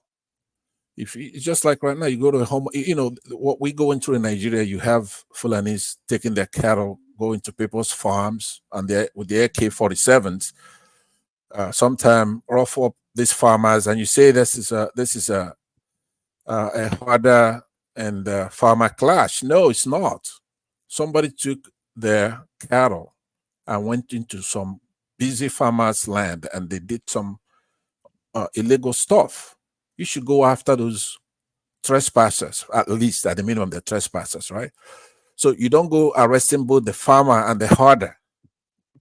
Now, you come from Edo State, and I have I have a lot of friends from Edo, and I'm very tough on the Edo people, because we are in a state, we're in a country where we're democracy, right? So you have your Oba and respect tradition, culture, and stuff like that. That's good. But you cannot have one of your sons, such as what is this guy's name? He has a beard and a little goatee there that's kind of discolored goatee, kind of whitish, right? What's his name? Is he a politician? No, Reno Omokri. Oh, yes. It's the kryptonite, the husband of the the obedience space. He's always flogging you people, isn't he? Now remember, I'm not obedient, but I don't really have any disagreement with obedience. I don't have that much disagreement with Showore, for example. I know that he doesn't have judgment. I criticize him here and there, but Showore is quite somebody I fight for. If I tell you what I've done for Showore, nobody's even gonna believe it. But I don't go into that. So I agree with a lot of Showore stuff. I agree with a lot of the obedience stuff, right? But what I'm trying to say, you cannot have one of your sons go out daily insulting a southeastern patriot, humble man such as Peter Obi, daily insulting him every day, and you just keep quiet. You stay quiet, stay mute, and then when those people react, then you start running your mouth. It's not the way it works. People respect culture. They say, okay, that's your king. It's sacrosanct, like you described. It used to be worse in those days where you're not even supposed to say anything. Well, that's crazy, right? Supposed to say something when somebody's wrong, no matter who it is. Our constitution is what we'll go by on that level. But we still have to respect our elders, our institutions, and that's good, right? So what the Edo people do, and I don't blame them, it's probably because of how small they are and they're minority and they're in between two giant traditions. So they're like spoiled brats. So if the Igbos upset them, they go to Yorubas. Yoruba upset them, they come to the Igbos, right? So you can't have one of your sons daily insulting a man such as Peter Obi, a public servant.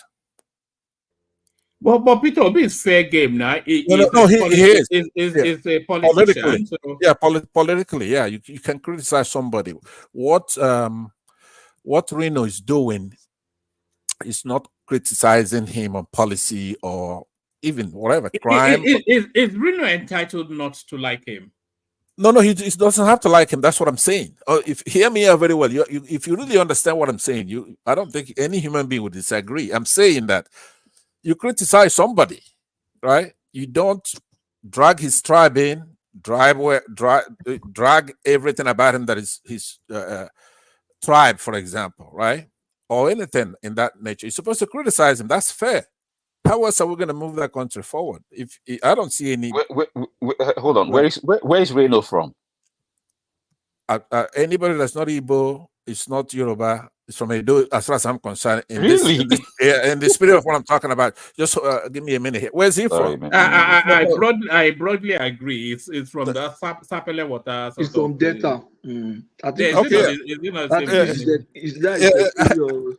I know, but listen to me.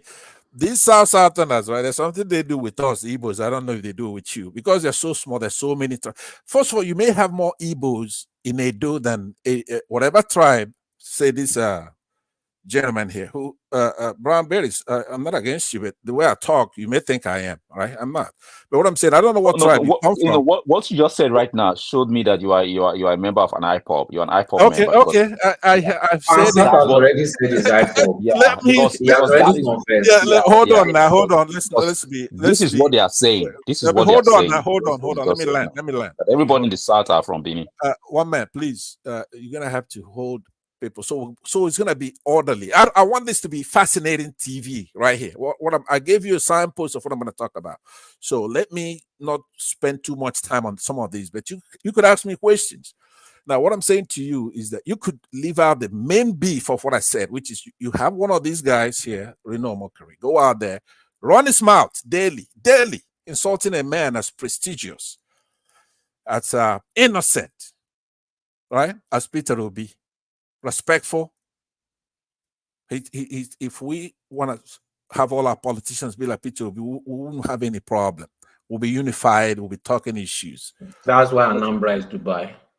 Yeah. So that's what I mean in that sense. I'm not saying about his accomplishment, but anyway. So that's where I disagree with you. But you brought something to the table that we should explore, right? We're not gonna be a bunch of angels. Boys are gonna be boys. There's nothing wrong with whacking a little shoulders here and there. You know, one man calls it yin and yang. You could yin, and as well as you're gonna get some yang back, right? That's fine. There's nothing wrong with that. So that's on that. Now I want to address Ajan Lekoko.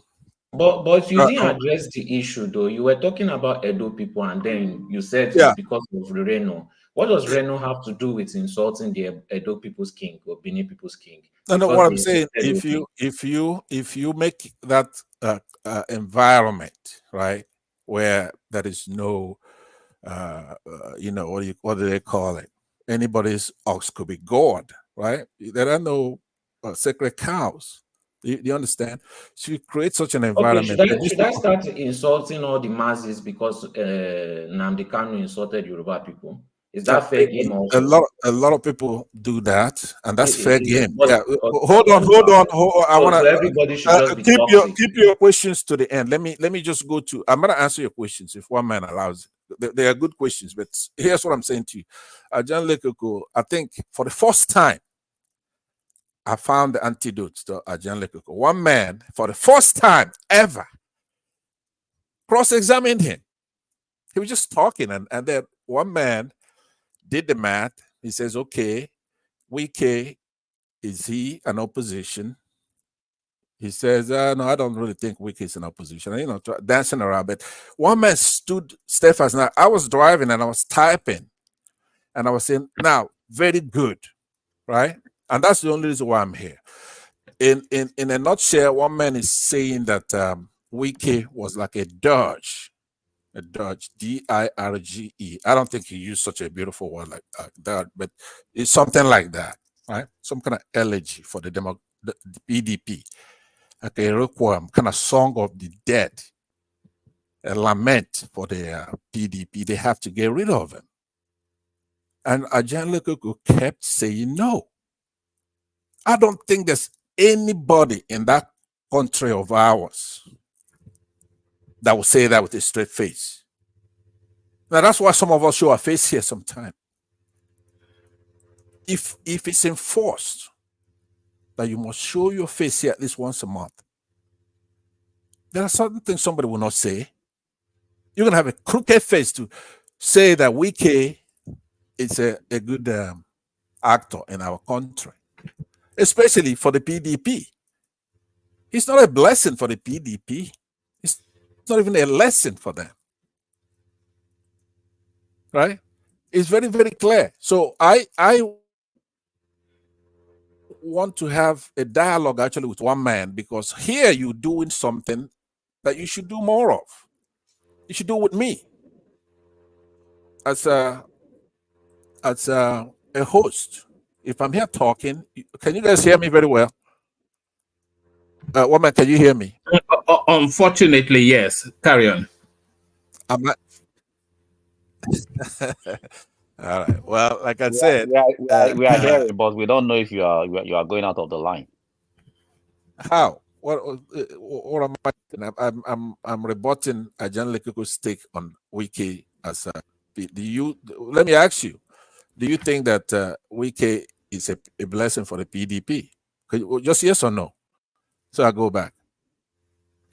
Hold on. I'm going to ask you. Oh, is that to Branberry? Okay, carry on. Yeah. Do you believe in Nigeria?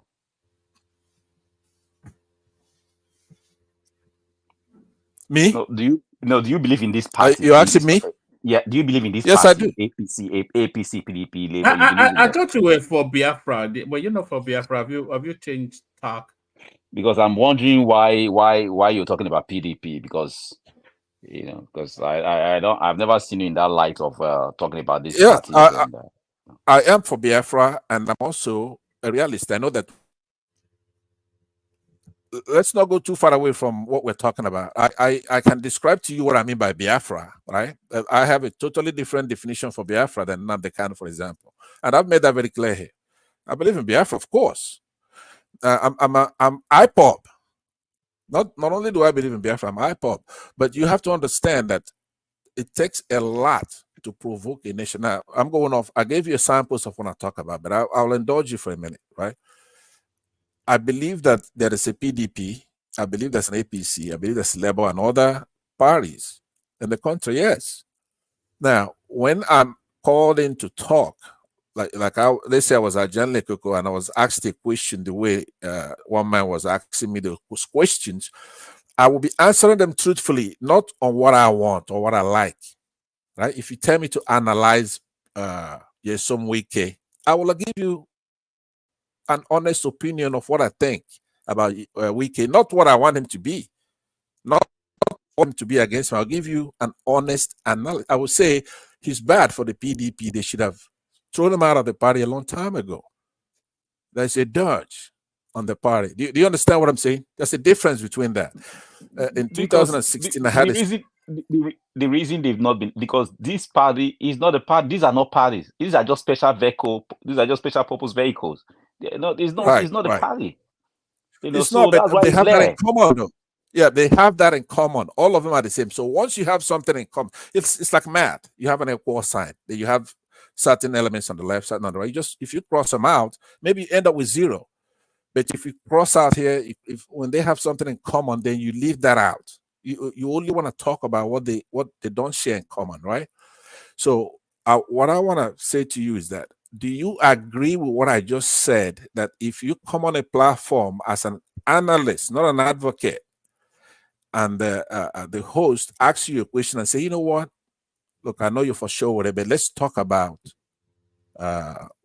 some Wiki. What you're supposed to do at that point to make this platform have standing, you're supposed to give a thorough, a beautiful analysis of what's happening politically or otherwise. You may bend it here and there for your own benefit, but you just don't come out and then be caught like Ajan Lekoko was caught, where one man asked him, is PDP an opposition? Say yes. It's Wiki opposition. He says no, he's in this government. And I said, okay, then how could it be? How could it be good for PDP if they're main opposition? And he can answer that question. Nobody can. So I want you, Brownberry, to agree that when we're here talking about these issues, we should be candid, professional, and very good. Right? So I would leave that. I had a lot to say about that, but if I really press it harder, I have a feeling that somebody's not gonna like it. But for you, you show some sign, right? You show sign of somebody who. We should do a session on conspiracy theories, shouldn't we? Sorry, I was following but back to so with Wiki now, what do you do with a question like Wiki, as was said in A Sound of Music? So it's a conundrum that has to be resolved very, very quickly before because the throes of 2027 are already green shooting within the political space. And the one Achilles heel, the noose round the neck of that party, Yemsen Wiki. So what do they do, and why have they not done it? because for as long as he is in that party and wields the level of influence that he does, no matter what the permutation is, they stand no chance. Even he said, Wike, that he was never, that if Tinubu was contesting, that he would not contest against him. So why are they not able to get rid of him? Right. You know, see, this is a very, very, very good question. That's what I was saying. You asked that question earlier. So let me take a whack at it, right? They cannot continue. It's unacceptable for Wiki to continue to embarrass their party with crude, unruly, bellicose tendencies, right? It's a bad-tempered troublemonger, very reckless. And we could go back as why he's doing so, because he lost in the primaries to Atiku Abubakar. He lost. His friend, a northern governor somewhere, and others that he made party chairman, fucked him during that primary, right? So he was enraged. But to make matters worse, when Atiku picked his vice president, he ignored the fool. He didn't pick him.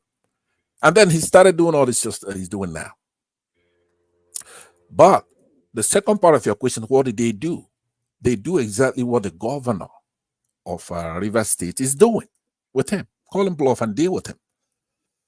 Now, you recall, and I'm sure you do, even if you deny it one mind, Ajan Lekoko, when that battle was started, he said, oh, this is a new governor.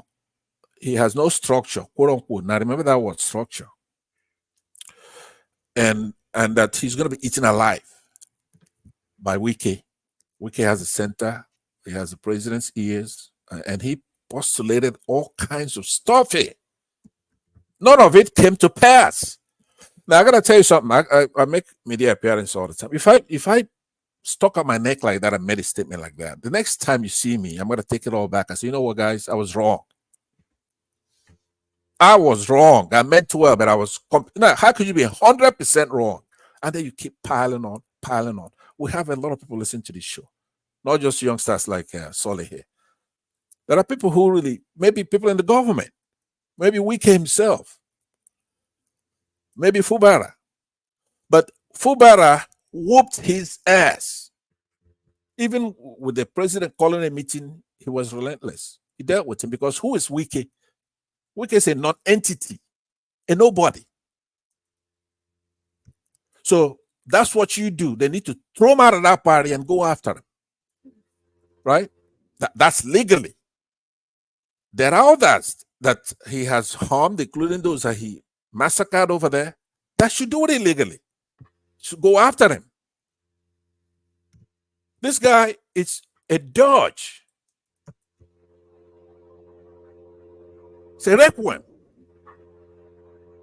a trenody, a coronage, an LH. It's nobody.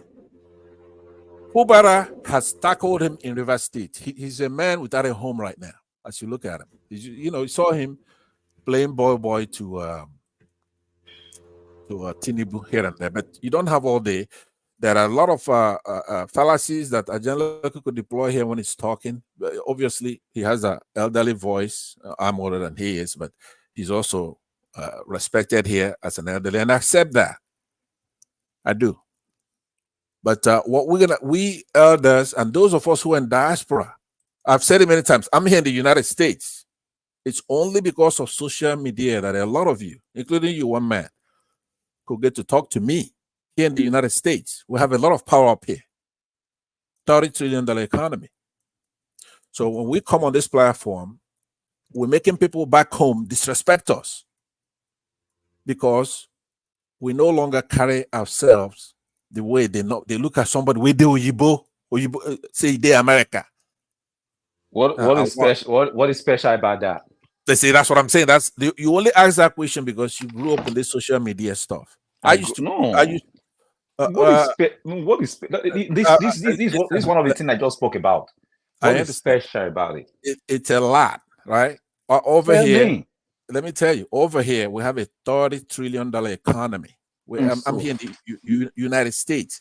One city, one village here. Is that $1 trillion in your pocket? $1 trillion in the economy is in your pocket. Wait. I'm sure. That thing has Patowski, skyscraper. I'm sure you went home. Let's say in the 80s. Did you? Were you in? I know you were born. I've seen you. I think you old enough to have been. Wait, I don't know if you were in America in the 80s, or if you were, even if you were back home. Pansat lives a credit card life, I suspect. No. Listen to this. What I'm saying is that I used to come home. A guy from the United States. First of all, if I talk to you, even if I say get on your knees, you're gonna do it because I come from the United States. The problem we have. Can we allow people like this to lead us? Can we allow people like this to lead us? Hold on. All the baby in the village, they will be trembling. I don't think Pansat is a leader. I think he's more like an antagonist. It's probably one that keeps. I won't say instinctually is a leader. Would you say you are instinctually a leader? First of all, if I'm leading, right? Yeah, I'm not gonna be leading just with. Let's say I'm made president of Nigeria today, You right? are better in the National Assembly.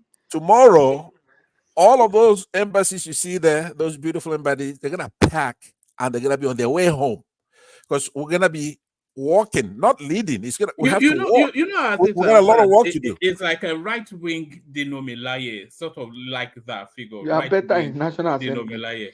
No, you see, Dino Melaye and we have a lot of talents. Dino Melaye is a very big talent. I don't know if you listen to him. He has all the doctrines of democracy. He's not an imbecile, but we don't have a constitution that has checks and balances where you don't get away with anything. Dino Melaye is not different from Yaya Bello. No, all these guys, right? Yaya Bello is the only one who's been able to wrestle Dangote to the ground, took back the refinery of his state. Yaya Bello, he did that. I mean, cement factory. He's the only one who's able to take him to court, recover the state's cement factory. So all these guys, they have talents, but the country doesn't have law and order. Where if you commit a crime, right, you be a foolish person to go committing a crime because you're gonna lose. It's like here in the United States. If you go and you commit a crime, right, you're gonna end up losing. It really makes no sense unless you flatly get away with it. If you go out there and you rip off somebody and you take millions of dollars from them, eventually it's going to catch up with you and you're going to lose all that money and also go to prison for it, right? So we don't have anything like that. You don't have checks and balances. We have nothing. So if we had that, trust me, you want to go commit a crime, go ahead. So all these intelligent people, it's like Showore, for example. He's one guy who's endured, right? If you go through what he went through, at some point you're gonna give up. These guys are not worth fighting for. You take the money, right? If you're gonna sacrifice your time and your life and everything for Nigerians, and the next day they're gonna forget about who you are. They don't even care. It's not worth it. That's what's happened to a lot of these guys when they go in there. It's just that Showore has endured more than the others. If I'm in Nigeria and I go through what Showore is going through and I come out and I see that's the way you treated me, right? I'll take the dough.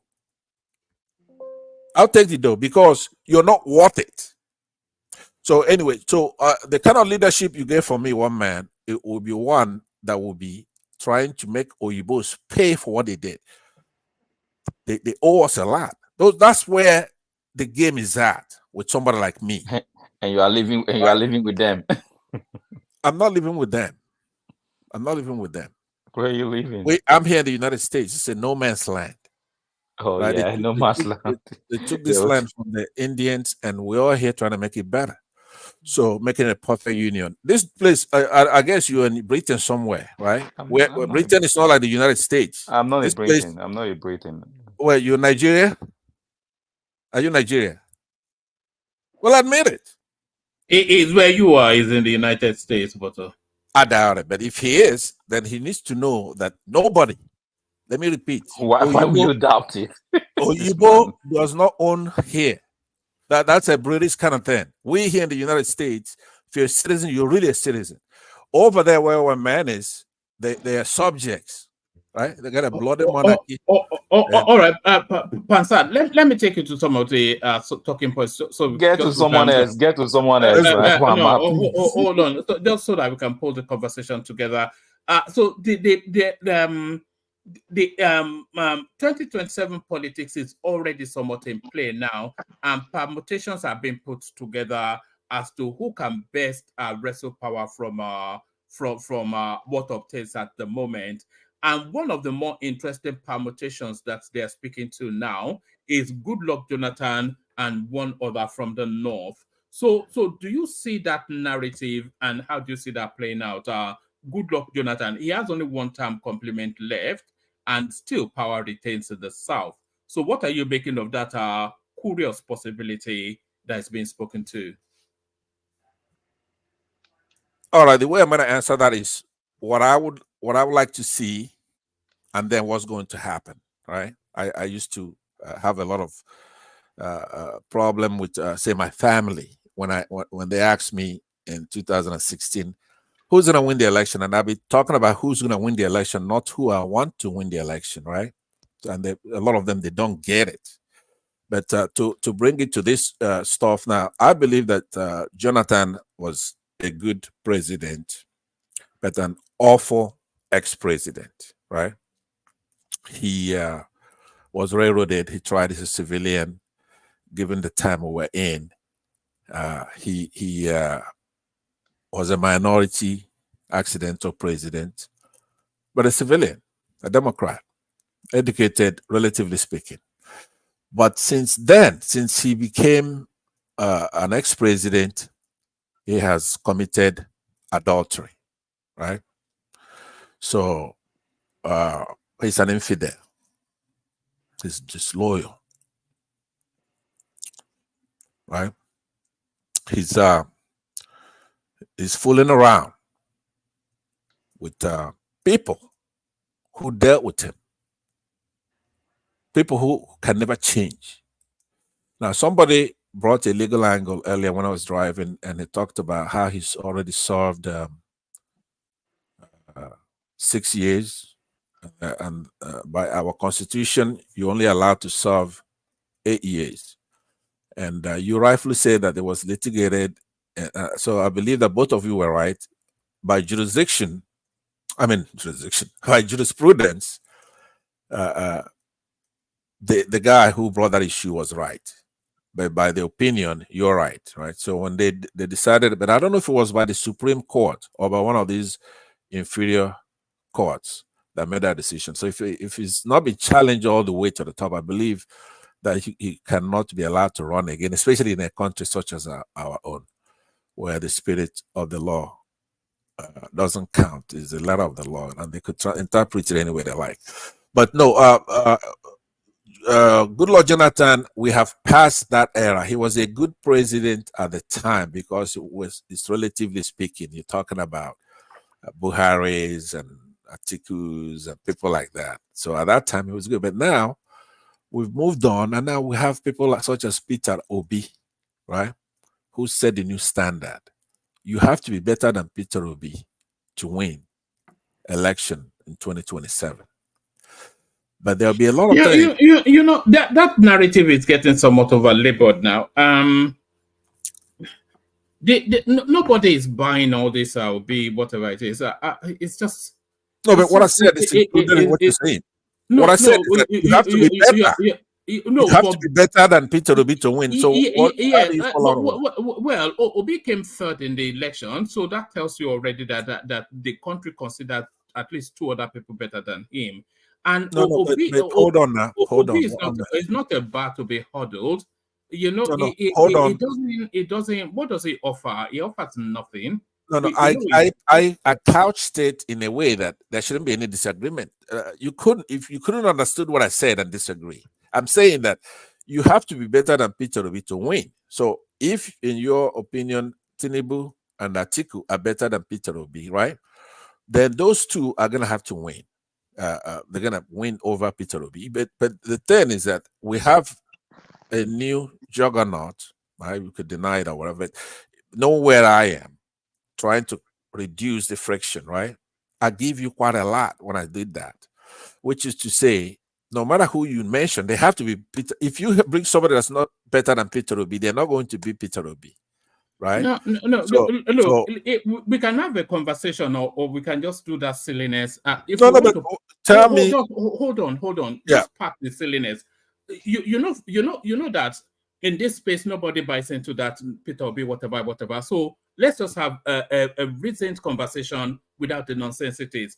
If Peter Obi runs in 2027, then it almost guarantees Tinubu the second term, because the North wants power to transit back to them, and they're not going to endure 8 years of Peter Obi on top of 4 years of Tinubu. So that's an obvious narrative right there. okay, well, Hold on. If Goodluck Jonathan runs and wins, then they satiate everything that needs to be satiated. They still honor the agreement that the power transits to the South for 2 terms, but they get Goodluck Jonathan, who is malleable to their excesses, and they're certain that after that, Goodluck Jonathan serves only 1 term and they get the power back. So forget Peter Obi. Don't do that. Just no, you're doing speak to the nuance of it, rather than this silly hold on. Obi nonsense that Hold just on. annoys people. Yeah. Hold on. Don't let them be annoyed. If somebody's annoyed because of the truth, right? Or let them come up here.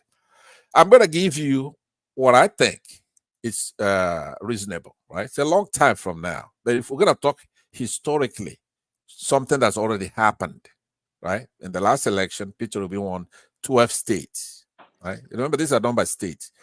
Atiku won 12 states, and Agbado won 12 states by INEX rigged elections, right? That is the official result. They all got 12 states. Now, P2B got Lagos, Abuja, so many other big places, cleared out the Southeast and all that stuff, right? But in reality, now this is where my opinion come in. P2B won about 29 states. Now, they shut off the beavers. You could be in denial all you want. All right. Let's just go to another conversation. Let me land now. Let me land. Because you're not capable of the conversation now. Because wait a minute. Maybe it's beyond your capacity. Let's go to where you're. Let's go to where you're. No, hold on. Let's go to where you're capacitated. You're clearly not capacitated for that conversation. Go to this one. Go to this one. I'm the one who stick my head in the fire here. But go ahead. What do you got? No, just go to something. This sort of speak to that sort of space. Yes. What is it? I have slept. I'm actually trying to have a conversation with you, but it's just important. Gotta be able to. You're stuck in a tribal loop, which you kind of seem to take a moment away from to actually speak intelligently to a nuanced conversation. It's just it's maddening. Listen to me. Maddening. It's not only you that have a problem like when I'm on a platform, right? I'm the same way here everywhere I go, right? The reason is that you spoke earlier about apostasy, right? You understand? It is if you look to Matthew 12, 31 to 32, it's gonna tell you about you blaspheming against the truth and all that stuff. What that really means. You just use it casually. If you put up a poll right now between you and I on your own platform, I'll defeat you. Right now, put it up. Put it up. All right, thank you. You're just forever silly. Let's go on to Patoski. Thank you. That's enough from you. All right, Patoski, let's hear from you. But to that conversation I was trying to initiate, Goodluck Jonathan being presented as a possibility to defeat Tinubu, that seemed to me a more well-crafted option to retain power still in the South, guarantee the North their complement after Goodluck Jonathan, and a real heavy weight to threaten the Tinubu space. So what are you making of that possibility? That's the conversation I wanted to have, not some screeching nonsense. So that arrangement is saying something to me, and I think we need to continue. We need to rethink our nationhood. You see, that means it is about who grasps power. It is not about the people. In this whole discussion, oh, let's put Jonathan. Then in 2027, we have the situation of the economy, the situation of the country, insecurity, food price is not even on the table. None of them is being factored into all these arrangements. It means that all these people just want to grab power. And it will be silly of us as a people to just follow them gullibly, because these are also individuals now. There's nothing special about anybody who is the president today or a governor or whatever. They are there because we tend to disempower ourselves and give them the power, because it's like a closed system. Just like in science, they say energy is neither created nor destroyed, but it's transformed from one form to another. Or in thermodynamics, energy moves like that. If you imagine a closed system as a country, all of us have our energy, but this person becomes our leader because we choose to pass that to him. There's nothing, if you look at it, there's nothing special about people ruling us. In short, they are not,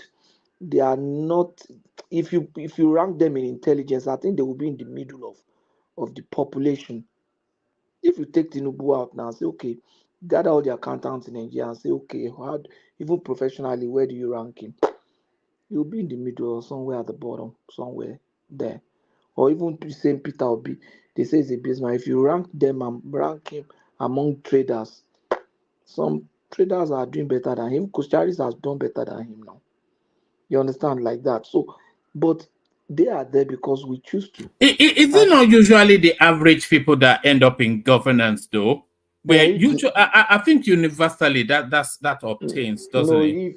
if the followers have, if I don't want to use the language, if the followers are the kind of people that we are in Nigeria today, who argue among ourselves about them, who abuse ourselves, who jab ourselves, who do all kind of things about ourselves because of Tinubu, I will now become an enemy of an Ekene, or because of Obi, Ekene will now become my enemy. For what? For what? Who is he? Who is Tinubu? Who is Obi? Who is all these people? Who are they? They have nothing human in them that you want to really desire.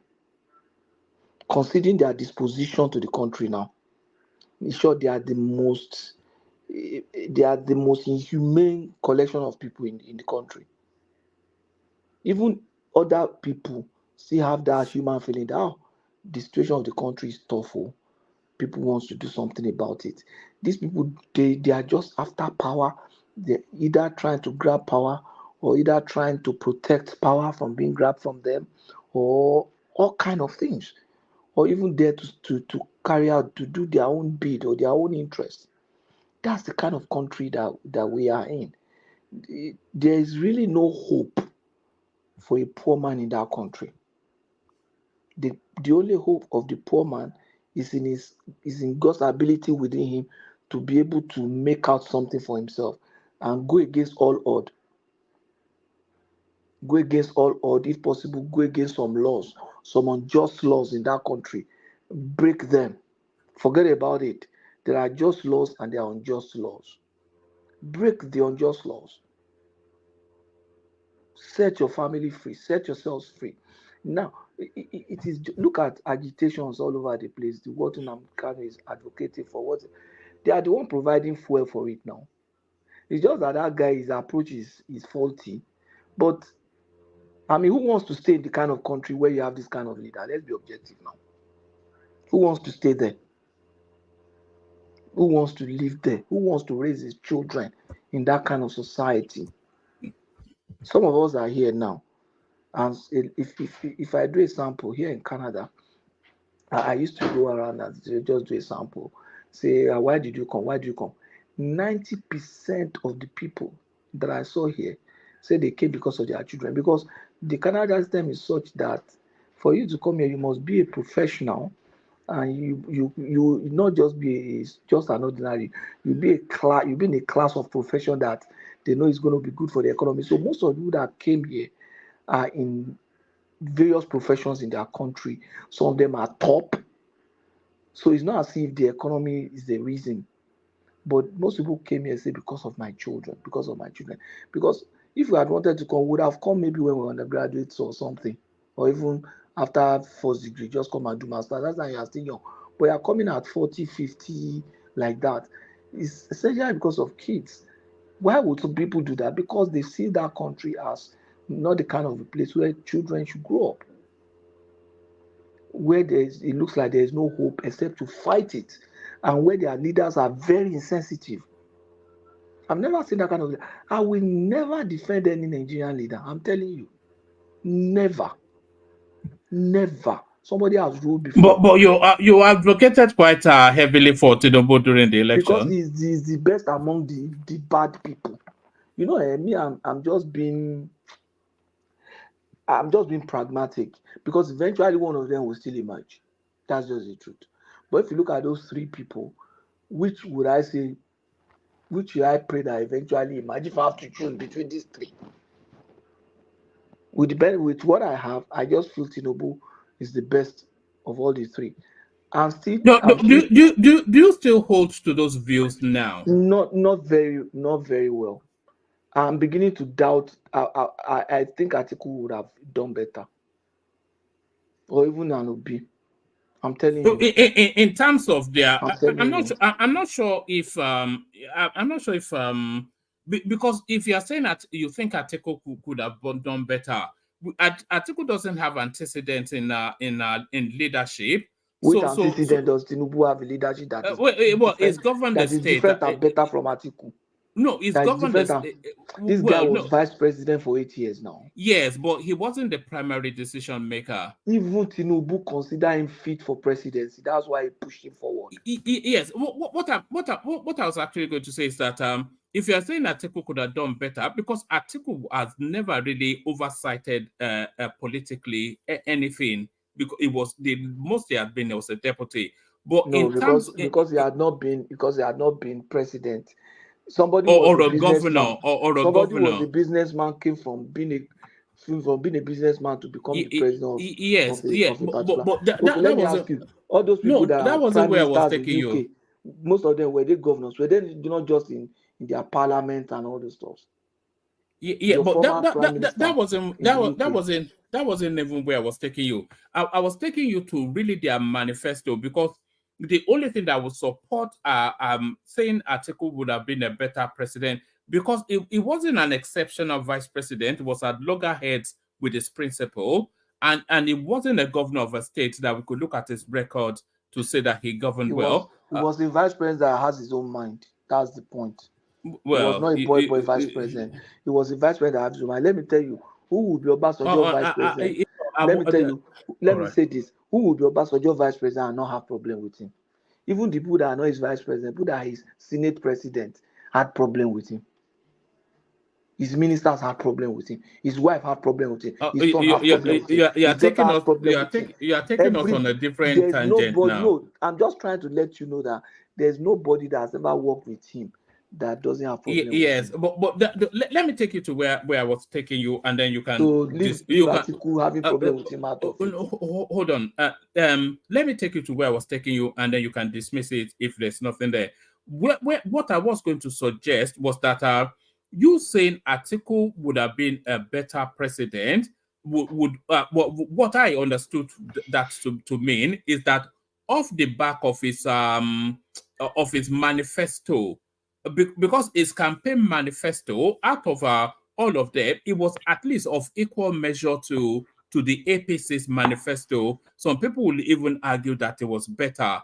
And the real crown jewel of that was his policy on NNPC, which is to discard entirely. So if off the basis of his campaign manifesto and his laid out plan for governance, if you're saying he would have done better, then I can buy that argument. But you saying Obi could have done better, I cannot say what would inspire that sort of comment. Okay, yeah. From what I've seen so far, you understand, I believe that Atiku would have done better. He would have done the same thing, maybe do all this subsidy removal. Atiku would have been able to scrap an NPC, yeah. And then Atiku, I believe, would have stabilized the country better. Obi could still have done better in some areas. Obi would have removed subsidy, but I think he would have managed it better. At least not there, so I'll give him that benefit of that he could have managed it better. Tinubu did not manage it well. Tinubu just used cowboy system. It's removed and just play into the gallery. No, that's not a very good one. You understand? All these things that they are doing now, those are things that would have been in place. The Oh, property hold on, Patoski. You say Obi will have managed it better. Obi said too that he will remove the subsidy immediately. That's what I'm saying. I think So how would he have I have the clip. and so how would he have agree managed with it him that better? he would have removed it suddenly. He said but immediately. Just the immediately. same way. Yeah. Wait, I think he would have removed it immediately. But I think Obi probably would have had the kind of oil interest that Tinubu has that is conflicting against national interest now. The kind of interest in oil and gas that Tinubu has that is conflicting against national interest. Because if he had removed it immediately, then everything that is going on now, one man, how insensitive can a leader be that you have a product that affects everything, every aspect of our national life, and because you have interest, the entire 200 million people that voted for you, people that you were almost falling down when you were campaigning, and against all that they still stuck their neck for you. You are so insensitive to them, and you just pursue your own interest. Look at what people are going through in that country. There's inflation globally, I agree, but the rate of inflation in Nigeria is unprecedented. I looked at it. One of my friends said he just bought a Toyota Corolla of 2010. He said 6 million. I said, what? The kind of car that when I was living in Nigeria, I sold my own for 500,000. The 2000, I got a 2010 Yaris. I got brand new. I just used for some time. I sold it for 650. Those cars are going for 5 million, 4 million now. Tokumbo, not used to, not new one. Even that my new one, Yaris, when I bought it for 2.5 million from Globe Motors that time in 2010. I don't know how much a brand new one will go for now. That is not the kind of life that people should be living now. But you don't know the price of tomato. You don't even know how much they buy cars. The children don't know how much they buy cars because the cars are available. They won't even know. But if somebody steals as much money as could buy a car from their money, they won't even know. The kind of cash they have in the house given out to people could buy people cars. Those are the kind of leaders that we have. But Obi does not look like somebody like that. Maybe because he has not been empowered to that point. So if of all of them, Obi is still the one that looks close to normal human being, as in ordinary people. He's rich, but I think in his look and in his disposition and everything, he still looks close to an ordinary person on the street. I've met him before. I've met Obi before. I just never have said it here. I met Obi in 2000 and that was 2014. Yeah. Well, I was on my way to Abuja, so we met at the airport. We were waiting for our flight, so we all sat down in the lounge. That's his regular lounge. He came there and sat with us, and everybody was talking. It was just normal. Maybe he's pretending, but he has been pretending. Somebody has been doing something regularly. That means that's his nature. He was not even running that time. You understand? Talking of 2014, 13, 14. No, 2013. He was not even running that time. I think he was governor or something that time or something. I can't remember. But what I'm saying is that he's the one that is close to the ordinary person. So he's likely to know more what an ordinary person is going through. You understand? I almost regret not pushing for him. But he wouldn't have been able to. They would have made it difficult for him to. We all know that the votes Do you think he's equipped to govern Nigeria, Obi? If what equipped Tinubu to govern Nigeria, that they equipped Tinubu will be.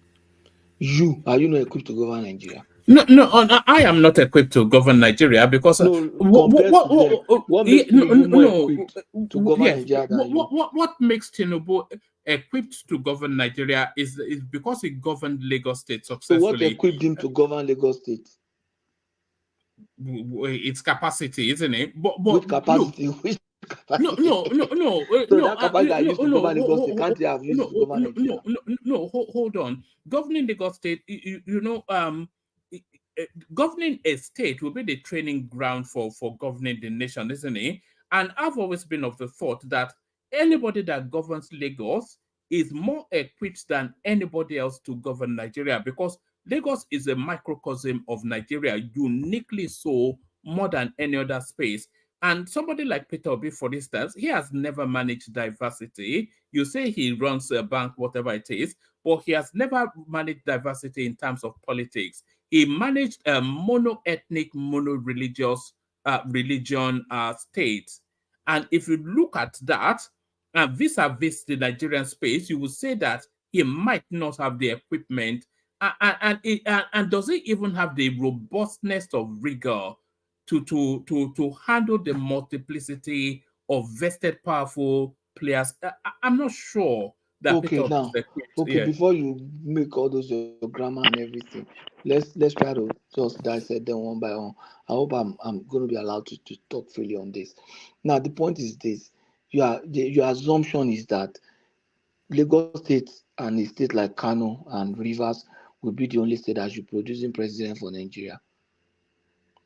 That is not realistic. It is not realistic. No, I'm saying because whoever with your govern, criteria, they are more that means equipped. that means They are more equipped. Yeah. those are the people that should be the criteria for them to govern Nigeria. You understand? That is not a strong argument for that. Now he has governed Lagos, and so he's equipped to govern Nigeria. That will apply true for Tinubu, but not for everybody that's governed Lagos, because we know that every other person that have governed Lagos, apart from Fashola, who strongly stood his ground, they have never governed Lagos by themselves. So if you say anybody that have governed Lagos, Sanwo-Olu is not the one governing Lagos. They have structures, they have their system of governance for Lagos. That's that group. That group has a system of governance for Lagos, and it's not a Lagos system. It is that group system, because if anybody comes into Lagos today, that person will not fit into that system. So when they say they set up institutions and system in Lagos, I will. When they say they set up system in Lagos, if these people leave now, that system is not institutionalized in Lagos. That system is institutionalized with them. If maybe Chinedu comes in or a woman comes in, that system will not apply to you. You understand what I'm saying? So, okay, he has governed Lagos. We are seeing the capacity now. What has that capacity bring to bear? Can you hear me? That capacity has made him very insensitive. I'm not looking at just his capacity. I'm looking at his nature, the kind of people. And this does not just apply to Tinubu. If you remember, I was not just talking about Tinubu. I said the kind of leadership we have. I'm talking of his nature, the kind of a human being that he is. If somebody is not good, but he has capacity, you are only magnifying his capacity to do evil or to do wrong. You understand? Somebody that naturally, by nature, is not a good person, is insensitive to people's need, but that person has power, has influence, you are only magnifying evil. I know some people will not love what I'm trying to say, but I don't care. I care more about the people there in Nigeria now. I care more about people who send me the kind of message that say we have not eaten since. I've never really been having that. People ask me, Do you think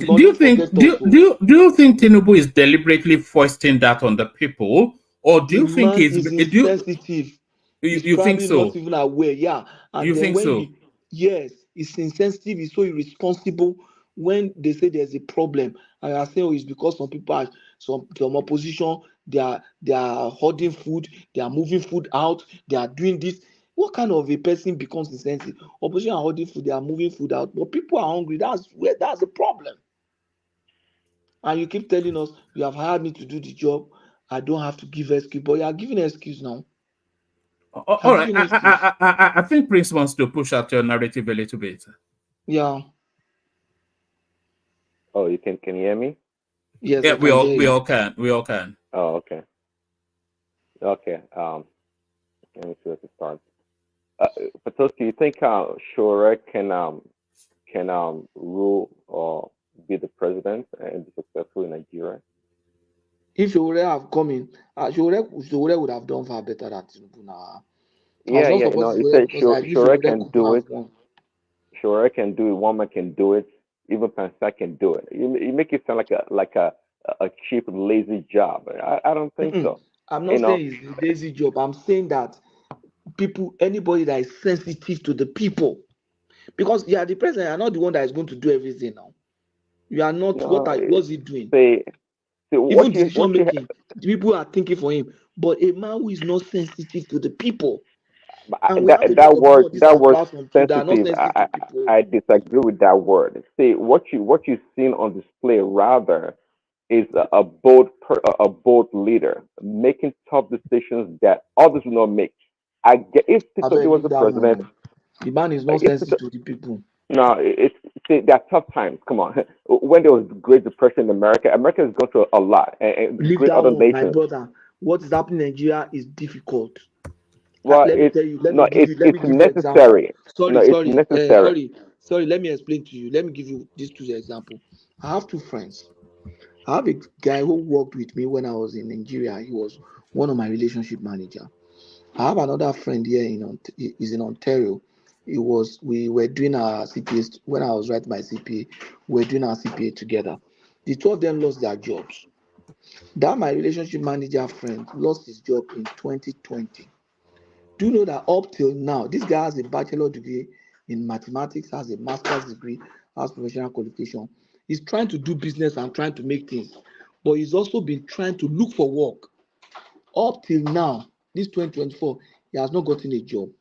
That my guy in Ontario lost his job in February. He started looking for a job. He got social security, we call it EI here, employment insurance. They were paying him enough. The money was enough. All he needed to do was do dash door with it, and he was able to pay his mortgage. In 3 months, he had gotten another job. Whereas that my other guy is still hustling, trying to do things, then trying to get a job. That's the kind of system. You are in the US, you are okay. Okay, You could move for job. Guys forget are that. You leave suffering. There are America some alone. guys in Nigeria that I know that are struggling in Nigeria that are way better than some of us here.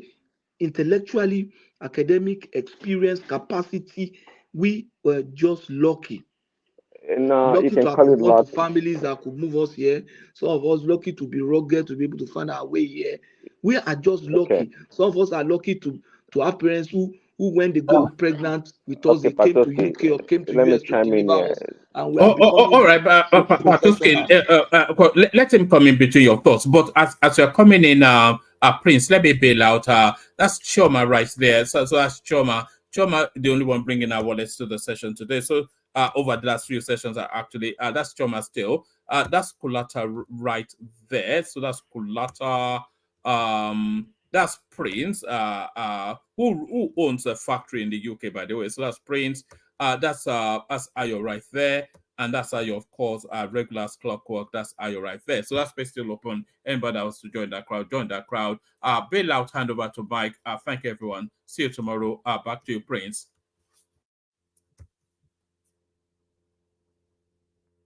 Sorry, Prince, you can carry on. You were Prince. Oh, I think it dropped. Did it drop? Oh, it's back. Yeah. So back to you, Prince. All right, thanks, Roman. Yeah, Patoski, you're just making a comparison between Canada and I think we're talking about Canada and Nigeria, how easy it is to get a job in Canada compared to Nigeria. Okay, yeah, sure. But don't think that in the West that people don't also have hard time getting a job. It does take much longer than 3 months for a lot of people. And simply because you're an A student, okay, in class doesn't make you a well-rounded person in society. or the person that has that tenacity, the drive to get things done. That's never the case. So I don't care about those people back home because they got A's in all their WAHEC and whatever exam they took. It doesn't mean they have that hustle mentality. You know, if you put it out in the real world, don't think they're going to survive. Don't think that.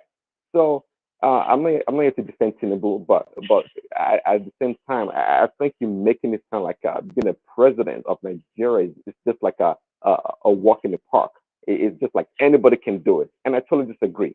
Totally disagree with you. You know, it's easier said than done. Easier said than done. It takes a lot. It takes a lot to become a president of any country for that matter. Yeah, we've seen here and there, you know, some people by happenstance became the president or whatever. That is fine. But in a country like Nigeria, even Shore that's running up and down, is actually exposed himself that he's incapable of being a leader, not even a governor in Nigeria, the way he goes around doing his thing. So, and that insensitivity you're talking about, I don't think so. Again, you've seen a leadership on display, somebody making hard decisions that should have been made many years ago, but it's taken upon himself. And if you look around from Europe to America and even China, would you say when Mao Zedong, okay, Chairman Mao, okay, embarked on his national plan in China and 60 million people died, would you say it was insensitive? What would you call that? It literally, people say he murdered 60 million people. Why? Because of his plan. And he didn't do it maliciously. He had a plan, but the plan just didn't pan out the way he expected the plan to go. But at the end of the day, what mattered was that 60 million Chinese were dead. Okay? So don't pretend that only in Nigeria hard times, you know, that we have hard times. Even in America, in the freaking 1930s, the Great Depression, even after that, people went hungry for days. I mean, You are people couldn't do comparing nothing. 1930 America to 21st century Nigeria. No. Did you listen to yourself? What we're talking about, You are no, comparing don't go with the 1930 timeline. America to 21st century Nigeria. No, what with you Wait, what does 24th century you Nigeria mean? Are you saying we are 4th century advanced or what? What is it? No, exactly that's actually to the that point. insensitivity. That's No, the no. insensitivity. The point here, you're trying to derail Some the of us point. The have stayed point too here is long that in the West when leaders make tough decisions. we have become like these people that we are talking about. Let me give you a good example. If for example, they say, oh, there's growth, there's this, they say there's a job loss, maybe in Nigeria, they say, oh, we have maybe 5% in job loss. What they are simply telling us is that maybe another 50,000 families might not know where their meal is going to come from in the following month. About 50,000 families might not be able to buy medication in the next 2 months. So don't just look at numbers. Those numbers are human beings. Do you know what it means for your son to want to go to school and you can't pay? Do you know what that means? Do you know what it means for your son to be hungry, your child to be hungry? You go to hustle. I have gone through that. My mother was a cleaner in a bank when I was So what does growing that have up. to do with president now? Listen now, let me make my argument. I'm telling you this. I'm trying to bring that out to this.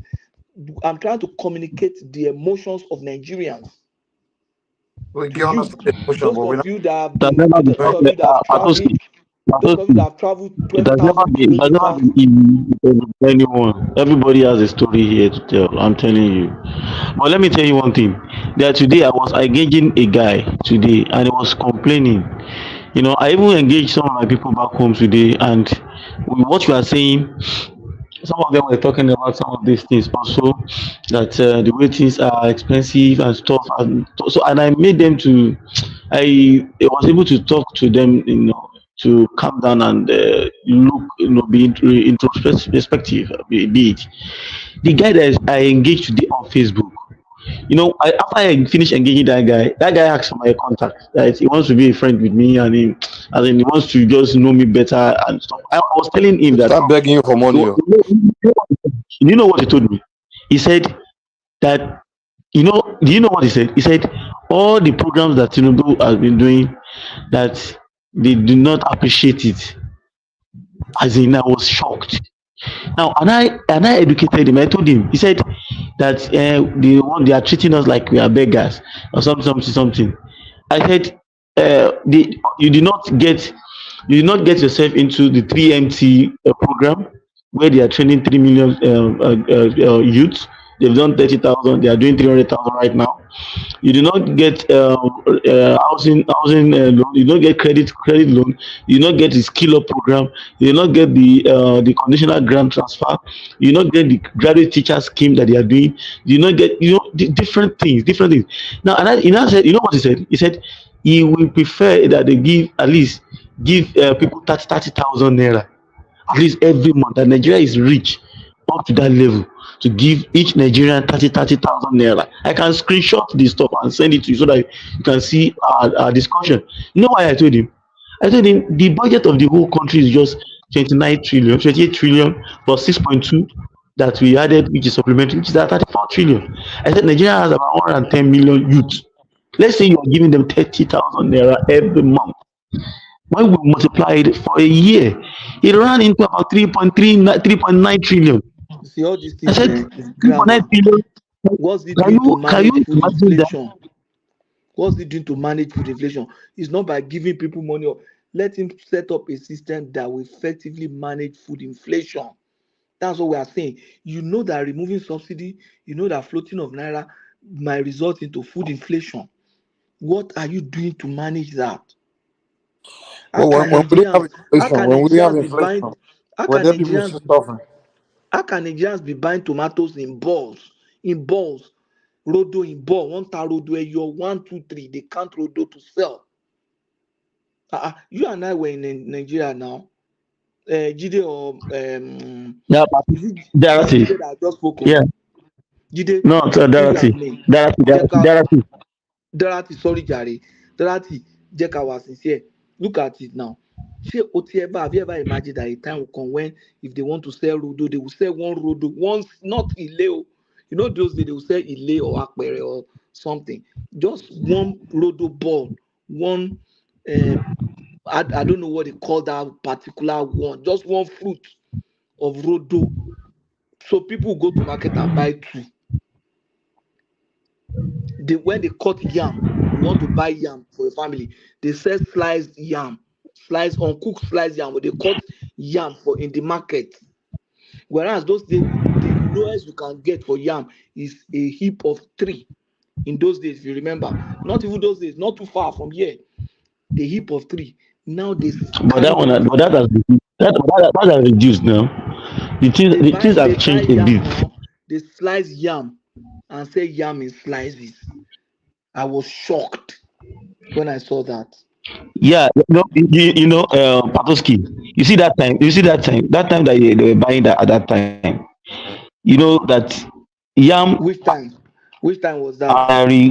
Coming into even July. No, even from January. I'm talking as somebody that has a very good knowledge in that area.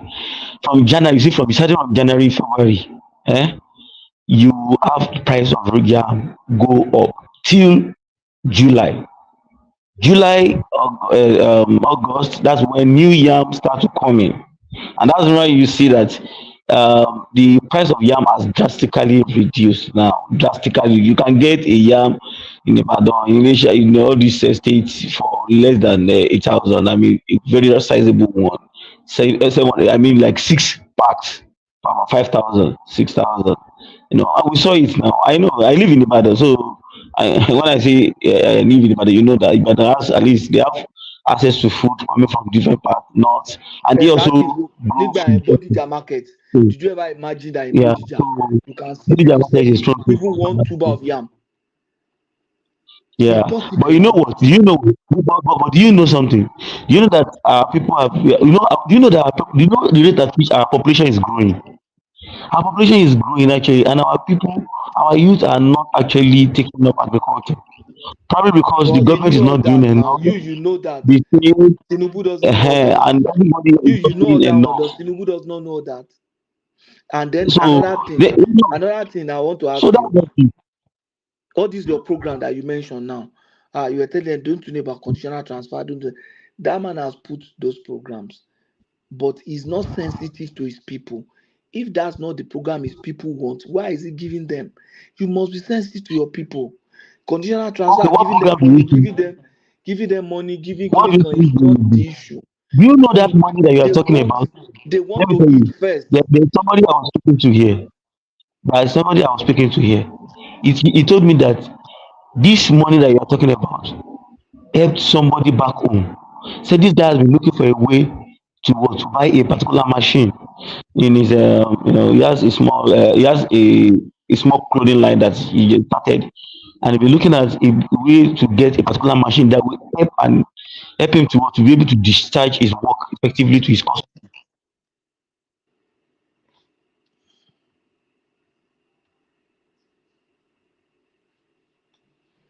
I can't hear you again. Am I the one?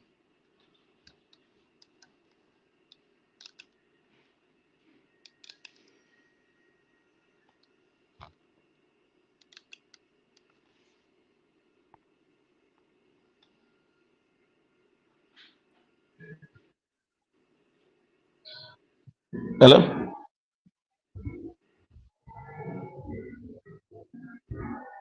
Hello, Patoski? Yeah, we can hear you. Yeah. So the guy was able to buy the machine. Now he said in his church, in his church they started something like empowerment program for the youth, for young people, and for small business owners. So he said they were able to get him 100K or 150K. He wants to buy that machine for 200,000 naira. And I was able to get some of these small loans like that. He was able to either the 50,000 one or 100,000 one or something. He was able to match it together and get that machine. And today, that guy is able to meet his timeline. He's happy. So those are the kind of things that we're talking about. Little things. You know, the problem that we have is that assuming the state governors are also complementing these things Let the the state way. governor. No, I'm not blaming them. I'm When saying it's that time to discuss, let, let me tell let, you me, let, me, let me tell the you. argument for Tinubu, most people is they'll say, look, your state is collecting. We'll talk to state governor. Let's talk about Tinubu and presidency today. I'm telling you, he's insensitive to the people. He's insensitive to the people. I don't know the way you people see it. You know, at times we can be comfortable to the point that we think that's how the whole world looks like. Even we on this platform, our small self, some of us are confident and say, is it government that will provide food for them? Is it getting government that will do this one? We have become comfortable, we are insensitive. You can now imagine if you are the one now living in Aso Rock. You are so wealth and this thing has covered you to the point that the money that your grandchildren will use to go to school, if a governor is paying school fees in advance, that's how some of them are doing. That's the kind of system that we live in. So that's why I say they are insensitive to their people. They say, has anybody died? My brother, do you know when I heard I know somebody that died because they could not afford medication for the wife. I didn't know on time. I was like, but you would have told me now. He was like, the last time I told you God used me to pay for the discharge of the woman from the hospital. So they didn't want to come and bother me again. So she died. She died because she couldn't afford medication. That is not unique. It's not about being I believe insensitive that here. one. That's very insensitive. That statement is very No, insensitive. even I in can't the say that's West not here, unique. people die of hunger Because of what? and Because of what?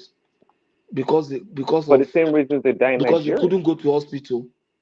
Anyway, I don't know the kind of West you live in. If you are sick here in Canada, if you don't have health insurance, you go to the hospital, they will treat you. Well, that is Canada. You just have Even without health social insurance. programs there.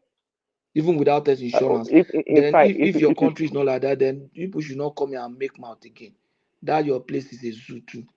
If that's the case. Okay. I mean, somebody can go to the government, somebody can go to government hospital and they will not treat him. They will tell him, does he have money in America? Even if he doesn't have paper. If he goes to a hospital, maybe he goes to a Catholic hospital in Houston or goes working for, they will treat him now.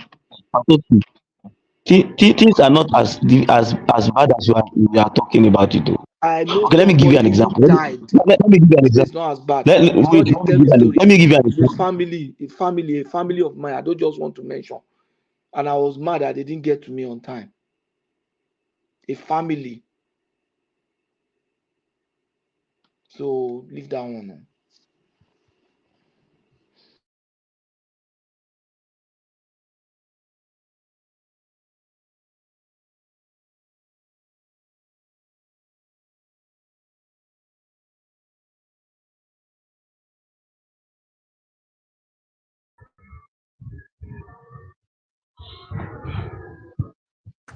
Hello, Adosi.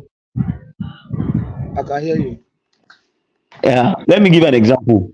Now, when let me give an example of this. During what do you call it, Buhari's time.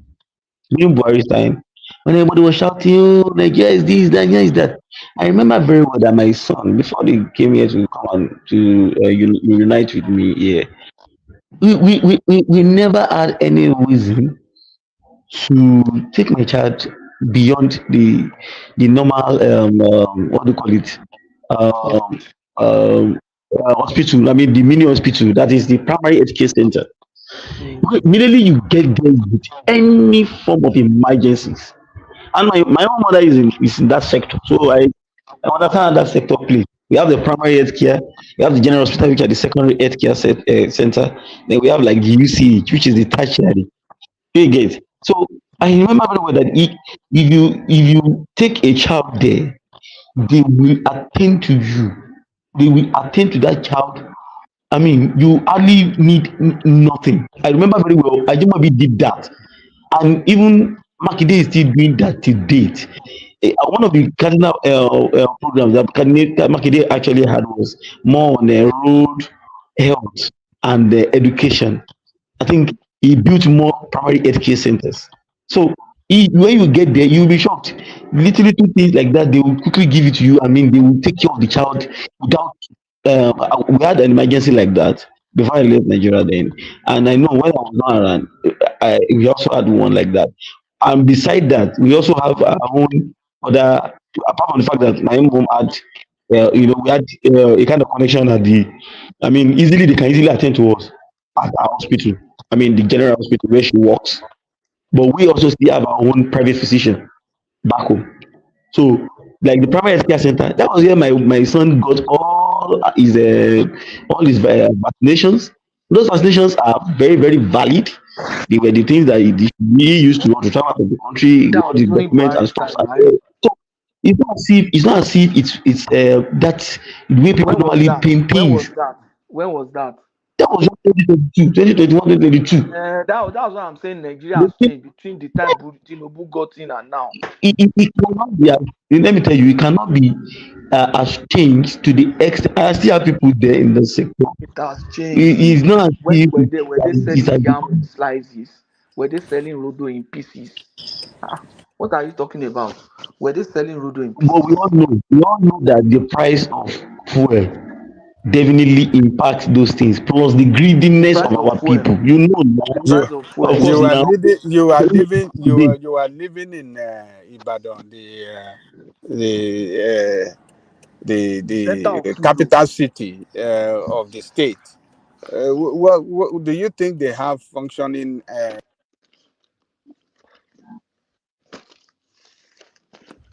Do you healthcare think they have centers. functioning healthcare center in those rural area? Down. There are Eh? there are functioning. We have them Oyolagelu. scattered all over the place. Eh? Lagelu ṣé wọn Lagelu ni.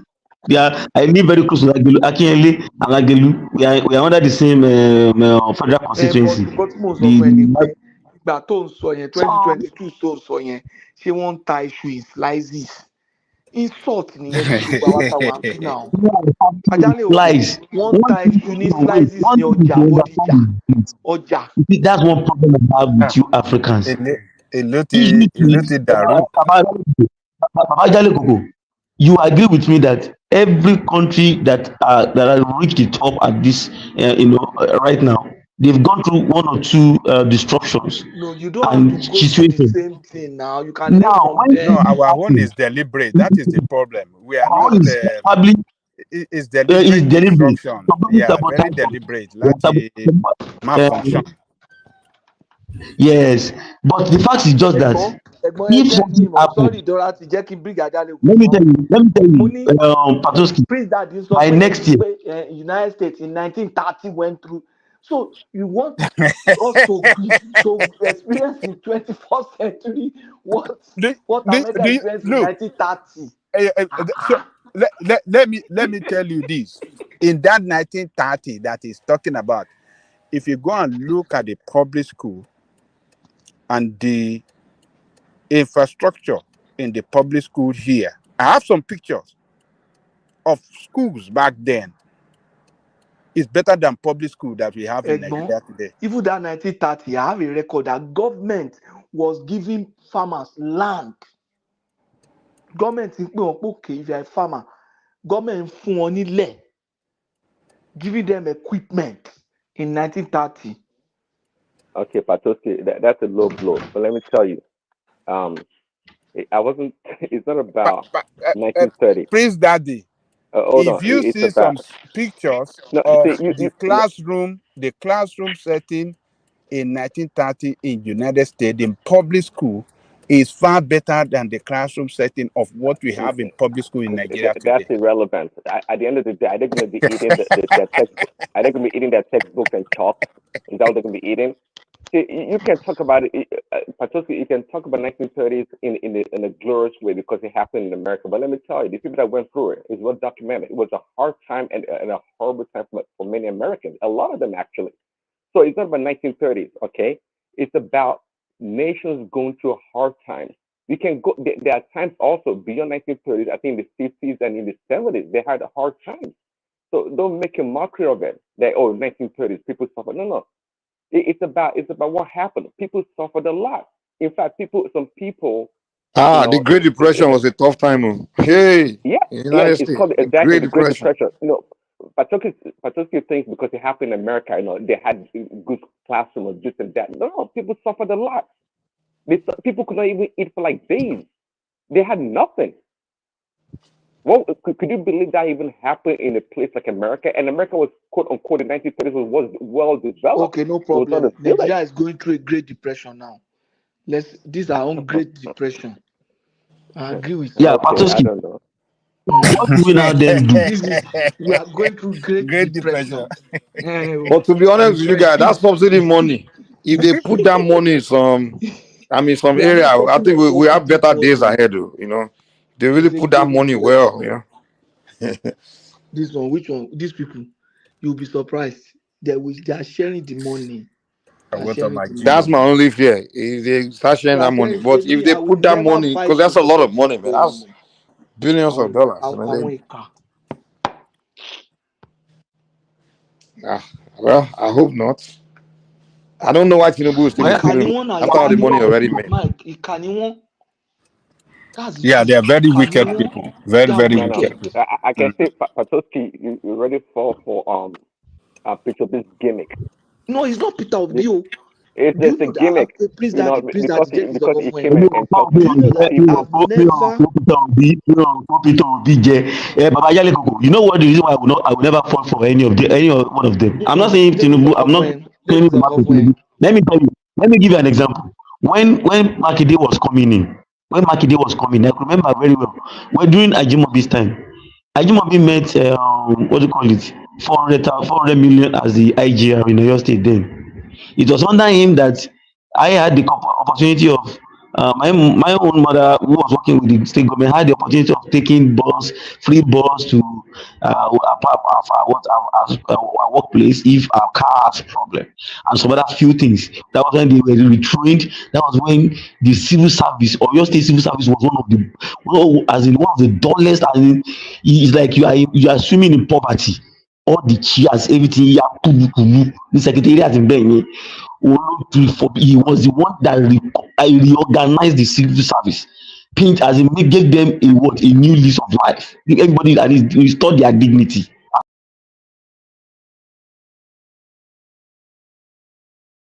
I'll give you a good example. You see, people, I know. Let me give you some information that will surprise people. Peter Obi, can you hear me? I don't even know whether they're hearing me. Yeah, we are hearing you, Patoski. Okay. Tuesday, it's not as if Peter Obi got me. I have never listened to Peter Obi for up to 5 minutes. Apart from that encounter that I said we had at the airport.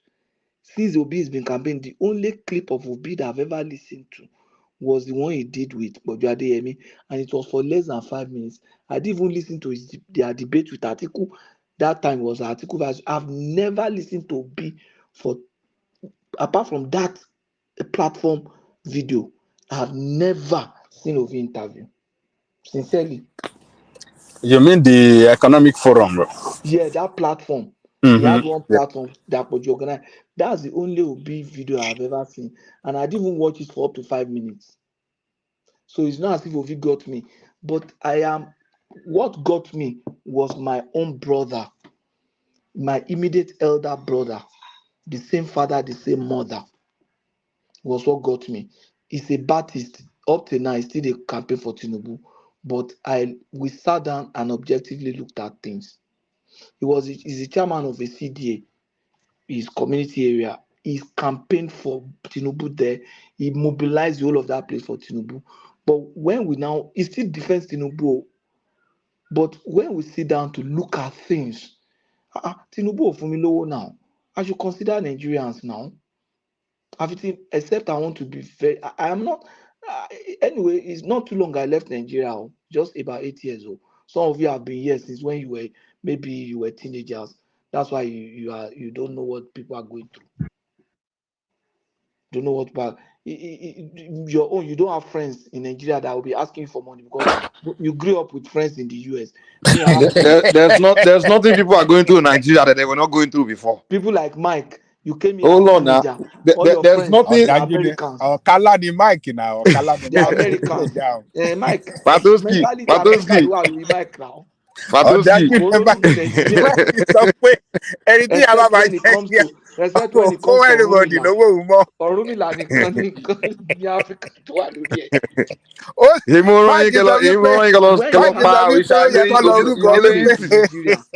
When you have Mike to talk classmate secondary university tó yẹ pé Nàìjíríà àwọn wà àwọn ọmọ wọn máa pè é. You can imagine when your friends call you is okay. They've always been doing that. When your friends call you, even when Nigeria dollar was sent to naira, they still have people begging for money in Nigeria. Beggars were still there. Now call you and say, "Daddy, we don't have anything to eat," and maybe this is somebody that has never called you before. There are some people they are ashamed to even ask you for something. You say, Patoski, that was going on in the 90s, 80s, 70s. It's always been going on. 1930s, yeah. It's always been going on in Nigeria. When people always say, they are suffering now, you don't know. It's always been suffering, even before this so-called Tinubu crisis now. This show, come on, go and listen to this show. Hold on. It's not as Papa Jale Gogo will agree with me. Even before Tinubu came in. Hold on. Before Tinubu came in, before this subsidy and this poverty we're talking about, we're complaining about people suffering in Nigeria. That's what we're coming here to talk about every day. So what I'm saying is not new. Mike, when tó ní tìjú, táwọn tó ní tìjú bá ń tọrọ owó lọ́wọ́ ẹ̀, there are some people mọ̀ pé wọ́n ní tìjú. But ẹlòmíì tó yẹ pé kò ever béèrè owó lọ́wọ́ anybody rí lọ́wọ́ ẹ̀ or anything. Tó dẹ̀ mọ̀ pé wà ní ìdíngbà yẹn tí ò dẹ̀ kí béèrè. Débi pé ọmọ ẹ̀ lè pè ẹ́ kó ní Daddy, we need something. I know my daddy will not ask you. Then you know it's not new. They've always been doing that. I don't need to, at one point they will become broke. They will stay ask you for money. Who will not even ask. I say we have been like this for a week or two now. I know my daddy. See, Patoski. See, if we have to discuss the solution to the problem of Nigeria, it's not about this talking about people that is to have. Let me tell you the truth. The solution is to have leaders that are sensitive to the and that's the problem. And see what you just say is the problem. Even when before with this Tinubu era, when the previous era, that's what we're saying. If you have good leaders, if you have a leader that can solve problem, and when he got to this position, it's the same thing we are saying. Even if Tinubu put subsidy back, everything will still be saying the same thing. That somebody is begging, is hunger. If we want to discuss solution, hold on. if you want to discuss solution to Nigerian problem, the first thing you need to do is go research solution and pinpoint the solution. But, this is the process. This is the scientific method. This is what approach you have to take. This is what we have to do to create jobs. This is what we need to do to create production where nobody will be hungry. There'll be excess food. There'll be food bank. Anyone that's hungry can feed, can walk to the food bank and go and line up. They feed them. Or welfare system or scheme we need to design. That's the conversation we should be having. We can see all damn complain about somebody begging because they took subsidy, if they put it back, and if we change leader, if we do this, it's the same conversation. Everything you're saying here, I've been hearing this since I was a baby. My uncle, my dad, all of them were saying it. It's the same thing Nigeria will talk about, and you have to change our approach to what we discuss. Like, we need to start discussing the science to solving the problem. You understand? The scientific method. We need to start discussing science because science is what white people, Igbo people use to solve problems. They figure the science out.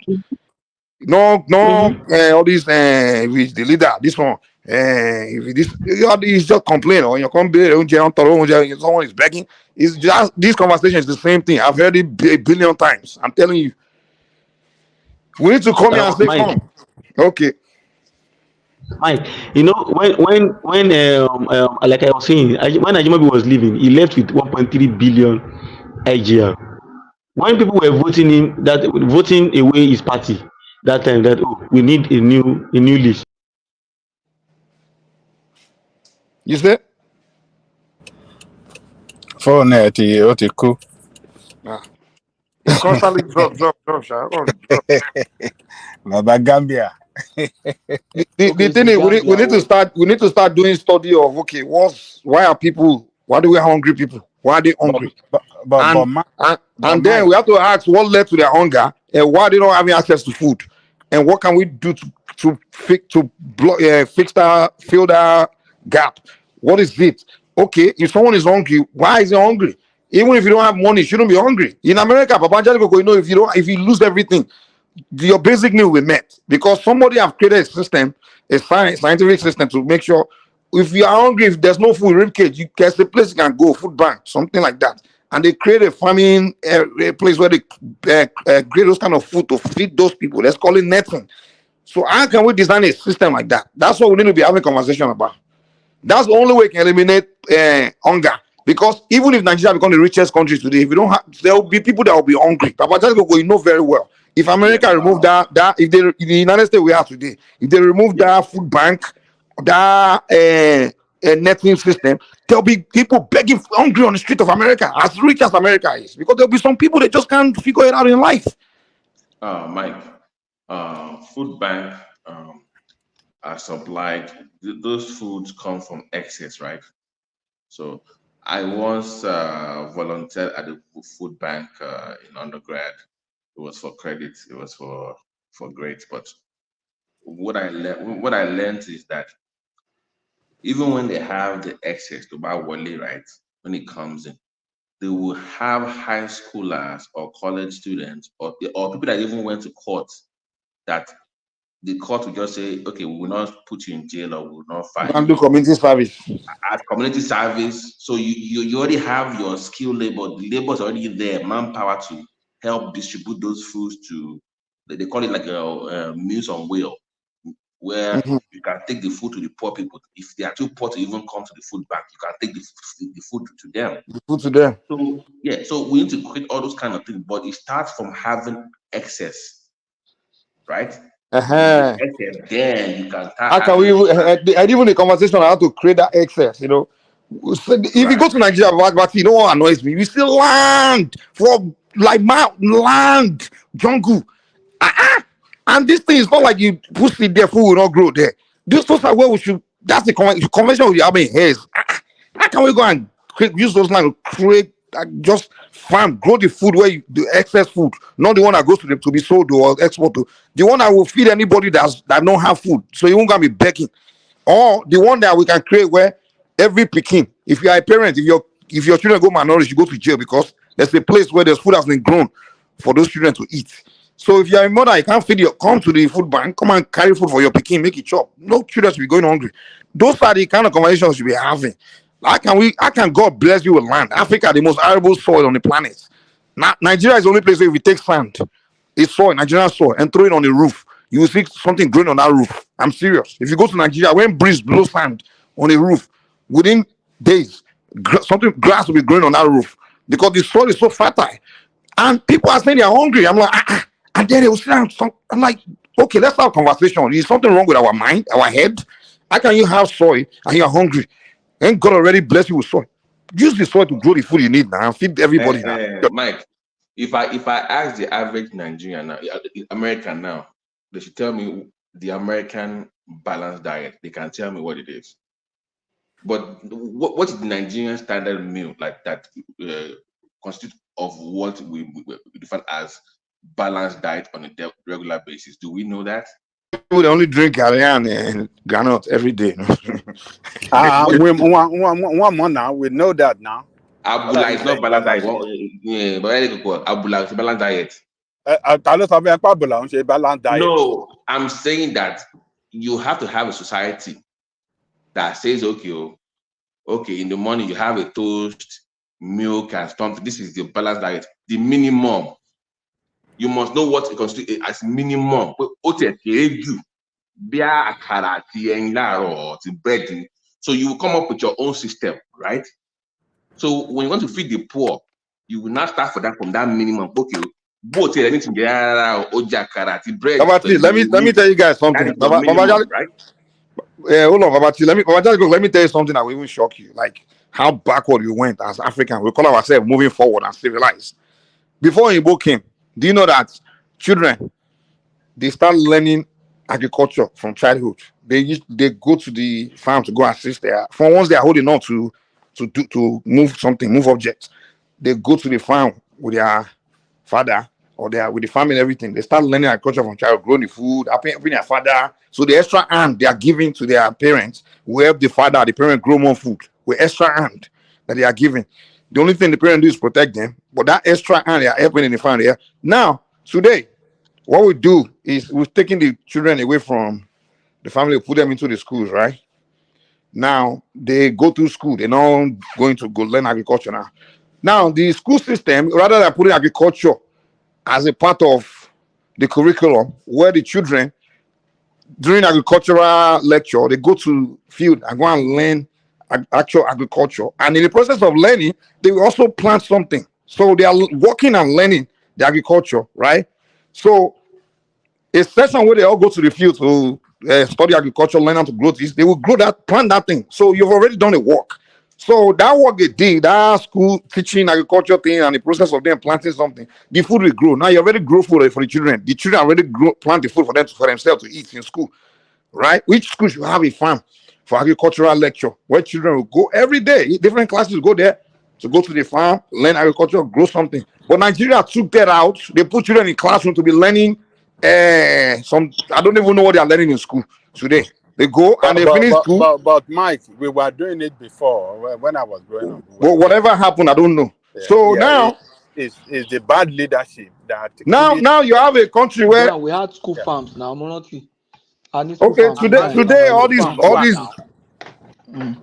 average Nigerian children now, they finish secondary school, they don't know anything about agriculture. They are looking for work, industrial work.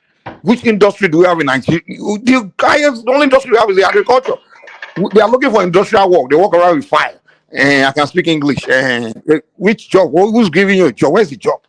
Mike. The only way you can get a job is to go to England now, where the English curriculum is learned. So you can go and use your English knowledge to go and get English job in England. In Africa, there's no industry for you to go and look for a job. Learn agriculture. Learn to work the soil.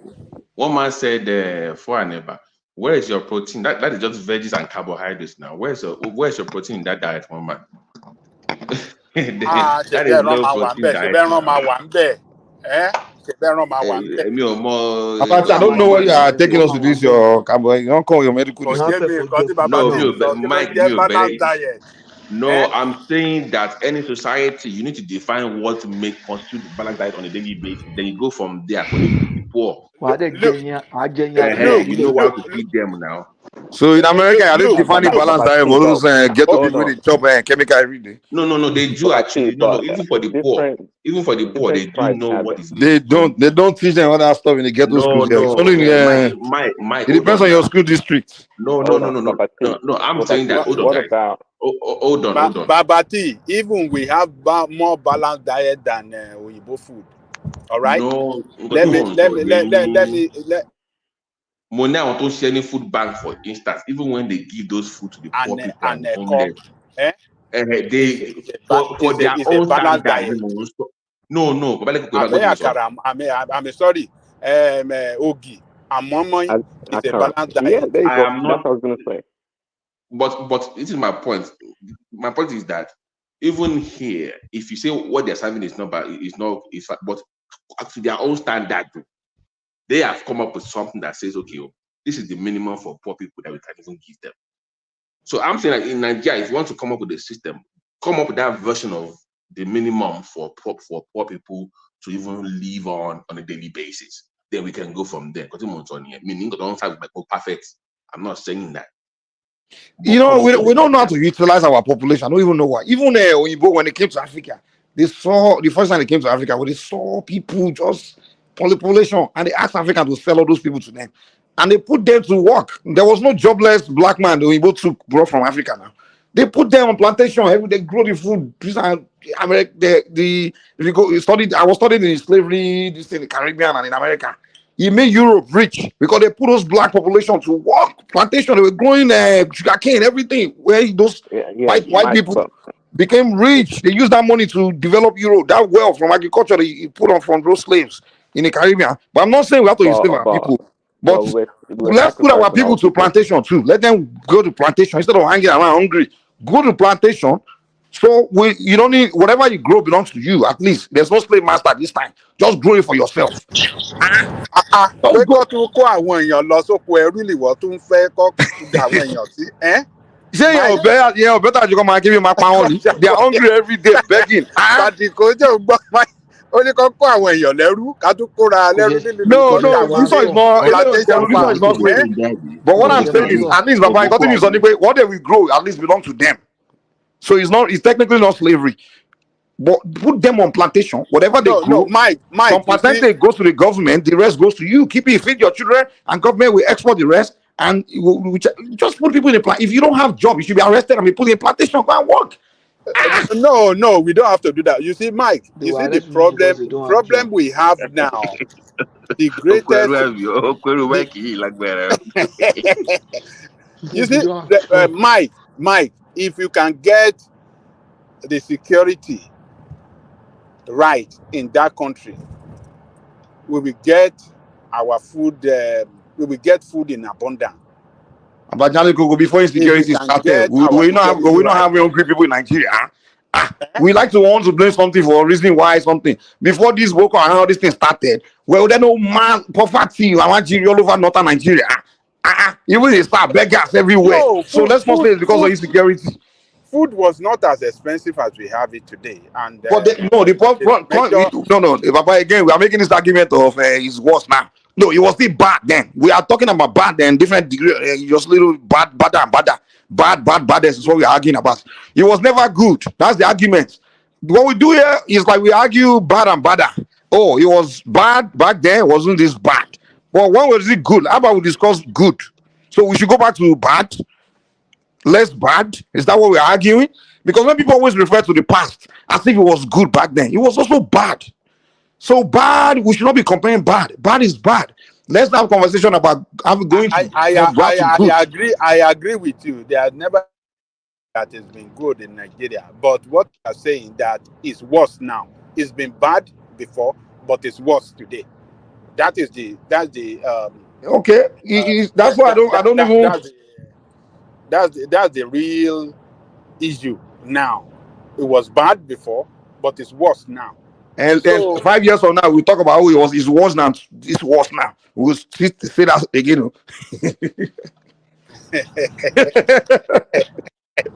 Because Papa, remember you now drink Buhari, you were telling us that it's worse. Now it's even worse now, Buhari. You see what we are saying earlier, that we should be able to develop a scientific approach to solving our problem. That is what our leaders we have. If we have leaders that are great thinkers, they can, use scientific approach, to tackle this problem that we have in that country, and they will get it solved. I mean, in a matter of 5 years, if not totally solve it. I mean, if not totally get it right, at least we will see that we are progressing. You understand what I'm saying? When we are not progressing, that is the problem. But we are solving problem, and we can see the result that, oh, we are achieving result as we progresses further year by year, and then we will know that yes, we are on the right track. But a situation where we don't even know where we are progressing, we don't even see that we are progressing, and the situation is getting worse. So it shows that we lack the capacity to develop a plan how we can solve, our various problems that is so challenging for us. Can I add one thing real quick? Can I add one thing? I have Yes, said right. when Tinubu became president, you should have called, even if it's state, all commissioners of agriculture or whatever in all local government councils, a joko. What can you produce from your own local government? Is it cassava? Is it tomato? What can you do for Nigeria from your own area? So everybody knows, okay, when it comes Every to local government should have their plantation. By a so we big know. plantation. So we know. No. But that way we know what you can produce and how to help you. Now, if I'm a private investor, I know where to go. Let's say I want to produce. I want to focus on maize now, and they say, okay, Ipokia local government is into maize. I know where to go, right? I know where to go to key into that opportunity. That was what they were supposed to do. Everybody knows what they're going to focus on in that sector. Then they key into it. And if you have money to invest in that sector, you put your money there, you go there, and they have investment opportunities for you to invest in. That was supposed to be the plan. So I don't know why they couldn't do that. I don't know. BT, Babati, Babati. You see, Yes. if we like, let us be here pontificating, riling, ranting. The fact still remains that Nigerians themselves are also part of the problem. Now, there was a guy that I met on Facebook not too long, about 2-3 days ago. The guy showed us in that Ogun State, you get it, in that Ogun State, very close to Lagos. They are specialized in production of plantain in large quantity. The guy was showing us that each of these bunch cost about 500 naira, 1,000 naira from the farm.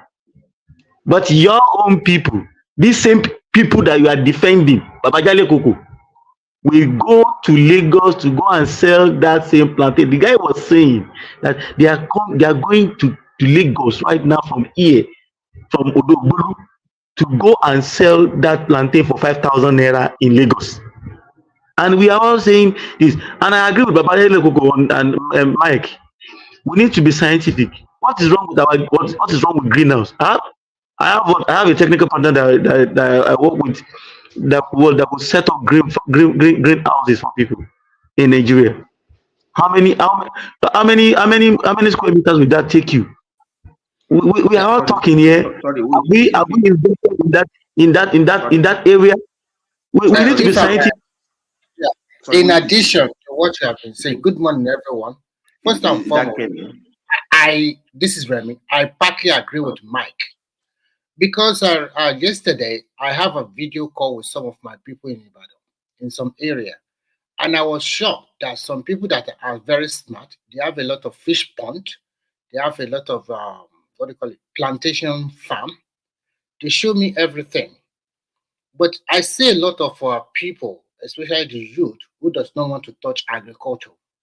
And some of them are still selective on job. They push a lot of program to them they don't want. I don't want to be a policeman. I don't want to be a soldier. And I don't want to be a teacher.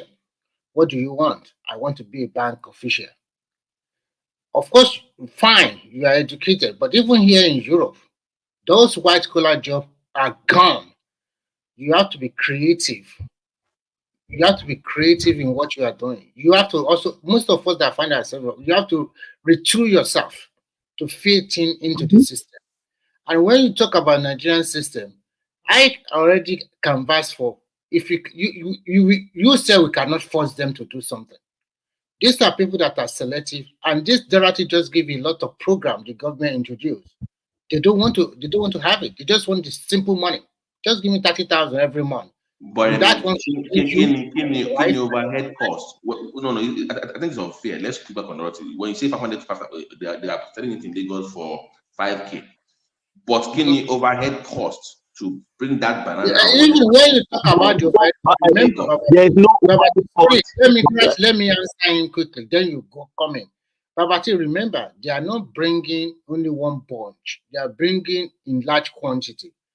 When you bring stuff in large quantity, your cost invariably will reduce because you are not bringing them one by one, and at the same time you are buying cheaper from where you are bringing in from. So, for example, I have like a big auntie that has a shop in Bodija. Sometimes they will tell me this is how much they get it from the farm. This is how much they bring it from the north. And by the time you compare price with just an hour drive from Lagos to Ibadan, for example, they can be selling a bunch of the onion, maybe in Ibadan, maybe for 2,000. By the time you go to Lagos, about 5,000. For God's sake, just an hour's drive. What kind of associated cost did they put on it? It's not just only transport. So, and by the time you go to Lagos, it's already more than double. So sometimes we must see the truth. Our people are terrible too. And people does not want to work like before. No, they are not terrible now. That's how people respond to market forces now. So they respond to it's market. normal. So government will have to know how to manage those things and balance. And we cannot be using Lagos as a sample every time. The major population of Nigeria all over the world, all over the country. And when you, Patoski, you came here, you give example of your friend, that is isolated cases. Because if you have a story, a lot of people have a lot of success stories. There are so many people that have those kind of stories. No. What I'm trying to say is that what I'm trying to say, that is your story.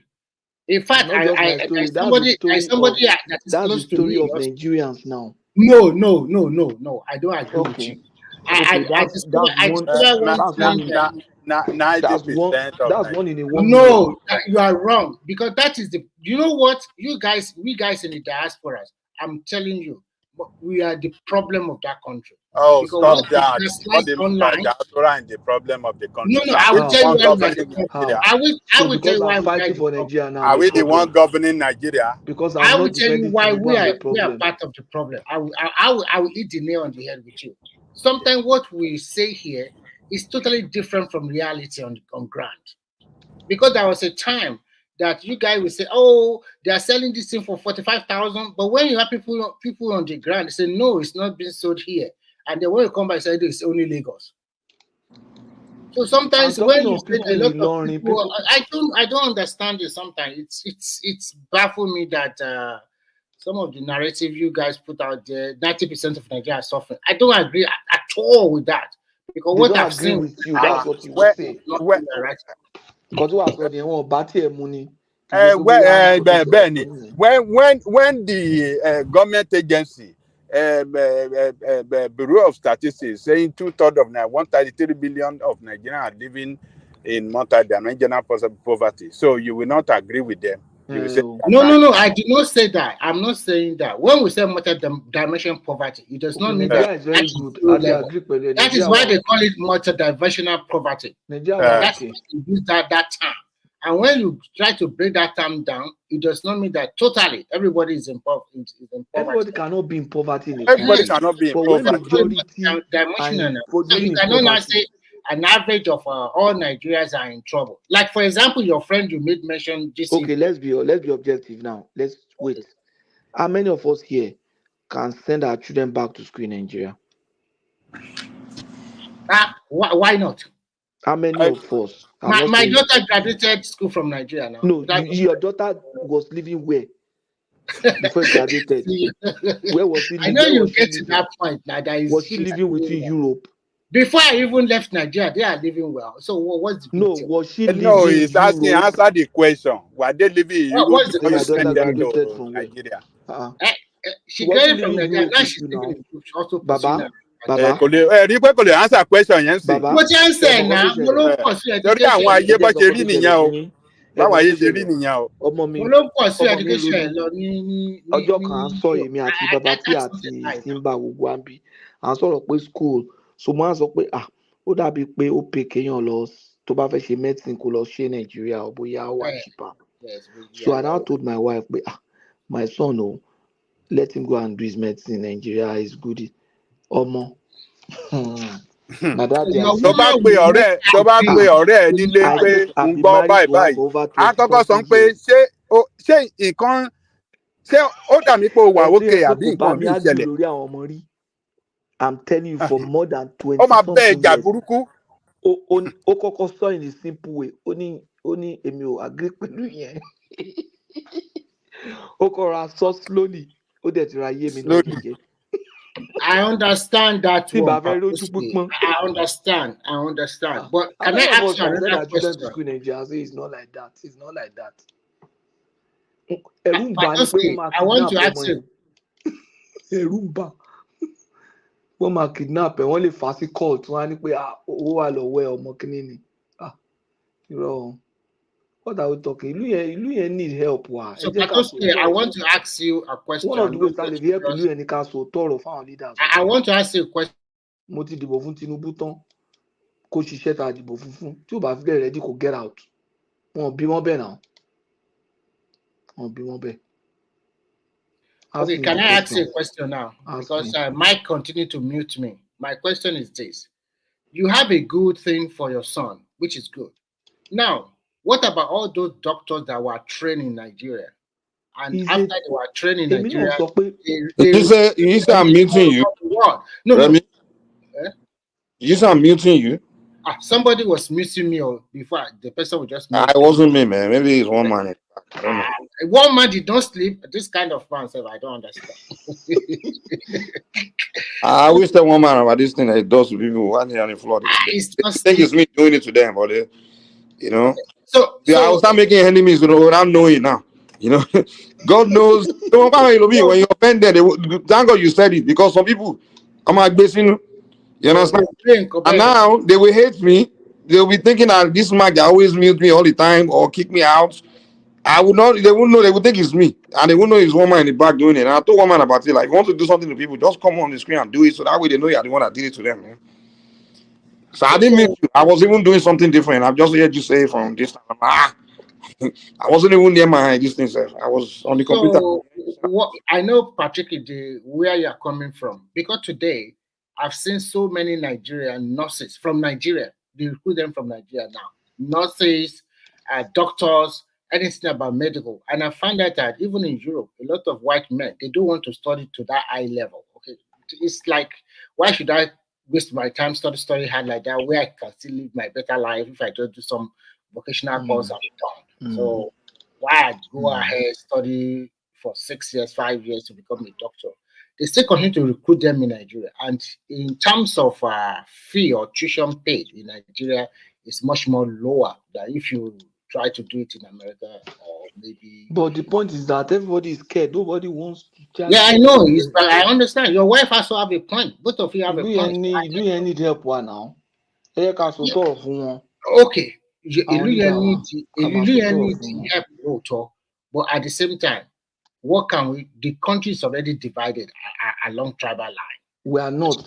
I don't think that's the problem. I don't think that's the reason for our poverty or whatever is the on development. Whether people like it, all this arguing about people tribal. I don't think that has anything to do. Only Moshe agreed with Mike. We have to provide. Like I made a very good example before. Well, you might not like it. There is a company called Foxconn. In their Shanghai plant alone, they have 100,000 people working there. Every first year, you either hold a tablet or a phone. These are being assembled there. And in that place, they provide accommodation for them and they give them 3 square meals, maybe breakfast, lunch, and dinner. Their machines and machinery never stopped. Where is this? Eh? Where is this? It's in Shanghai, it's in China. They have in Shanghai. Was it the Chinese government that created that thing? So if we can create something like that in Nigeria, but but I don't know, because Nigerian people is like human rights. You cannot force people to do that. That is it's not good. Well, are they forcing the Chinese people to do it? Yeah, the incentive now, they give them good salary. Exactly. So do the salary, no super salary like that. At least they have somewhere to go and they have a free home to live. And they target what they do is very simple. They target a lot of people from their vocational school, which is technical college equivalent. And because these are skilled people, they will bring them on board to operate these machines and machinery. And for those ones that are in the engineering aspect or something that are related to that or businesses, they brought them from university, a few of them, to become their line managers. So they do that way. So by virtue of that, they control the assembly of all these HP, Apple, and the rest. All of them are being assembled in Shanghai facility or in Shenzhen facility. That's a very good way. Even in let me ask you, why don't we have the same in Nigeria? What do you think is the reason? The problem with Nigeria is that if you try to do something like that in Nigeria, like all of these people you said, it's a slavery. If who try to do it? Nobody has ever tried. If the government tried to do it, I don't know whether Nigeria will accept it. But is it the government that's doing it in China? Right? No, it is a private company. But the government, exactly. So is the government people? Always, why don't we have? That's what I'm asking you. Why don't we have the same private Nigeria doing the same thing? The government will enable the environment. It's always that excuse about enable environment. We just excuse things too much, man. Enable environment. I don't know. There are Nigerians that have the capability of doing that stuff, but they will not do it. They're too lazy. They rather spend their time marrying extra wives, and they just won't do it. The thing is about all these countries, I've just studied them very well. America, China, all these European, Asian countries. It's their own entrepreneur, their own people that really see that vision of solving the problem of their environment, and they go to work and get it done for their people, for their environment. But we just don't have black men that think like that. That's the thing. We don't have it. We don't. I don't know whether I can. We think like that. Let's not get it wrong. But the capacity to go and get it done is it's always the problem. You understand? We don't even think like that. What we know is money misroad. We be living in big mansions. We have millions of dollars in our bank accounts, but the roads are not tiled. Exactly. We don't have proper, no security, no hospital near, no clinic near you, no no good amenities. If you go to the market near some of these places, you see everywhere is smelling. What we have is just a money misroad mentality. That no matter how much money we have this money misroad mentality. Exactly. That's our issue. Because what I noticed when I went to Nigeria is those kind of men that have those money, those guys with a mansion, big mansion, a lot of money in a bank account, they just have a bunch of wives in the house. You understand? They have they wear this kaftan all day with young wife, old wife, like 3, 4, 5 wives, and they just sleep with these women all day with their money. And I'm like, dude, you got to be using your money to advance the environment now. Use your money to create like the kind of stuff Remy says. It's only one millionaire in China that came up with that idea and went to work and put that thing in place because he wants to see the poor people around him, get opportunity. That's how even the Igbo, that's what I noticed. Those rich white men, that's what they do with their money. They go and invest in their environment to help their people, not because they're really interested in making more money. They could be using their money to travel all over the world, sleeping with women, and just go and enjoy themselves. But they choose not to do that. They choose to rather be productive, use their money to be productive. But a black man, even in America, they do both. They do both. They do both. Prince Daddy, you can agree with me. Let me say this real quick. If you notice even the black NBA player and NFL player that make tens of millions of dollars while they play sports, you know what they do most of their time? They're just partying, like using that money to blow it, party, go to the best, and trying to go to the best yachts, sleep with all the women in the world. That's what they do with their money. When they could go back to the neighborhood, most of them come from poor neighborhood. They could go there and go and do something to change their environment. They will not do that. But let's tell ourselves the truth. Even the African Americans you're talking about, they do more than the average rich Nigerian. because at least some of them they come back, they build community center, they They do don't, maybe man. they do at least they build community center. Some of them will, but how Name many? one. This LeBron James has built something like that. LeBron James has it. I mean, you know how many thousands of them have made millions from it? They don't. Most of them don't. But All but of at them least actually, hold on, virtually, bro. Let's not excuse those people, man. A community center, is that what I'm we are not talking about? excusing them. I'm saying that they're doing. How many rich people in Nigeria do you know that has built some kind of anything like that They in do that anywhere? too. That's not even what we are talking. For me, name People some. do community center. That's not what we are talking about. We are not talking about charity stuff. We are Who talking about. I'm talking about who Calm down, invests calm down, in calm their down. Rich community? Nigerians do the same thing. They come around, do charity. They all do, charity Which is the charity? easy one. Where? They I've do never heard of charity, that. man. Everybody do charity. Name one rich person that everybody can know that does that. What do you mean they want rich? They all, even Dangote, all of them, they all do charity. Everybody You do can't name any charity. Bro, That calm shows they're down, not calm doing down, calm anything. down. Let's not make this about that. What I'm saying is this. What I'm trying to tell you that I'm referring to is what Remy mentioned. That industrial idea that man put, and that person that created the idea has to go to work with it. Charity is easy. Anybody can do charity. I do charity all the time. I just kids they hail me. They say, "What do you think? I sing for them." When they go, they all dump something now. Black man, no one do charity more than black people because we know that when you do charity, they will hail you. They will sing about you. They will talk about you. Charity is not what the solution is. Keep bringing an idea there, bringing something there that turn things around. Industrial idea. That's what we are talking about here. You're talking about investing in your community and where you came Yes. from. But they're not doing that now. And I'm saying that is even worse with us because some of us in Africa, we have more money than the black Americans, and we're even doing less. What do you mean Here is already here is already developed. So, but over the or in Africa where we come from, it's not as developed. So even when you see the billionaires and all these people The have reason money, I made they're that not doing point in the anything. beginning was to let you know that black man just have one mentality, which is just to enjoy life, and that's it. We have low standards of just mentality and acceptance. That all over, and it's even worse in Africa. So I'm agree with you on that. We all have the same mentality. At the end of the day, we are asking for solution. If Mike's solution you think is not good enough, what do you think is a better one? Because because you guys are not giving better alternative. We know the system in our country, and to be frank with us, most of us before we leave Nigeria, even including me, I don't think I'm as hard working like this in abroad compared to Nigeria. Because in Nigeria, even if I don't work hard, there's some people that will help me out. But in abroad, you are there by yourself. You know that if you don't do this, there's so many bills you have to pay. Everybody is doing the same thing to meet their demand or whatever set goals they set for themselves. But when you compare to our country, people, the orientation is terrible now. You look at an average person, look at what the example people are giving. Just give me 30,000 every month. You push this job to them, they say they don't want to do it. You push that job to them, they say they don't want to do it. Governments are bringing a lot of intervention programs. They are not interested. And what are they interested? They are interested in that big money coming to them immediately. Right, and but if I were the president, I'm telling you, it's going to be carrot and stick. You cannot have it easy like that. Even in so-called abroad, if you said you are getting benefit money, they also look for job for you. They will ask you paper. Why can't you find jobs since all this month?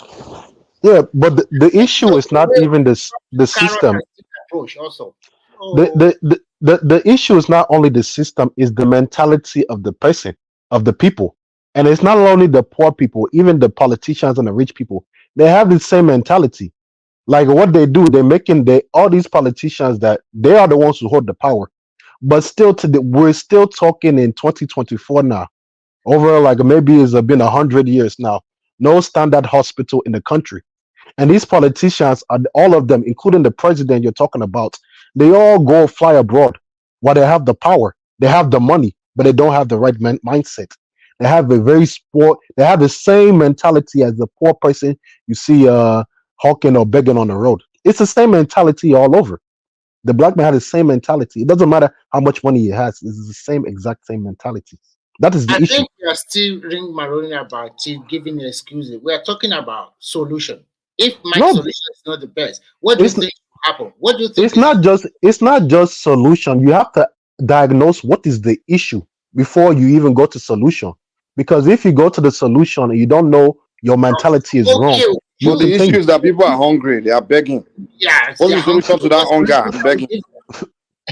We already know that we have a lot of problems. The politicians are terrible. The people too, they don't want to work. They It's prefer the to. mentality. We're not talking about the mentality I and us understand accepting you. low. That's why I mentioned orientation. The Hmm. mentality. How can we cure it? Are you telling me my generation and your generation and the generation below from 5 to 18, should we just remove all of them and start with another from year 1 to 4? So So the you word, have to you have to start from somewhere. So well, is it Remy, you lived in China, right? who? I said you lived in China, right? That was before. Yeah, I said you lived there. I didn't say you Yeah, lived I there. lived there. Yeah, I lived there. Okay. Long time. Like, how far apart are libraries from each other? Like, how much, like, how much libraries do they have all over the place? Like, public libraries. Oh, well, yeah, I understand you. What they do is so many things. First, in every locality, they have like a municipal library, and most of the schools also have their own library, whether private or public schools. And they have library, and they have a general state library where everybody can go to. So they have that one. That's one thing we lack in Africa. We don't know the value of libraries. You cannot compare the Asian with Africa. Those people. It's not only Asia. In America too. There's a Barnes. If anyone that live in America, go on your phone, just type Barnes and Nobles nearby. Well, Mike, why are you There saying are every Africa 5 now? miles. You should have mentioned Nigeria. Why are you saying in Africa? It's all Africa now. Many of those small countries you see around us, they have good libraries in their country. Yeah. In every locality. What I discovered, Which might not be they have libraries everywhere. That's why they are very ignorant. Mike, what I discovered So- is this. From the kindergarten, I'm telling you, from the kindergarten, from 2 years upward, they started infusing that patriotic something into their head. Behold your country, hold your country in high esteem. They continue to do that. And by the time they get to the primary school, they continue to sell it to them that this is what the nation want from you. And then they continue to show what they do is very simple. They will show beautiful America, beautiful Europe, and they will show that mystery Africa. So they're already telling them these are So don't be like those Africans. They don't read yes, books. these are the rich ones. These are the ones that are below you. Okay, so they already propagate that thing in their mind. They do not even stop at like that. They make sure that their pupil from primary school, even the holiday, they don't really have holiday in China. Most of their kids, but first, they don't have a lot of children like Nigeria. They have a law, only one child. They just changed it recently back. So with that only one child you have, they make sure that apart from this, the guy went to public school. Most of their public schools are good. They also have private school in which they are rich people sent to international school. Apart from you going to school, the teacher will give you homework almost every day. Friday, tons of homework for you. I'm talking about grade 1 people. And during the summer and winter holiday, they don't just junket around like that. They also have a lot of homework to do. And then evening classes, they will go and learn piano classes. They will go and learn English, math class. They have a lot of classes. So as a parent with only one child, you would think that, okay, I only have one child. But the enormous amount of money you spend to train that kid alone is a lot that you don't even want to have a second one. That is what they do there. So you are concentrated on only one child and you are trying to give him or her the best of life. And that is why they turn out better when they graduate from university. Because I can see we have to say, like, in terms of like comparing China now, I mean, China, they're doing a lot of things wrong, even in their mentality. Like, even you were saying something about them saying like, oh, you said they look up to the Europeans as being the standard and they look down on the Africans, which is a racist. I know that over in that east side, they have more of a open racism. But even their mentality is not even perfect, because if you look at most of their television and their TV shows, they promote Europeans at the standard of beauty over them, even themselves. So I would look more to. I understand where you are coming from. So I won't even call them as though they're doing where you're coming from. I know that is racism, but Well, it's true now. What they're doing is true now. They show Europe. They Europe I'm is saying they developed now, and Africa is not no, developed. So do you want but, them to be showing a developed part of Africa? I mean, showing. what? But no, that's not. I'm saying that's like more of a like that's more of a like people were saying that like pretend as if they're doing everything good in general, but they see the European as better than them, and they promote that on their media. How that is not good. That's not even good for themselves. That's just what I'm saying. No, So you don't understand it. What they do is to use Europe and America as the standard for them to meet and better. To And catch up, yeah. no, that's what they they have don't done. do that. No, they don't. What But I'm that's what talking they're doing about now. They're is trying to compete. That's what they have done. They have no. already Hold on. surpassed. The only thing they don't have is they don't have the media to back them. They don't have Oh, the international media. no, they're doing worse than that You want because that way. What? you're not Hold on, let's understanding me. hear. Let him talk. What I'm saying is that I'm like for me in terms of somebody who's doing good, I would not even call China. You call the number one people who are doing good, which is the Europeans, and you can say what the most of the things they are doing good. But the Asian man, the East Asian man in general, you see his sense of inferiority that he sees how he sees himself.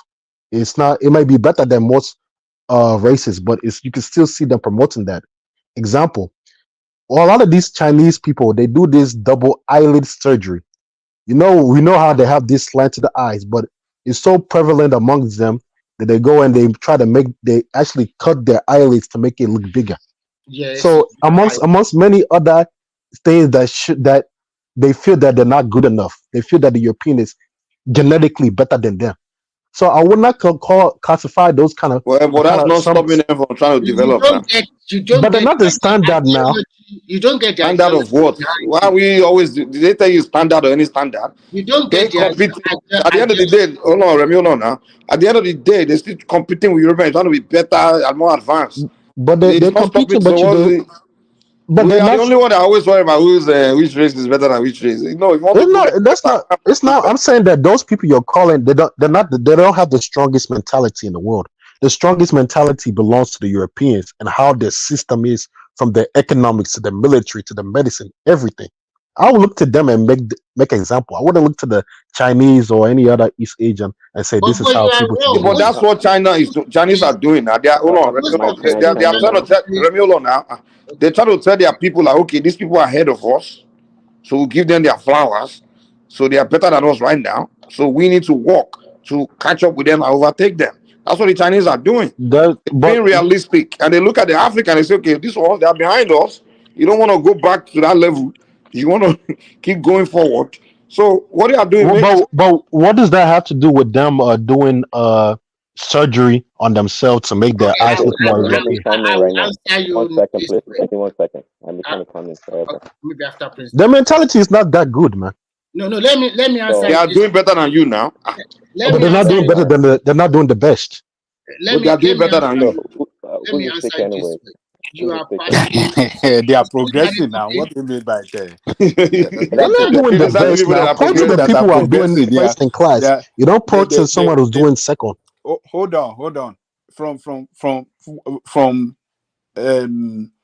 a country Oh, 30 years ago that is not economically competitive in the world to number seven the strongest economy in the world, overrunning Germany, Japan, all of them All to of number them, including second. America too. so Only China, say, China is one of the most overrated. And is running very fast to even keep catch up saying with the number China is one and Even America is overrun the scared. number They are one. shaking right now. he's talking about You have are a strong saying they mentality. don't have brain or they don't. What are No, you I trying to said say? they're not the standard. The standard is still the European. China They overtook the What European. standard? Now why China is one Europeans of still the the most standard? it's so overrated. No, can I The ask way you a they're pumping Okay, question? it up. August Have you Paris. ever Okay, tried? it's August Paris speaking. Let me chime in real quick. Okay, can you speak a little bit loud? Sorry. Speak a little bit louder so that I can hear you clearly. Oh, okay. Yeah, let me Mhm. get my volume up. August Paris keeps saying they don't have strong mentality. Is that what he's saying? They don't have the I think strong mentality. The people who have the stronger okay. mentality is the I think Europeans. 1 second. If there's a distinction between self-esteem, or low self-esteem and strong mentality. Do you see a distinction between the two? It's closely related. It's pretty Well, much the same the thing. Chinese, I would say yes. Well, what you're talking about is true, but the Chinese, yeah, especially those in the urban areas that are affluent that would do such surgeries, okay, and compared to the white people or maybe other races, they have this. I'm not sure if it's inferiority complex, but they have this um, uh, um, they have this reservation about them when they compare themselves with other people. They're more timid or, but anyway, they have strong mentality. Somebody just said yesterday, I heard that the Chinese people are the most successful rich in the world. Do you believe that? That's completely false. Are you serious, man? That's a white person said it. You know how many? Come on. Even the military, Well, they're not. I even put okay, the well, that is Englishmen fine. above him. Maybe it is debatable, but it said that the Chinese people, as a group of people, are the most successful race in the world. That's not Uh, true. okay, that's fine. What do you think? What do you think is the most successful race in the world? It's Which obviously race? the European. I can agree with you. Personally, I It's can no, it agree should with be you. obvious. Like if somebody says that, like you shouldn't Well, even have to the think. person that said it actually, well, see, I can agree with you on a face level, but the person that said it actually, what was it? I think it was Jordan Peterson. I think he made known, and he said it that Jordan the Peterson, come on, man. I think Jordan Peterson. But anyway, this person that said it, they said it. Okay, but the Chinese people, okay, we were talking about the Chinese people yesterday that they individually they look inward, but collectively they look outward. The Chinese people they are very good at a lot of things, and they are superior, in fact, in a lot of things. Um, in terms of the physical appearance, I think they're not that confident, and below that, if you know what I mean. But So even their politics, right? Because look at them politically. China is not really strong friends with anybody in that East Asian part, other than North Korea. It's not really any country that really trusts them strongly. But if you look well, at the Europeans, that is quite obvious. The reason for that is because the Americans were Germany in that area for a very long time, and these other small Southeast Asian countries, they because they get propped up by China, by the U.S. and the West, just like Ukraine right now is being propped up by the United Apart States. from Prince Daddy, One second. their The policy on that is they play very smart. not be smart. It's not. Let me No, give me 1 minute. Give me some because they're seconds. causing trouble in these No, Southeast Asian no. countries. They do cause trouble because of because their power and See, influence, that's their why. environment. Because Why are But they causing trouble? they will they not want to come in. They come in and try to control everything. This guy is watching too much of CNN or Exactly. It's American what news. it's No, what He's listening to American news too no. much. Go and look that at is it. Go and research what I'm saying. Okay, let me ask you more question. Let me ask you for that question. Who's causing more trouble in that area? Between US and China. Who's causing more trouble? The point is who has the stronger mentality. No. Who is the Hold on standard? now. Hold on. Answer the question now. Just answer the question. Yeah. It could be the West now in general, yeah. uh-huh. But does and that mean that China the Chinese are not and causing China trouble is there? a superpower, and they're a superpower, and they have to establish their control over those little minion countries around it. But that's not how you do it now. Are you kidding I yourself? don't How even do think they, it's how, how do they establishing do it? control, man. No, They're How do the more. West do it? Listen, this is what you guys aren't now How did the understanding. West do it, and how are they doing right now? Hold on, the West after like you say World War II, they unified completely. All the West, the Europeans, they unified completely. But you never see the Asian man trying to unify amongst himself. You will never see that. So people are saying that China wants to overtake world. Well, you can't even unify with your Are you neighbors. saying the Europeans unified completely? For the How most about the part, Shanghai? How about the SCU, the Shanghai Operation? They try to. the European is go and- unified. Oh The no. Euro- Go ahead, Cyrus. yeah, the other guy was small. The European is unified economically, militarily, culturally, socially, most of them in every way in all these categories, That's not business wise, true. everything. Okay, The what is the G7 then? Eastern Europeans, Oh, hold on. they are divided. Cyrus, is it after Which they've killed Eastern almost European? You about? can only name like 2 or 3. Oh, Cyrus, is it after they've killed about over 100 million people they unified, right? You say? It's after the Europeans have killed over 100 people, that's when they unified. What I'm talking about, amongst themselves, they found a way to unify. No, because it's what they call an argument in the middle, in medias res. You want to even look at the beginning of the European people. They were nothing more than warmongers, destroying themselves, fighting and killing. Do you know how many wars went on in China? Well, with China and who? No, between themselves. You think that whole Well, yeah, place was that's just? between themselves. Well, those are the Chinese people. Do you know how much but conquering they had to do? Because it's not like it's impossible that that whole place was speaking Chinese. It was a lot of different languages there before, but one tribe they just kept on expanding. I mean, they have dynasties now. But they all look alike. Are you able to tell them different? Are you able to tell a South Chinese person or the Northern Chinese person from apart from the Uyghurs and then the Mongolians? Are you able to Yeah, tell but them apart? it's more to this East Asia than just China. You have Japan, which they still have this contention with. You have Southeast Asia. You have even the Korea. They half of them agree with them. The other half don't. Cyrus, the Chinese people, Remy can testify to the Chinese people. They've always practiced this. What you call it? It's isolationism to a certain extent. You know, I for a disagree. very No, long time. I disagree with that because Okay, hold on. like I But said, they had like a lot of conquering and wars there. It doesn't when they were created, it okay, wasn't just one place. are you China. going back 3,000 years? Is that what how far you going 3,000 years ago? Before they got unified, before then, it was a lot of wars. We're talking about China as a country, as a people That's right now. there was no such They've thing always as kept China an as a country. isolationist policy. Okay. No, that's not And true. That's not true. That's not true. It's well, impossible. what? How do you mean? What do you mean? Before China was like that landmass, that geographical area that's China right now. Uh-huh. There was a time there was so many different languages and many different people with many different cultures there. Even if you restart some of them from the north to the south to the east to west, you see they dress differently. They like the way the culture they have different cultural practices. They didn't even speak Chinese. That's what I'm telling you As far before. back as when? It was As far through back as when? it was through And I'm asking you, expansionism and how conquering that long they came ago? there. As far Is back that as when are you 2,000 years talking ago? about? Is it during the time As of far back Christ as or when what? How long are ago you was that? talking about? It was many thousands of years ago, but the point is that it happened. Listen. Well, that's irrelevant. We How have is to it look at that irrelevant, too. man? You said they were Because always even isolationists. They always kept to themselves. I'm proving well, to you that is I'm impossible. talking about relative modern China. Their Yeah. policy is always been isolationism.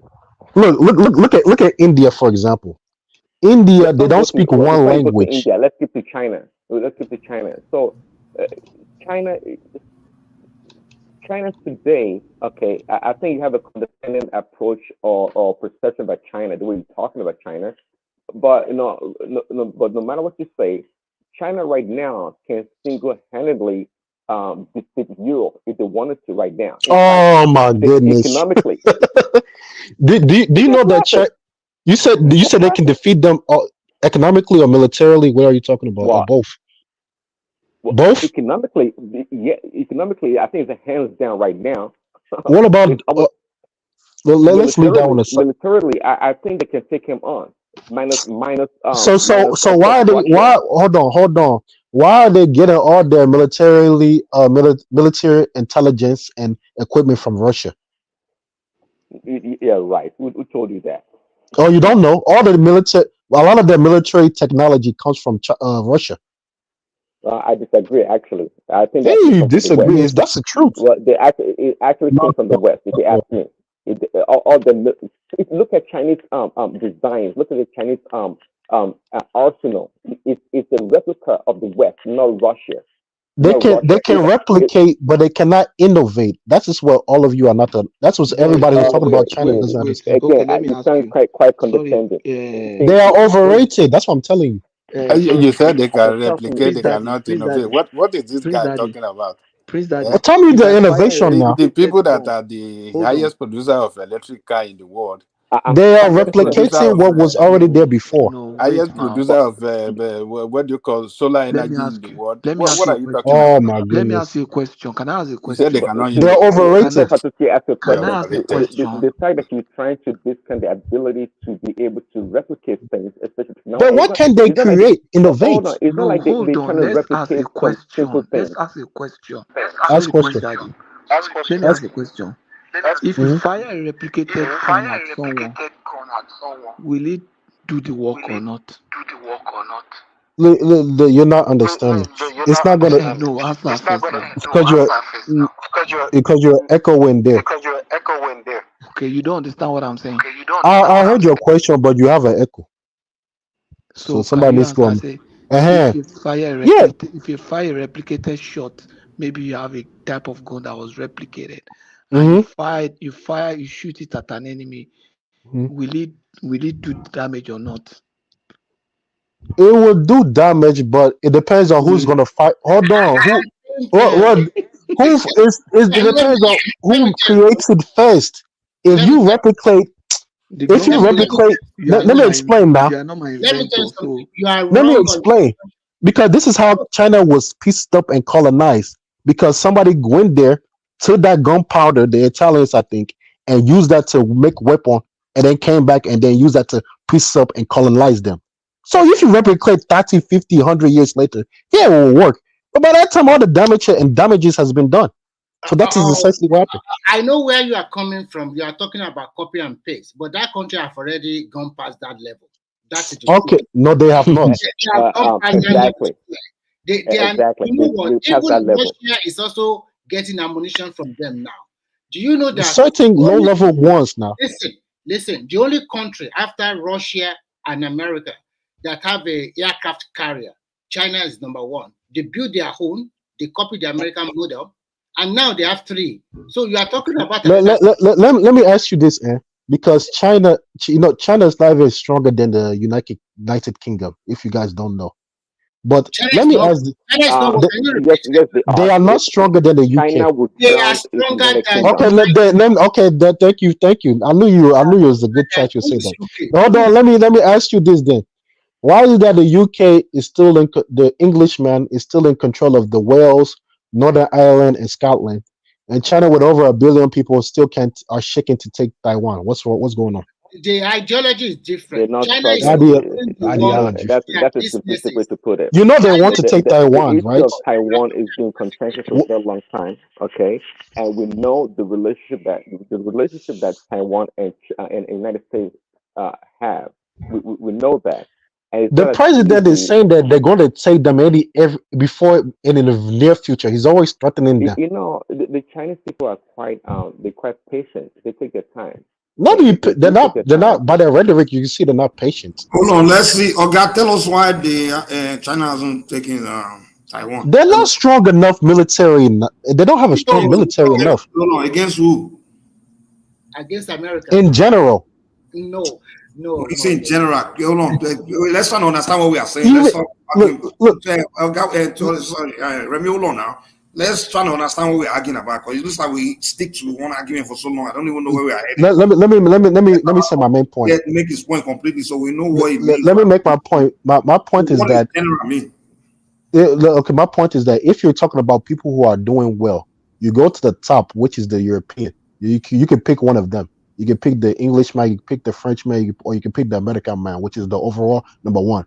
You don't go to China, who replicates everything, who is not even more technologically advanced than Japan, and say, oh, they're doing good. Why they have all this mental and inferiority complex with them?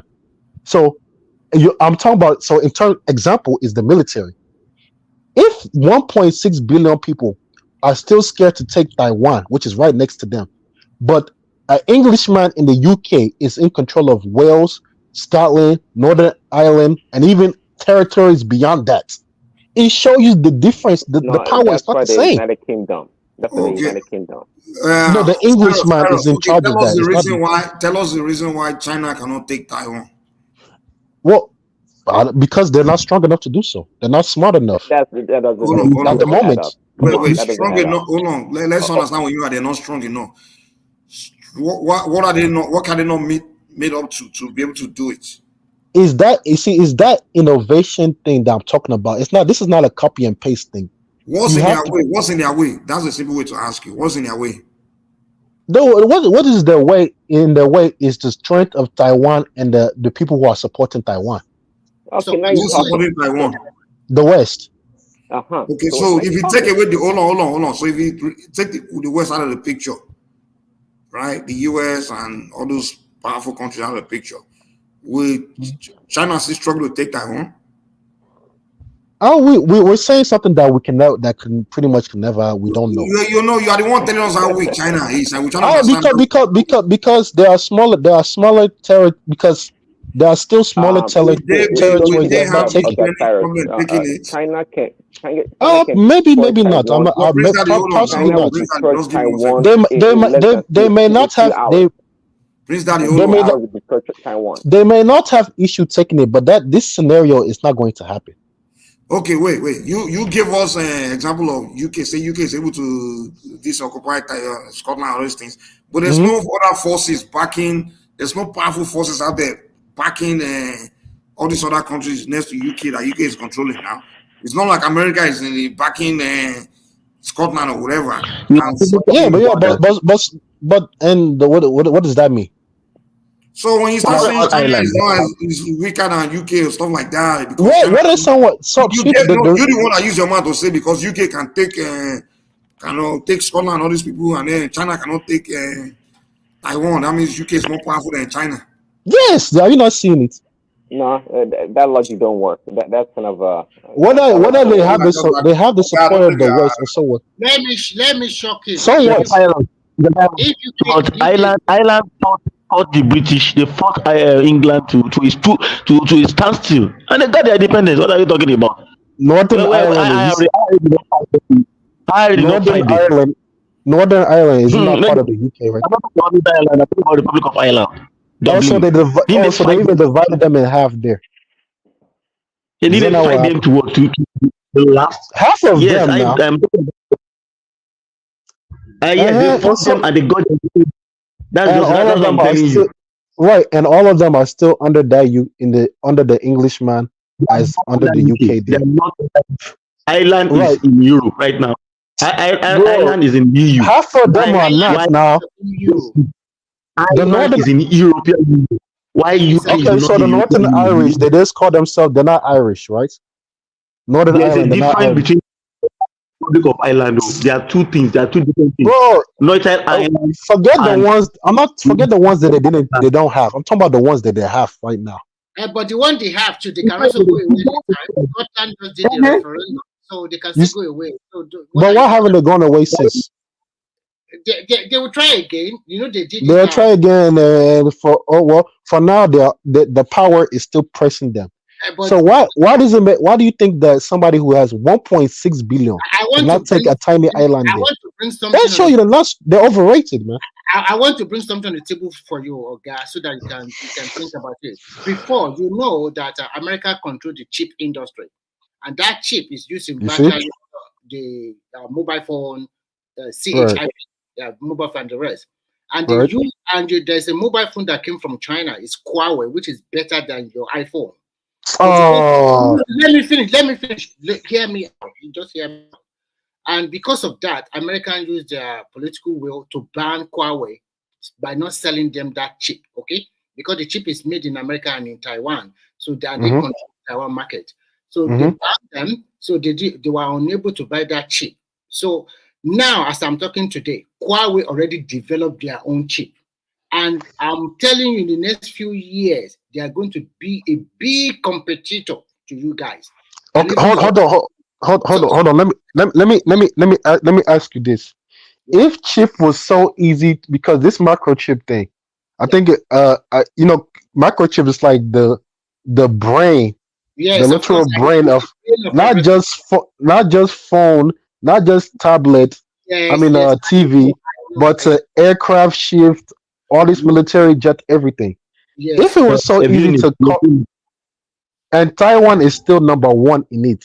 If it was so easy to produce, why hasn't China already produced this stuff? So that's what I'm telling you. they have already started producing and they are Yeah, no but fault. It's not the same quality. Huawei is with their chip. We flood the market all over That the world soon, and that what will rivalry to your iPhone. You know what what? about the what about the military jets now? What about everything else? They don't have the Let's take this quality conversation now. back to Nigeria, man. Come on. Yeah, let's go back to Nigeria, man. This is becoming. Come out 919. They already build their own dream their own liner. What are you talking about? So don't call So, them what we're saying, US. You call why you Nigeria, the solution to The solution to yeah. First of all, what is the problem? What is the problem of Nigeria that needs to be solved? What's the main problem? Nigeria think that things are okay. They don't see that how other people in Africa are moving past them. We have this old mentality that we're the giant of Africa. That is expiring. If you see every past administration, we are getting worse and worse in terms of how the world sees us. We're very soon. We're not the giant of Africa right now. I would boldly even say that now. Nobody's asking about whether we're a giant. Our mentality. Hold on. Let's forget comparison. Like, I think what people, when I listen to Nigeria complain about problem in Nigeria, they talk about poverty, like hunger.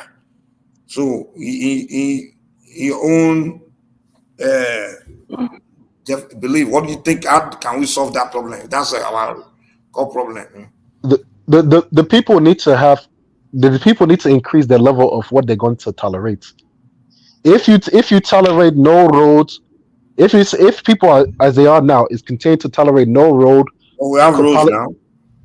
No road, politicians flying to another country for the hospital, politicians educating themselves in another place, no education, no future, no security, things will continue. But if the people say no, then things will automatically change now. So it's on the onus is on always on the people. Politicians stop traveling and they not be politicians. If the people say that enough is enough, we want something a little bit better. Enough of what? Enough of what? How are they going to do I'm it? asking what will solve hunger. You're saying enough is enough. Enough of what? Enough of hunger? What is it? Hey, man, but they should take if it's through politics, get more involved in politics. If it's to make noise, come out and make noise. Get involved Do in politics. something. Hunger will go away.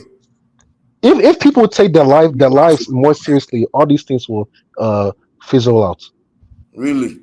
Yes. If everybody says let us just manage, then nothing will change now. So the solution you get what you accept. Politics is. I don't know why we are the only race of people that always think politics is our solution. We just I don't know. Even in America, when the blacks when they talk, they're always talking about politics. They are the only one that talk about politics. They believe every problem in their communities. It's not just like that, man.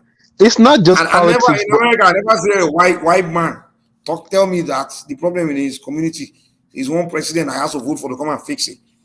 I don't know. I mean, it's only black man that we say. Tell him why is there a problem in your community? We say we need to keep voting the Democrat. We're voting. So if you vote, come on, man, voting. But I ask you, why can we solve hunger? Give me your own solution to hunger. Like that, do we hand it? You're telling me about voting. I beg, man. Mikey, Man, the guy all that is thing is empty. involved. It's empty. How can you be talking since you are talking about China? Now they ask you a simple question. You are saying people should not tolerate. Is that the answer to the question they ask you? That is the answer. So if you are the president today, hold on. If you are the president today, they give you that mantle. What will you do? I mean, if I'm in that position, of course, you have no toleration for nonsense. Hold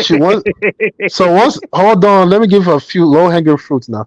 So once you all like, for example, all these politicians that are just throwing away our money, dashing our money to all these developed countries, you at least you start getting a few of them now. Start making sure things are all these people who are doing all these things. At least start attacking them. But what is the last time they even come on Yaya Bello? So the only thing that you do is start attacking people. We're asking you how we provide solution to a problem. You say you start attacking people. Okay. Let me give you see that You know, one of the reasons why all these politicians and all these rich people thieving don't happen in Malaysia and all these countries. They give them death penalty immediately. They know that if they try, it's a certain level they go to, they can't try it. In the United States, if they try that, life imprisonment. I think But if you don't put any hard standard in place, You know, I know if the another people way don't. to ask him the question. Maybe you can answer. You will know what you're asking. I think you are wrong about what you are talking here. Let me tell you the fact. If you are in the good book of any government, even if you are mostly corrupt, they will protect you. Even in Asia, I've been to a lot of countries there. The system there is not, in reality, it's not what you think about. If you are a member of a political party and you lost relevance, that is where you'll be kicked out easily. But if you are still deep in that party, they will protect you, just like Nigerians protecting their own. Back to the question Mike asked me. Mike just asked you a simple question. Very simple. Your people are hungry. How are you going to solve their problem? And your answer to me is totally off the mark. They tell you they should be protesting. By the time they protest, hunger will disappear. Off the mark. It's well, that's not the only. That's not protesting is a part of it, but it's not the only way to remove a politician. Like, Sri Lanka. How can we grow food? How can we make food available for the people that are hungry? That's the question I'm asking you. Okay, so right now, one of the reasons why food is not readily available, one of the reasons is security. One of the reasons is that we're not spending the money that's supposed to be spent on those industries for agriculture. A lot of people are just misusing the money, and we're not implementing the recommendations that other countries have. Like, I think it was Dati who was saying that we brought some people from Brazil to teach us how they can get more of a yield in a small space of land. But like the people there didn't really weren't so keen on implementing it. So you make sure that those things are implemented. It's many things. Mike, this guy is empty. He doesn't know what he's talking about. Okay, so you need to bring experts. Hold on, you need to bring experts from Brazil before you can cultivate land to teach you how to use small space.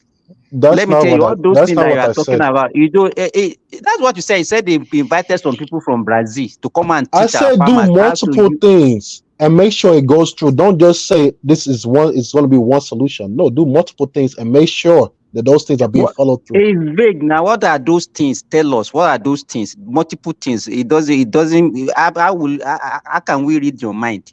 What are those multiple things? So what I mean that if there are like ideas like this example of people coming in to want to bring ideas, you make sure that those ideas are implemented. Part of it is Mike, you know what I've concluded, Mike. You can see that it's very easy to criticize. Now we put him on the hot spot to even see what idea he has. He's just the guy is just blabbing. It's not making any sense. I think I am. I think so. Your politicians right now, they're making sense. I have no solution. This is not about politicians. I'm telling you, it's the security, it's the road, it's everything. No, let me ask you. Because all these things that you are seeing, they are not your own things. Because everybody has been shouting security, security, security. This security of a thing that we are talking about now is just a thing that just started a few years ago. Before then, do we have food security in our country? The answer is no. You understand? So I don't like all this echo chamber. Once somebody mentions something, everybody will start echoing it and everybody will be repeating the same thing as if we don't even have idea of ourselves. Well, but security does influence food production. Nobody is disputing that, but that is not the major problem. It's not because even before the insecurity, we are not. We don't have food security everywhere. Exactly. Yeah, but it's one of the major problems now. So it's not just one; it's multiple problems. Address all those multiple problems. What are those problems? Tell us. Bad road. Bad road. So it's not just the major roads, but the roads that go from the village to the connect to the city, that connect to state. Okay. Cyrus, if I tell you now, because me as I'm speaking now, You understand? I'm in Nigeria. You might not be in Nigeria. I'm in Nigeria as I'm speaking now. You see people hawking food around, and people. It's not as if we don't have food in Nigeria. You see We have them food now. yam. You see people, they will put yam on their head like this. You see them, moving around looking for buyer. If you go to market, you see plenty of tomato, plenty of onion, plenty of all these things. And they will even be begging you, Mama, please come and buy my own. So it's not the availability. So that's what we are telling you people, that you should stop just listening to people online. Come and see what is happening on the ground. The problem with Nigeria now is not a lack of availability. That we have food, but people cannot afford the food. That is the problem. But in addition to that, all those things, if you produce more and people can still not afford it, so what happened? Right, but it also goes into the preservation as well, because a lot of that food is wasted. I'm not trying to open your mind now, because you don't know the problem. It's like, let me tell you, one of the major problems, let me tell you, Cyrus, one of the problems that we have in Nigeria is that at least we discussed this thing yesterday, we don't have a common goal. You understand? Everybody, we are not unified in purpose. We are not, all of us, we don't want that country. It depends on where you come from, the tribe you belong to, so it depends on where you come from, and that is what will determine the way you talk.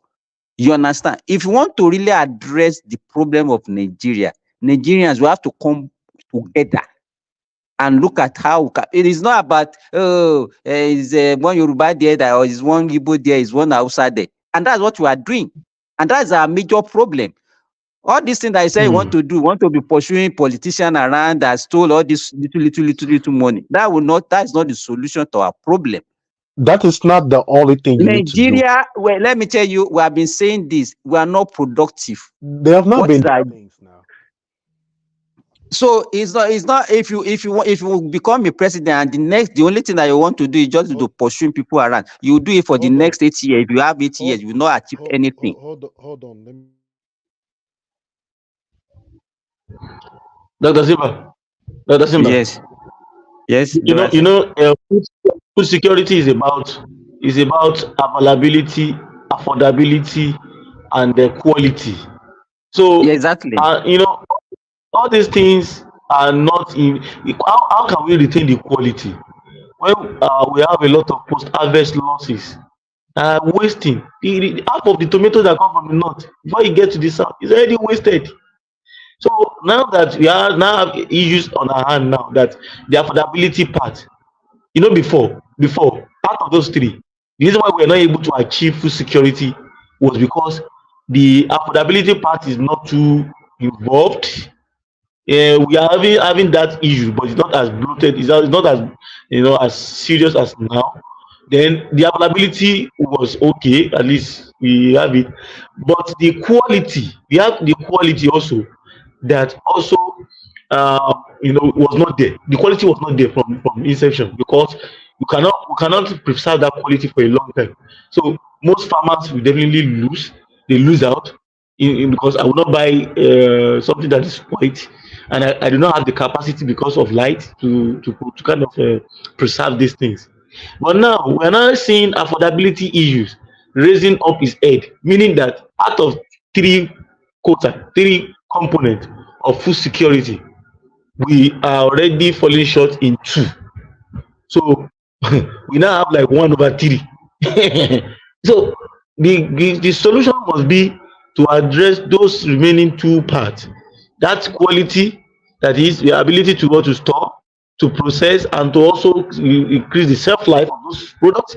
Then ability to also improve the purchasing power of the people, so that they can be able to afford these things. I think that's what we need to work. That's what this government should start working on. Yeah, I hate, you see, Nigerians, and I kept on saying this. If you keep on, you see, I told my friend, one of my friends that was living in UK, I told him, I said, you know what, my own life assignment, the assignment that God gave to me, is not to paint this doom days. My own is, I want to provide solution. I want to help people out to give them information on how to do these things. Because if I did not give it, if all I want to do is rant, complain, wallow in this same problem, the people will get frustrated. They will take on the job. They will take on difficult terrains and a journey to Europe. Those are the guys that you see. They will go through the Sahara Desert. They are frustrated. They die in the Sahara Desert. They die in the sea. Some of them they enter the ship. They follow the IC. They kind of do stow away with ship with and you see them living. Go and see our people in France. Go and see them in Italy. All these things that we are talking here, we will not be talking about it. Go and see them living a miserable life in Italy, in France. Go and see them all over Europe. And especially in France. Especially in France. You will cry. I almost cried about 2-3 months ago when I saw Africans. I even saw some Nigerian brothers too. The kind of life you see, some people are saying they don't have food. Go and see the kind of life they are living, and many of them, that's how they are going to waste away in that Europe. Because we all know how those places also do. They will just be managing them. They will remove 1 or 2, maybe 10% or 20%, give them asylum papers. They give them papers, normal papers, so that they can come and kind of reflect and kind of inject them into the system so that they can take up the low-paying jobs to pump up their own economy. So while the rest are destroyed in the world asylum camps and on the streets. So if all we want to just talk about is when I look at this Nigeria watch and all these toxic places, the only thing they want to amplify is, and they don't know that thing speaks to the psyche of Nigeria. It speaks to their psyche. It makes them to see hopelessness at every point in time. Even you that you are living in the United States, you are living in Europe, you are living in UK, you cannot preach good tidings to them. You cannot tell them, bro, I'm giving you this blueprint based on my exposure that I've spent here for years. Go and do this, so that let me help you. If you cannot give them a succor, I cannot give them a blueprint, then all you can do is shout about one government. And people don't understand that government will not get better. That was how they were shouting yesterday during Ajimobi. When this guy came in, Makinde came in, Makinde did not reduce all the taxes. So no government will do that. You have to know. Government collect with one hand everywhere in the world, including the United States. When they give you one thing or the other, there's other places where they are going to work. They're going to collect it. So we all know these things, but we kept on deceiving our people. And that's what Madam Zita has been talking about. We feed poison to our people. Instead of us to give them succor and tell them the truth. That this thing might not get better. Face these solutions and let's see how we can do it. And probably collectively. At least if you cannot do it collectively, you can do it within your own microcosm within your family, the committee of friends and stuff. Let them understand what is ahead of them and put them in the right place. So instead of all this, it's not going to be better. And that's why I already said it. 100 million Nigerian youth. In fact, 10 million of them will not get out of that country in the next 15 years. Go and write. Am I lying? Am I lying? How many people did you think? You have hit the nail on the head. That is why I mentioned before, even we in the diaspora, sometimes we also had fire to what is going on in that country. We are not even helping the people there. You are painting a picture that is extremely rosy where you are, and it's not true like that. Because you say, oh, I'm in Canada under 1 year, I already bought a house, I bought a car, I bought this. But you are not telling them that this guy is a mortgage. This guy you bought is on higher purchase. You are paying the money little by little. So you try to give them that rosy picture. Whereas you are also suffering. You have to work like 2 or 3 jobs before you can meet all your bills. But in Nigeria, you are not giving any support. For example, I have a friend here. His wife troubled him to come to this place. When she came here, we go through the language, but since he cannot find a job. But the man has a water and a bakery factory in Nigeria. He used the money he got from Europe. His junior brother is handing it for him. Now the wife is now pressurizing him that she wants to go back to Nigeria, that she's tired of Europe, that she wants to go and manage that one of the business for him. The husband refused. No, you are not going. You have to stay here because if you go there, you are going to Jabaru. To keep up appearances. To keep up appearances. Things that people have to weigh your options sometimes. Like I said, even when you live here for a long time, it just although that we have electricity, good roads, and everything, but when you start weighing it, where can you turn that your money around easily, or where can you think that you have a better opportunity for business or whatever? It's still your home country because you don't have the financial muscle to compete here easily. So sometimes I don't know. We just have to retrospect and check ourselves sometimes. Exactly. Well, as we are holding the leaders accountable, let us be giving them blueprint also. Now they can that's what I've been doing for my people. I normally tell them, I So open them up. look at during the protest, some people refuse to join the protest because they know that before they find that job, it's not easy. And now they find it, you want them to join the protest. They are not going to join your protest because they already leave you behind. So they are going to their job, whatever they get from it can still sustain them to some level. It's better than zero. So all the federal government workers, they already know that they already passed minimum wage for him. That his money is now moving from 100 to around 180, 170, 180, 200. At least he'll be able to take care of some things. It will be better than nothing. He will not go and let them kill him. Although that doesn't mean that we should not fight. So many cases, isolated cases that happen to people. Everybody have a story. Happen to your friend. Happen to this. Happen to that. I also have a friend. He complained to me, and I asked him, "You never stop having baby. This is baby number 5. For God's sake, why bring yourself downstairs?" So how long do you want your people to be your friend in abroad to continue to sustain you? And when you have this baby, you want to do the naming ceremony in a big way, and you don't have the financial muscle, and you do not control yourself. So sometimes some of our action sometimes is Mr. Remy, do you know that our population growth is 3%, almost 3% per annum, about 2.9% per annum? That's almost you imagine every year we are adding millions, we are bringing millions, we are adding burden to ourselves, millions, and it's not going to get easy because this 100 million youth, there were over 100 million youth. These guys have started giving back. So we should get ready. You see, let me say this, Dorothy.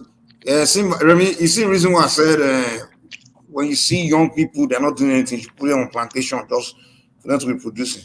Because if they are busy working, only something, whether it's cash crops or whatever it is, just give them, if you don't get them busy like that, what they'll be busy doing is making babies. Because when you don't have something going on, you that energy you have in your body, be using it to be doing something, pleasuring, like just. And sometimes some of them does not even stop at having their wife alone. They also go and hook up with another girl. Because guys that are hanging around all day, what do you think they'll be doing? They'll be checking out girls now. They'll be chasing girls because there's nothing else to do. Oh my God! So at the end of the Mike, you are right, but at the end of the day, you can see that they are already against you. They are telling you slave camp, something like that. What exactly do you want this teeming youth to do? Oh, let me give you even. Sorry, I might be sounding a little bit mean, but this is what I even experienced in the last 3 or 4 days. There was this guy that used to work for my wife. He used to drive this this what they call these small bus. They are used for distribution of our goods, and they will just go probably when their consignment comes, maybe once in a week, once in 2 weeks, they have like 7 customers that will just do the distribution. And this guy is being paid 80,000 naira every month, 80K. Apart from that, he gets some little other things from the companies that supply the goods. This guy just stopped coming to work. He said the money is too small. And I asked him, I said, okay, have you gotten another job before you say, okay, because if you don't have another job and you have one that you are using to feed your family, at least he has a wife and a child. He did not have any job now, and he stopped doing the one that he has presently. What is the wisdom in that? That is a crazy head decision. at least you get another one in hand before you drop this one. Before you drop that one, and So it happened, how guys. are you That was going to feed the wife now No, and the Simba, the wisdom is that it lives in Nigeria. That's the wisdom. okay. Simba, You can only do Simba, that you know if you what are is living going in to happen Nigeria, to please, daddy. Simba? You know What? what is Yeah, going no. to happen? Can you do it in America? Who's going Let to him pay do your it in bills? On the America. street. Maybe do. Simba, Who's you going know to what pay is You your know. bills? That is why sometimes when we are saying in that, okay, 6 let months me give time? let They me will give sorry, the let me woman give you the another second person. one. Let me give you this second one. There was this guy that I've been mentioning that I used to see around is an Hausa guy that said I've never seen him for the last almost 10 years. I know him. He has never traveled. Yesterday, I called him to come and do little work for me. And I asked him, I said, I don't used to see you where you used to work before. And he said, no, that he has left the place. He asked the guy to increase the salary, and the guy refused to increase the salary and he left. I said, so what are you doing now? He said, he's doing nothing. And I said, Foolish people. what? I Foolishness. said, and I asked him, I said, where are you even from? He said, he's from Niger. I said, oh, so you're not even a Nigerian? He said, yes. He said that he's from Niger. I said, but you have been working for me, and each time I pay money into your account, how do you open a bank account in Nigeria when you are not even a Nigerian? He said, no, that I claim casino, that I even have a NIN. Can you imagine? Imagine. And we have a lot of people like that. So, like this one, two things. You have a job. You said your master should increase your salary. He said, no, you cannot afford this presently. You have not secured another one. You left. Yesterday, he just did a work of 3,000 naira for me. And I said, I'll pay the money. 30 minutes after, he called me, he said, where is the money? I said, if I didn't call you, will you be asking me? You just came and do something for me for like an hour. He said, because you want to use the money to feed. I said, okay, what if I didn't call you this morning? I just called him yesterday morning to come and do that job. He said that is God that asked me to call him. You can see the kind of youth that we have. You will leave one job without having another one, and you'll be claiming there is no job. Why can't you be managing what you have? Once you get a better one, then you shift, you move. In fact, Simba, you are a good Nigerian. If it's some very bad Nigeria, they will report him immediately and they'll pick him up because it's not a Nigerian. You see, There are so many of them like that now. Yes. What are you talking? So a And lot that's of when we are talking about the problem that we have, like these gas areas, I say will be pursuing the politician all over the place. The problem that we have, we don't have border, and that's why I said even if government starts subsidizing anything in Nigeria, it's going to be a waste because you are going to be subsidizing the whole of Africa. I'm telling you. Everybody will run to Nigeria. another thing, Simba, that when I look at it from that protest, look at that population from that teaming north that they are doing nothing. What are we doing with all those children, all those young people? Is in fact, I think so. Sometimes I think that maybe we are not really meant to be together. Okay. No, me I concluded though. Let me tell you, if we still remain together, those guys from the north, the Mike people, Mike love them now. They will just be dragging us back. Believe me, those guys are not ready for anything. I love them. Yeah, they were almost protected. No, all this the only thing I do is just those lies, propaganda that people do. It's the only thing I don't like, and they are not here to defend themselves. But Mike, you need to be in that space. Those people are not educated at all, and they are not ready. I know they're not. They're very backward in a lot of many ways, man. I mean, but I know that. They got a lot of issues, man. A lot of problems. It's just the only thing I always do is just that gathering of too many propaganda and lies. That's the thing that got to me. It's not really like I'm defending it more or anything like that. Dr. Simba, do you know that even that insecurity that we shout in the southwest, do you know that this thing is also not? Don't you think it's also overhyped? Because I was talking to one of my person that is very close to me like that. We were talking and he was saying that he has farm in different places in Oyo State that I also got an information too that there's a particular place in Oyo where they were disturbing them, but I still see that it's not as if these guys are actually all over the whole place. It's not as if they are all over the whole place like That insecurity is a lie now. It's just a Everything bunch is of fallacy. propaganda. Nothing they will say is people are they arrest. It's just It's an excuse now. wearing Even tie. some people that haven't even seen farm, they will tell you, "Oh, I'm not farming because of insecurity." You don't even know how to farm. You're already telling me. It's a big Darcy, you are wrong. According to Angelico, they're everywhere, even in the bedroom. Angelic already, I think he's sleeping now. When Nigerians will scare you on the internet, you go to Nigeria. You scared to go anywhere near bush in Nigeria.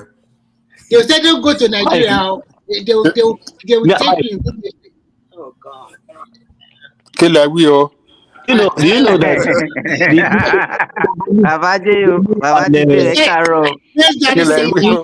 insecurity in the bedroom as well. Dr. Simba. When insecurity one is that? There is insecurity in the other room. There is insecurity. Which other room? Which other room? I asked please that. If you even repeat insecurity in the other room, I will still go there. See what Nigeria. Nigeria, you say insecurity in the other room, they all go. But when it comes to farm, oh, there's insecurity.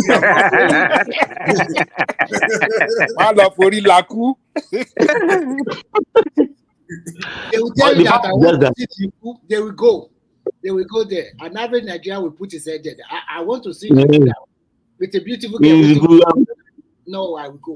But Mr. Remy, you know what?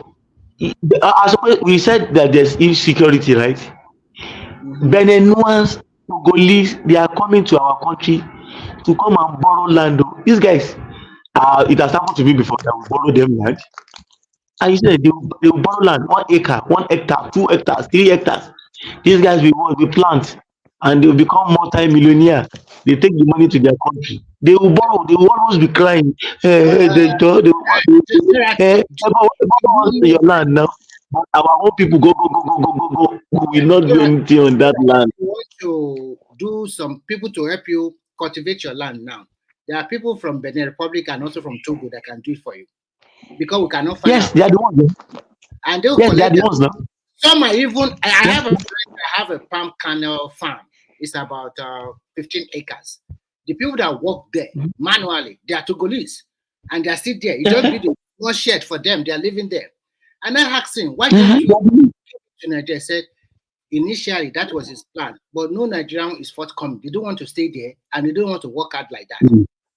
So they want money, but they don't want to put the work. They don't want to put in the work. So Dorothy, Remy, you know what is responsible for that? It's because of all these things that we used to say. The only problem that we have is that politicians are stealing the money. Everybody is stealing the money, and that is what is encouraging idleness. You understand? Exactly. Everybody goes. All those excuses, like we just put everything on politicians, and we don't talk about like they actually. You see people that are not doing anything. Even people making babies all over the place. They will tell you that politician. Like, no, you are one of the problems too. You haven't quite worse than a politician. Because now you just created these 7 babies to come and join the struggle. When they enjoy themselves, you bring them come join the struggle. So you are even worse than the politician. But we don't talk about all these things. You know, Mike, one not even if you look at the factors that are actually determining food security, population growth is one of the major factors. Yes, one of it. In fact, our population growth is worse more than even the insecurity that we have. Oh my God. It's growing more than the amount of food. More than the amount of food increase. The rate at which our population is growing is not sustainable at all. Baba Jale already said we should continue to make more babies. That Nigeria need them. They said it here. He said it here. What the Bajari is saying might be right when you have work for them, when you can put them to work. You understand? But it's only when you wake up in Nigeria now and you move around, you see young men just playing around. They don't even have anything to do, and we just be wondering that what is happening? What is happening here? You understand? People will just wake up in the morning and they will all sit Can we down in just front of their houses. ramp all of them into the police and army now? By force. And now, if I were the president. The way I'm looking at the teeming population of Nigerian youth, when I look at them, I see no hope, I see no future for our country. The thing is even depressing me. Believe me, it's depressing me, seriously. From them to immigration, army, navy, all of them, and make them push them to farming land and go and do it. At least you have the Nigerian army. The one that have been employed in all those sectors, especially even all these civil defense, what are they doing? Some of them will not even go to work in 3 months. They will not even go to work in 3 months. Look at that stupid NNPC. You have been dead.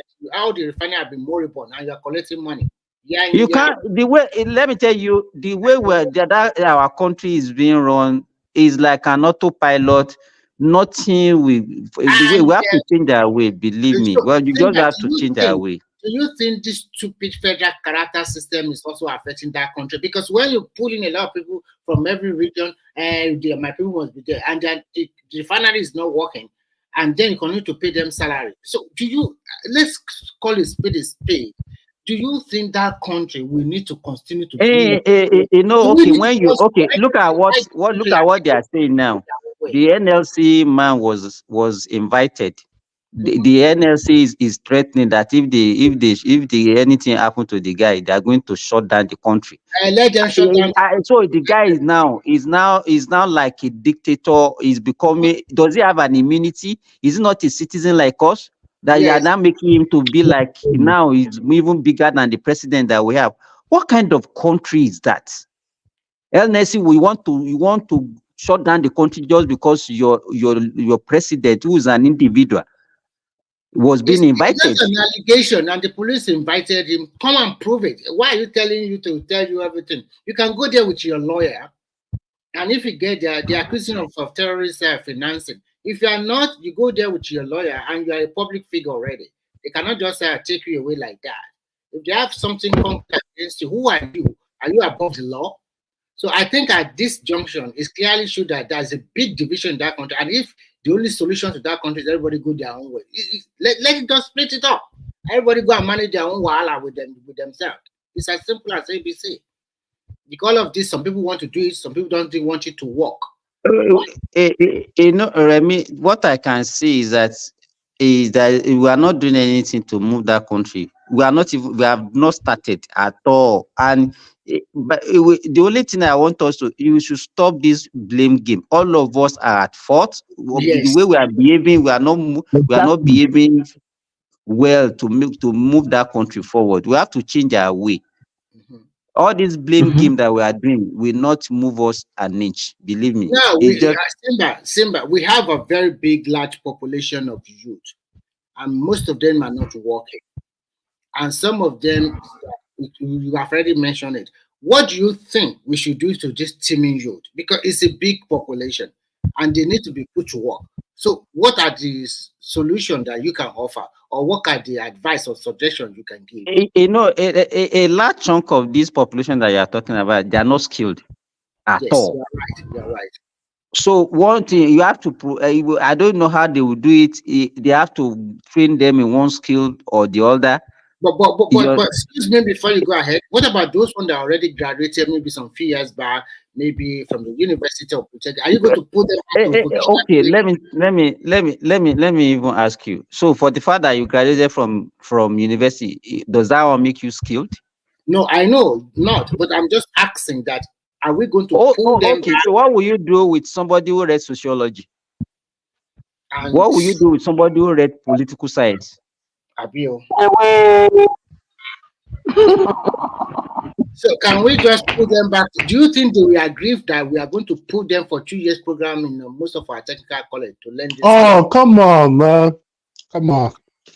The two professions. Those guys can, okay, let me tell you what you do with those people. They can teach now. They can write book. They can become authors. They can go online and start. They can do so many things. Who is buying And they book in can work. Nigeria? They can work in criminal department of the police. Psychologists can work there.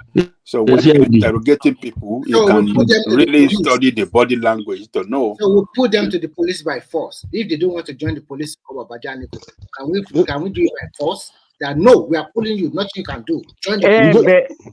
You give them if option. you want to put them into military, at least to help us secure, at least that one is a form of production. But what about others that cannot? What will you do? You make with more them? university. Well, Make you more college. what are you No, talking about? no We just be vocational training college. Oga Cyrus. Even develop what do establish university the way we establish university. Universities are not the one that are running the economy now. But like in terms of our population to the education that we like the college, the university we have is too small. The university is not even enough. So it's so many more universities that need to be built. That's a good way. The issue is this. Just hold on. The issue is this. If you produce more of these people, to me, what they are trying to do from secondary school, they are not trying to introduce courses like nutrition, introductory technology, all those things that can make people to be used to themselves. You understand? We already have. Because all this what Oga Cyrus, you have to make people to be trained in something they can do for themselves. All this fixation that we have and be thinking that it's only government that will employ people. Simba, what I that's think not fair. It's not fair. Sorry, Sorry, it's not Simba, fair. Just 1 minute. It's not. What do you mean by it's not fair? So you don't want to train your people to be self-sufficient? If no, by self-sufficient, you're talking about doing something that they've spent almost their whole life. No, they've spent about one career. No, just let us let me even understand what he's trying to let's say. say like political science, let's say sociology now. Somebody studied that for his whole life. And some of you say, okay, let us create some kind of avenue whereby either the person can become a lecturer or the person can become an author or he can become a consultant or something like that. You said that, oh, he should go and start bricklaying somewhere. You want to crush the person's the self-esteem of the person now by saying that. No, I want to bring this. Simba, sorry. Let me. Talking on you will not want that for yourself or your children, and you said that everybody else should have it. Let me tell you, I will not even in the present day Nigeria, I will not even allow any of my children to go and do sociology, to go and read political science. Okay, I will not, because I know. And this is why we have not produced another Nobel laureate. Okay, let me quickly. What significant is that one to Nigerian GDP? It means a lot. Okay, we have to be productive. We are not talking about authors, all those things that you are talking about. Is that what so we move our economy? you see, this is where billions, and you want to throw it away. All these movies, all these productions, all this media, the entertainment industry. Don't you know it's authors that are writing those scripts? Oga Cyrus, Oga Cyrus, where do you it's because it makes billions. You want to abandon it. Developed country. That is what let me bring my proposal. This is what I want to do. If I find myself in that position, I'm just my proposal. From JS3, I'm going to make sure that JAM conduct a very good examination. If you score below a certain point, I'm pushing you to vocational technical college. There is nobody that's going to stop me. And I'm going to make sure that majority of our people, I push them to vocational technical college. And then I will try as much as possible to improve our productive industry. So that when these people come out from this 3 years vocational college, they already have a ready-made job waiting for them. And I'm going to make sure that the parity of pay between if you're a bachelor degree holder and if you are a graduate from the vocational college, the parity of pay is very close. So that this will be a kind of incentive that if you are going to vocational college, when you go out from there, you are getting almost the same salary as a bachelor degree holder. So by doing so, we have a pool of skilled people that can work in all these big industry like Dangote and the rest. So they already acquired the skills. But let me even bust your bubble. You know that I remember that would be like 4 or 5 years ago. I was invited to my daughter's school, and then the proprietress of the school was saying, your daughter did not do well, but she did well in vocational study and fashion designing. I don't even know whether she wants to become a fashion designer. I said, okay, if she becomes a fashion designer, what is wrong with that? You can see the education is too. I said, what is wrong with that if she becomes a fashion designer? You can see the orientation. Most of the people that are pursuing degree in Nigeria, they are not pursuing it because they want to learn. They are just pursuing it for they see it as a means. You know, Simba. Because you know why? Because we have not created the opportunity whereby a fashion designer know that if they graduate or go on that training, they can start creating clothes at a mass scale, or at least to supply their states. We have them in Nigeria. We don't have them. They even make more money than civil servants. They make more money than everybody now. If you want to sell clothes, let me chip in this. But we're not promoting that. I'm a stakeholder in the educational sector. You get me? I'm a stakeholder in the education sector, both in Nigeria and even here. Let me tell you, Nigeria has 42 trade subjects, entrepreneurship subjects at the senior secondary school level. When you are writing your WAEC, we start from fishery, animal production, marketing, ICT, data processing, just name painting, kitchen, automobile, auto mechanics, and so many other, 42 of them. You can browse it right away. If anybody wants to right. The people are even doing it. They are doing all those subjects in WAEC now. And it's compulsory. It's even compulsory. It's compulsory. At least you must do one of them. You must do one of them at least. Whether you are doing science or doing art or doing commercial, you must do one of these vocational. Yes. You know, so you take one thing here in Europe. So why can't you know what the professors normally do? You know what the professors normally do in Nigeria? They instead of them, the north. You know what the north normally do? In the north, they will pick animal husbandry, more of animal husbandry, anything that has to do with crop or agriculture. I mean, you get it, history. But in our own, in the south, I'm telling you, you see, many of us do. We just come. I normally look at the people in the diaspora. We don't just talk. We don't know. A lot of things about that country. In the south, do you know what our people normally pick? They will go and pick marketing,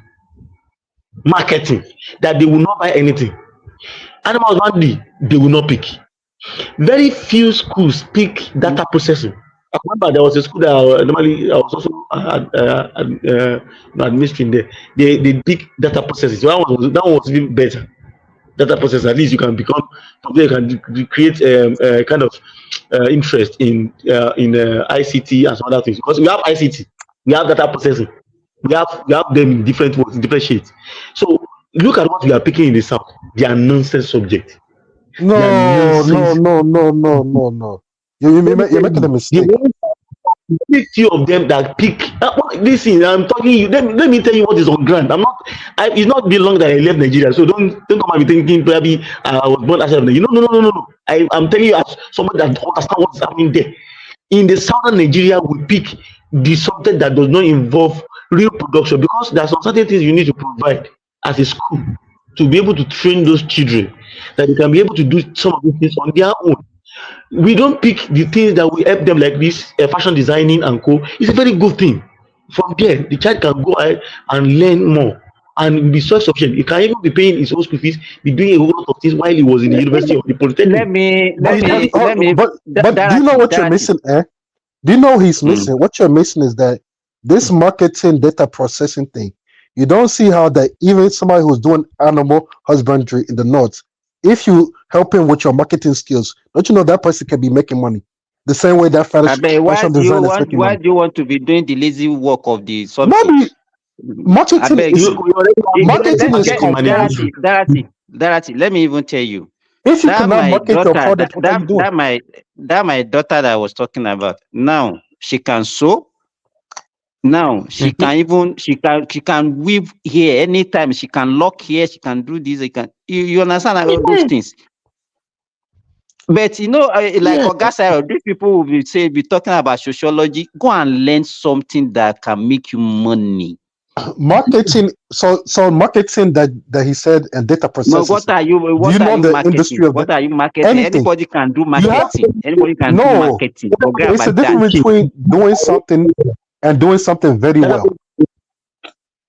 You don't. You Marketing is nonsense. Nonsense. It's no. nonsense. We have No, it's not. fishery can learn. What's it called? Food and nutrition is there. Home science management is there. Tailoring, what's it called? Sewing is there. A lot of auto mechanics is there. There And are a lot all of those things things. that Do you know these are all the things those that things?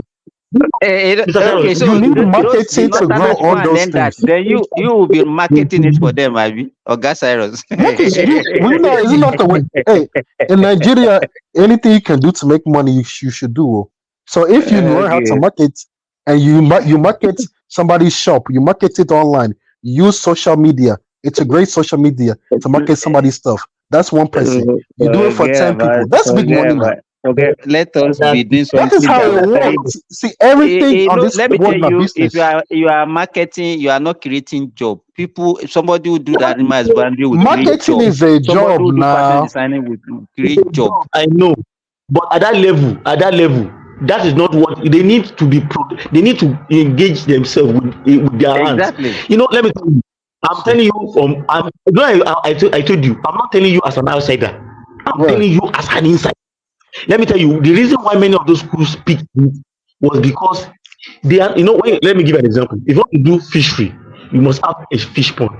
You must buy fingerlings. If you want to do animal husbandry, you must have a farm. If you want to do catering, you must have a very fully furnished what do you call it, laboratory for that. If you want to do data processing, your computers must be up and running, which is a very good call. No, all these things I'm talking about, you see that there are things that many of us that are living outside of Nigeria, that study one course, when we get to all these countries, UK, US, this, that, is it not the same thing that we all go there to go and learn? You go and do 1 or 2 year course, and Don't you that mind. you study, you become something else. You become laboratory Most of people technologist. that are bankers in Nigeria, what are they doing abroad? Are they bankers abroad? That is the problem we have with Africa. We are not sincere with our. We are very insincere How human many beings. people will work in And a bank? that's That's why why some of them will go and learn plumbing, go and learn all those artisan job. But in fact, from that's where you make more money. There you are Dr. talking Dila, about Dr. people Dila, go and be doing marketing, Dr. Dila, sociology, But political science. what but you're not. You see, you know that in the polytechnics, it is the same policy. Nigeria policy. My own younger brother, let me tell you, when my younger brother was about getting admission into school, the university, he was having some issues getting admission to university. He now get admission into polytechnic. Do you know what they gave them? All of them must do something. He picked bricklaying because before that time, he called me one day. He said, "Bro, I want to go and learn medicine. How to mold, how to arrange blocks." I said, "Why do you want to learn that?" You know why I told him? I said, "Go ahead, boy. Go ahead." And that boy learned it. That money, the money he got from it, he used it to do a lot of things for himself. When he now got to HND, he's a degree holder right now, and he's a chartered accountant. And I'm talking to you. So that thing is already there for us. So we ourselves are the ones that just felt, oh, we want to be carrying ourselves so up high like that. Till date, that idea, do you know that idea is a chartered accountant, but he's still using that idea that he has. That's as in on-field experience, that the fact that he learned under someone and he himself started collecting Charity, I've seen bankers, former bankers. Project in Nigeria, apart from his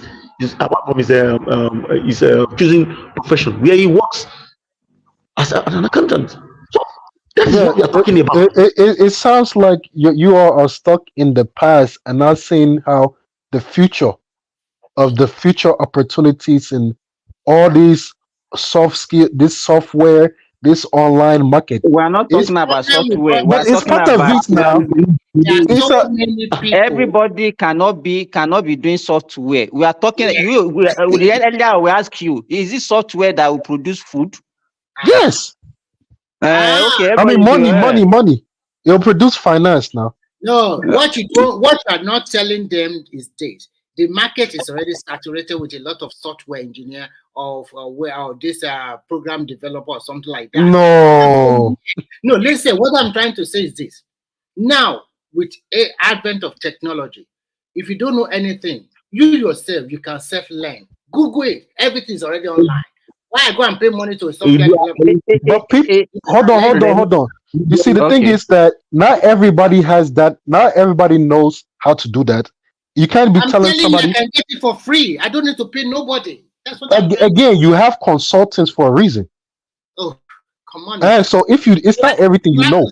Oga Cyrus, I think what we should be teaching our youth is you have to be a solution provider. You provide solution to problem. But in our country now, what are the problems that we have? And we have to tailor our youth towards providing solution to those problems. The problem we have now is not problem of sociology. The problem that we have now is not problem of political science. We have to tailor our youth to solve our problem. That's what we are telling you. And that is all related to it. Engineering and mathematics. That is what we should be looking into. We have art too. Art can also complement it. Creative art. We are doing well in it. In fact, we are doing well. That's the only place Nigeria is even doing well right now. But STEM, we are just coming up. We are about coming up, but we have a whole lot of work to do. And this agriculture of a team, food. Darati. Just yesterday, my brother called me. I said, okay, that some people came to my farm. We have this agricultural and rural management training institute in Ilorin. It's not even a Nigerian-owned institution. AMTI, we call it AMTI. I know AMTI, no? Okay. You know what? They want to be training. They have some students that they want to be training how to use solar-powered pumping machine for irrigation. Could you believe that they now wanted to come and use my own hard-earned money to construct? And they said they will use it but I'm not using my own for irrigation. I'm using it for fishing. Then they now said that they will cultivate like how many, like 5 or 10 heaps around the place. Then they will be pumping the water there and to demonstrate. Then they will not put on TikTok. I say if I see them on my farm, you can see how we are cutting corners. Probably they can even use that one to collect a lot of money. That is what they constructed as part of their this thing. They are going to do now to collect money for scam government again. Terrible human being everywhere, and they will call them. So for me, I feel that we need to. Hold on. I want to say that we need to see the value. We cannot say that that this part is good, but this other thing don't have value. No, all of these things that human beings we are not saying that but you're not seeing how one can help the other. Like example, you look at what you need. You understand? That is where you direct your population. But we need both. You're not saying that you need all of them. Let me give you an example. Let me give an example now. Let me chime in very quickly. Let me give an example of this. No, sorry, Oga Cyrus. Here in the university, most of the university here, when you look at their courses online, I've never seen courses like sociology, political science. I always see engineering. I don't see all these courses that we hold in high esteem in Nigeria. They don't care about what is political science. They don't want to do that. I've seen when you go to vocational school, you see a lot of work about plumbing. People are going in for it. I'm telling you, even people that study up to master. What stop people from having a degree in plumbing? To acquire the skill again. We are also going back to acquire the You maybe Oh, that 1 year you are let, quiet. let me in terms of this let me give you an example of how marketing can benefit the economy. Example, if somebody in the north is doing animal husbandry and maybe he's not selling enough or he's only selling to a local market, but you're in the south, maybe you do catering and you don't know that that person not only can he has a good quality of cow, but he comes to your state every month. But because he's not that guy, that animal husbandry guy, it's not advertising or marketing. You don't know, and because you don't know, you don't get the business for him. If you would have gotten that business, it would have helped run the economy. That's where marketing comes into play. We're talking about youth. We are not talking about those big farms. The youth is part of it now. It's part of it now. Oga Cyrus, let me ask you this It's a question. job for the youth. Oga Cyrus, as well. how many useless. marketers do you need for, like, let's say 100 business people that are making production? How many marketers do you need? Well, if it can have even whether it's 100, whether it's just Which 20, ratio? it Just adds. an idea. Give me an idea of a ratio that you need. I'll say maybe one person can handle like two, so maybe like 50. Okay, so Depending on the size. So we need to produce more of those people that will produce rather than doing more marketing. We are not saying it should be scrapped completely, but we need to redirect them towards more production. One marketer, let me tell you, can even serve 1,000 productive people. Yeah, but that person, that one marketer has to hire more marketers. He's not going to be doing the work by himself, This is how things work now. Somebody who's doing animal husbandry is the same thing. It's not only him. He has workers employed. In any company, you have people doing the same thing. But those two work What we are telling and boost you the is that economy. we need more of 1,000. Dr. Sima, 1,000 students. What the picture I painted for you? You have misunderstanding. I mean, you misunderstood it. 1,000 students. We are talking about, let's say, 1,000 students. Now, instead of you to benefit the economy, you have serious needs. You cannot feed yourself. In technology, you are backward, and you are like, okay, there should be at least 700 to 800. 700 to 800 that we go and study things that we pick trade subjects. We call them trade subjects in Nigeria, or what we call entrepreneurship subjects at the secondary level. Let them at least 800 pick marketing, catering, data processing. They pick different things: fishery, automobile, television, telecommunication, film, telecommunication, TV repairs, and so many other things like that. You get it? So that the remaining 100 to 200 students can then do marketing, so that at least when those ones produce, or later when they leave secondary school, they are managing with something, they are producing, or they are working for some people. You get it? They have a skill. Then this 100, 200 can market what they have produced. Not that you go and produce 800 marketers when you have just 200 students that are producing something. That's a difference in what I'm saying, because you guys were saying that marketing, all this stuff are useless, forget about it, or it don't have value. No, you can't. That political science don't have value. Sociology, that's not value. That's not money in that. Political science, the arts don't have money. Anyway, that's just it. Getting them in their hundreds of thousands, getting them in their hundreds of thousands. When we have little doctors, we have little engineers, we have little business guys, tech startups. What are we going to market? All those things need advertising and marketing, and people will know how to do it. Let me tell you, what are the best subjects in the world? The best subject in the world. Let me tell you, the best subject in the world, the subject that keep the world going, is physics, chemistry, and biology. Let's say with agriculture. You see, every other subject in this world, every other discipline in this world, revolve around those subjects. Whatever comes out from those subjects, and mathematics comes out from those subjects, is what we sustain them. So that when we sustain them, that's why we also live, we get money, moving from one place to another. You see, they are the core of our living, of our existence. Those subjects that I mentioned, they are the core of our existence. Every other thing revolves around the government. Everybody, we must all protect those subjects. What they bring to the table. When What somebody about produces hold food, on? What about the people that arts? produce it. What about the arts? Is What that about important? The arts. That's what I'm saying. They have the commercial, sustain what the sciences bring to the table. When I You produce a cannot. You vaccine, cannot just say as a medical no. scientist, you do the art or the commercial or the business persons, you will now be the one that will what? That will sell it. You will sell it, you prepare a proposal to make sure that it will be what? It will be profitable.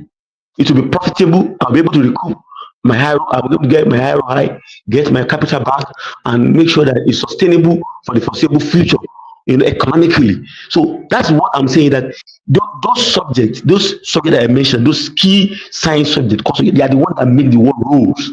Every other subject then sits around the table around them to make sure that preserve them, that this guy must not go down. They go down, we all go down. We cannot feed ourselves, we are doomed. You cannot use a phone. Nobody is producing a phone, that's the end of it. So it's as simple as but you need art and all of that. Because God Cyrus, stop all these things that you are doing. Let me tell you, when you start going to school, there are only 4 core subjects in the whole world that are relevant for development. 1, physics, chemistry, biology, mathematics. Every other thing is just supporting them. Whether you are reading economics and all this, they are just supportive. They are just supportive. The basis of development is based on all these core subjects. So if you are doing marketing, economics, and all those civics, all those things, they are just supporting. No, art is a core subject. What do you mean by art? Art, as in literally somebody painting and all this stuff, like art. No, that one. If we are talking about painting and all those things, that one still depend on science. It's a science. What do you mean it's a science? When they call it art, when they qualify art, doesn't mean it's an art. You understand what I mean? If you want to do fine art, you are talking about fine art, is different from. It's not the art. It's not art as in. I hope you know that. You are talking about color. You are talking about color. All those things, they are science. But it's the subject name is called art. Forget about subject name. Why are you behaving as being naive? What do you mean by subject name? You did not include this now. How can I fine art? You see, because you don't know the value of the art. Fine. Let me tell you, if you don't study, if you don't know much about physics, chemistry, and biology, you will not know fine art. I hope you know that. Exactly. Because that's you talk about you talk about primary color, you talk about secondary color, you talk about tertiary color. How will you do the mix? What are the composition of all these things? You learn it from these 3 basic subjects. Art is inside of those subjects. What do you say? I said art is is part of all these things you're talking about in human existence. What do you mean by art? You cannot. You said physics, mathematics, all this stuff. Art is still involved. I beg, I'm tired though. You have science and art. I don't know how to divide you understand this thing. You are still talking about something that will not even make any country to move forward. If you go, wait, hold on. Let me explain. You said the arts cannot make a country to move forward and all this other stuff. But you have all these industries. All right, let's look at Japan, for example. Most of what they produce, they're not really known for their manufacturing. Mostly a lot of this creation, entertainment, the arts, is what's really pushing that country forward. Even more so than Nigeria, even more so than a lot of developed countries, is the arts. Which arts are you talking about? Music, have you? Not just entertainment. That's part of it, but like video,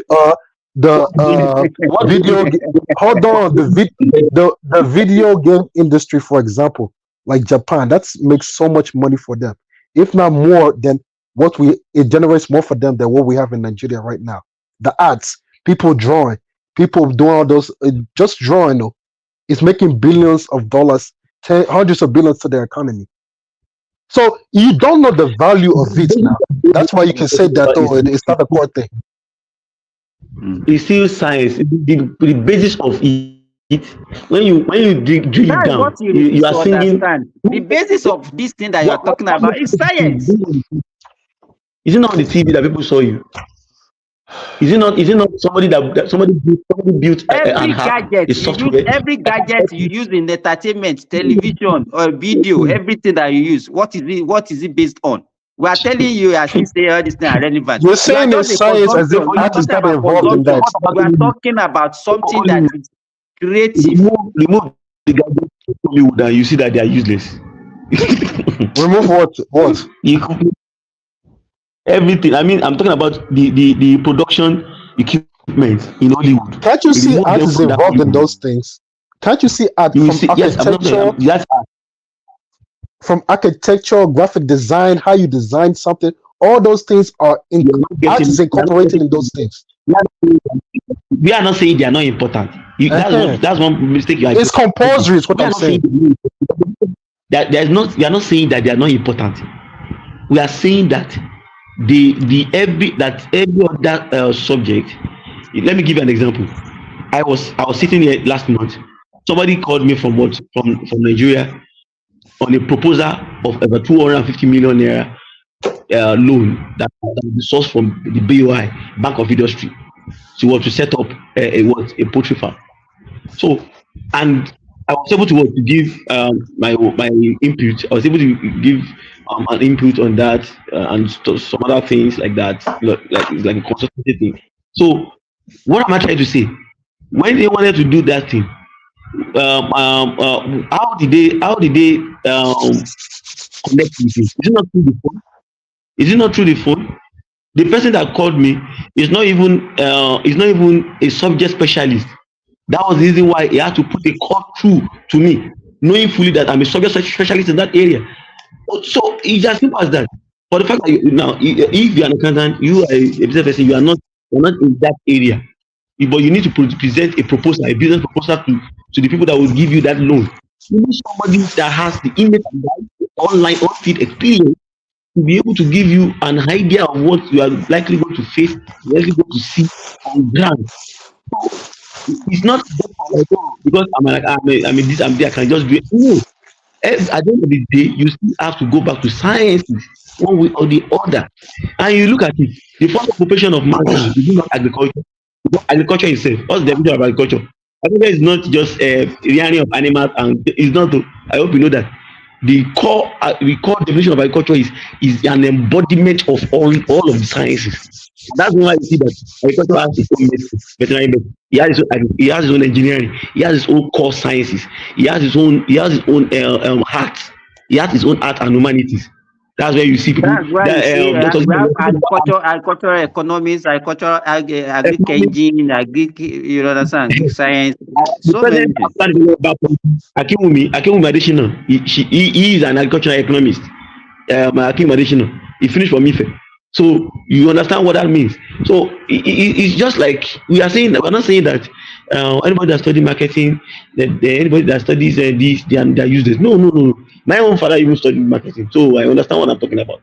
But we are saying that you cannot focus on that alone and do away with what? Do away with manufacturing. The core of manufacturing is actually sciences.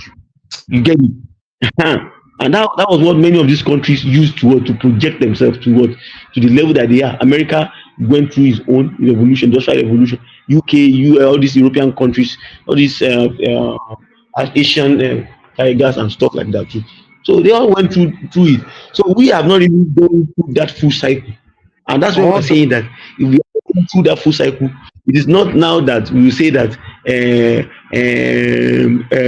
art and humanities alone is the only one that will push us to I where we didn't say need to alone, be. no, but it's very you can make you need two of That's them. what we are If the design We for are all these saying things, you need we two of need them. more. We need more of the others, and we need more of the productive sector more than the marketing and all this thing that you are talking.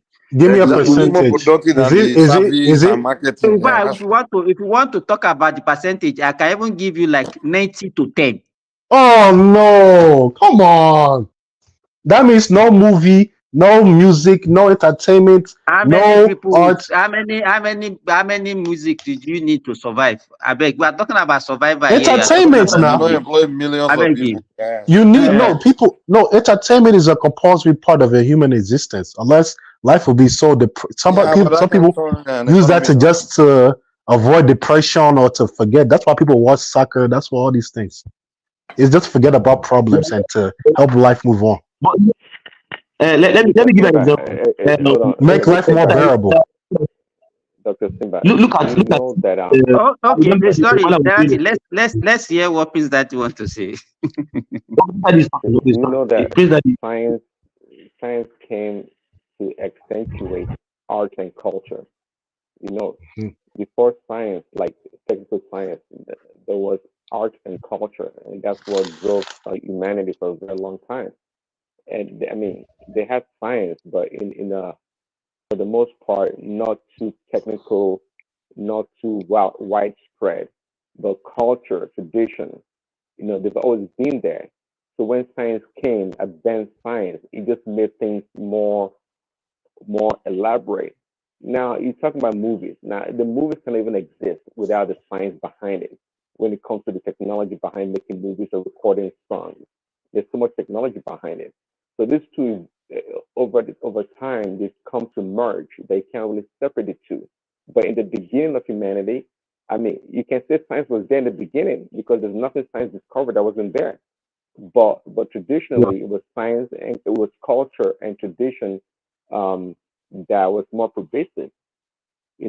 People grew food. There was agriculture. People gave birth. They didn't know much about science was giving birth. People grew their own food. They had agriculture. They had a lot of things. They But built there was homes. but there was still sculptures. There was still Yeah, and even face painting. So those many things. cultures, those It's cultures had it's a science. compulsory They had part of science human behind them. existence. Those cultures have science behind them. Right, They but you had need both. Don't say you can have yeah, science and forget arts. That is yes, part of but what. from the beginning, they've always measured stuff. You know that, right? They've always measured stuff. Look at the pyramids. Look at all those arts, sculptures. They have to be measured. They have to be a way to ascertain symmetry in the design. So there Geometry. was science That's in there. geometry. Right, but it's two of them are brother and sister, husband and wife. You need both of them. But Both of what them I'm come saying, I'm, together. You I'm, can't I'm have making one a without clear the other. distinction. I'm making a distinction that the science eventually came to accentuate art and culture. Okay, but Exactly. yeah, so science now you can't separate art and science now. All the great art that you see in the movies, in music. Come on, look. You can back in the days you have to have drums like physical drums and whatnot. You can go to the studio and produce a million sounds and tunes because of technology. So those stuff they kind of blended. But Prince that even most of the things that we call entertainment, people now go to university to go and study cinematography and all those things. And That you is need good. those are science. They are not art. They are science. You But they cannot read say they're history. they're both. Do you know It's that They are both. not they do both. telecommunication and film engineering, film technology, film technology? Nigeria has a television college now. Have you forgotten? You forgot that Nigeria has a NTA College of Technology in Jos. I mean, where they study about filming, everything, cinematography, everything that you need is in there. State of the art. Even Dorothy, even the origin of human beings about science is only when people started calling it science that people want to start with. The core of human being is based on science. Yes. Because you need history. You need history as well. You see, all this stuff you are talking is just money misroad. Just focus on science, but not focus on your philosophy, the politics, the humanities, the history. Science. What you will have is money That's what misroad. I'm saying. See, At the end of the day, you need to develop your political mind, your science, history. guys, 1 second. Science was there from the beginning. Science came to discover what was already there from the beginning. So Meaning man that had art always was been there from the No, interacted. please, beginning. Daddy, don't bring this your spiritual religion thing to what we are discussing now. I haven't said that.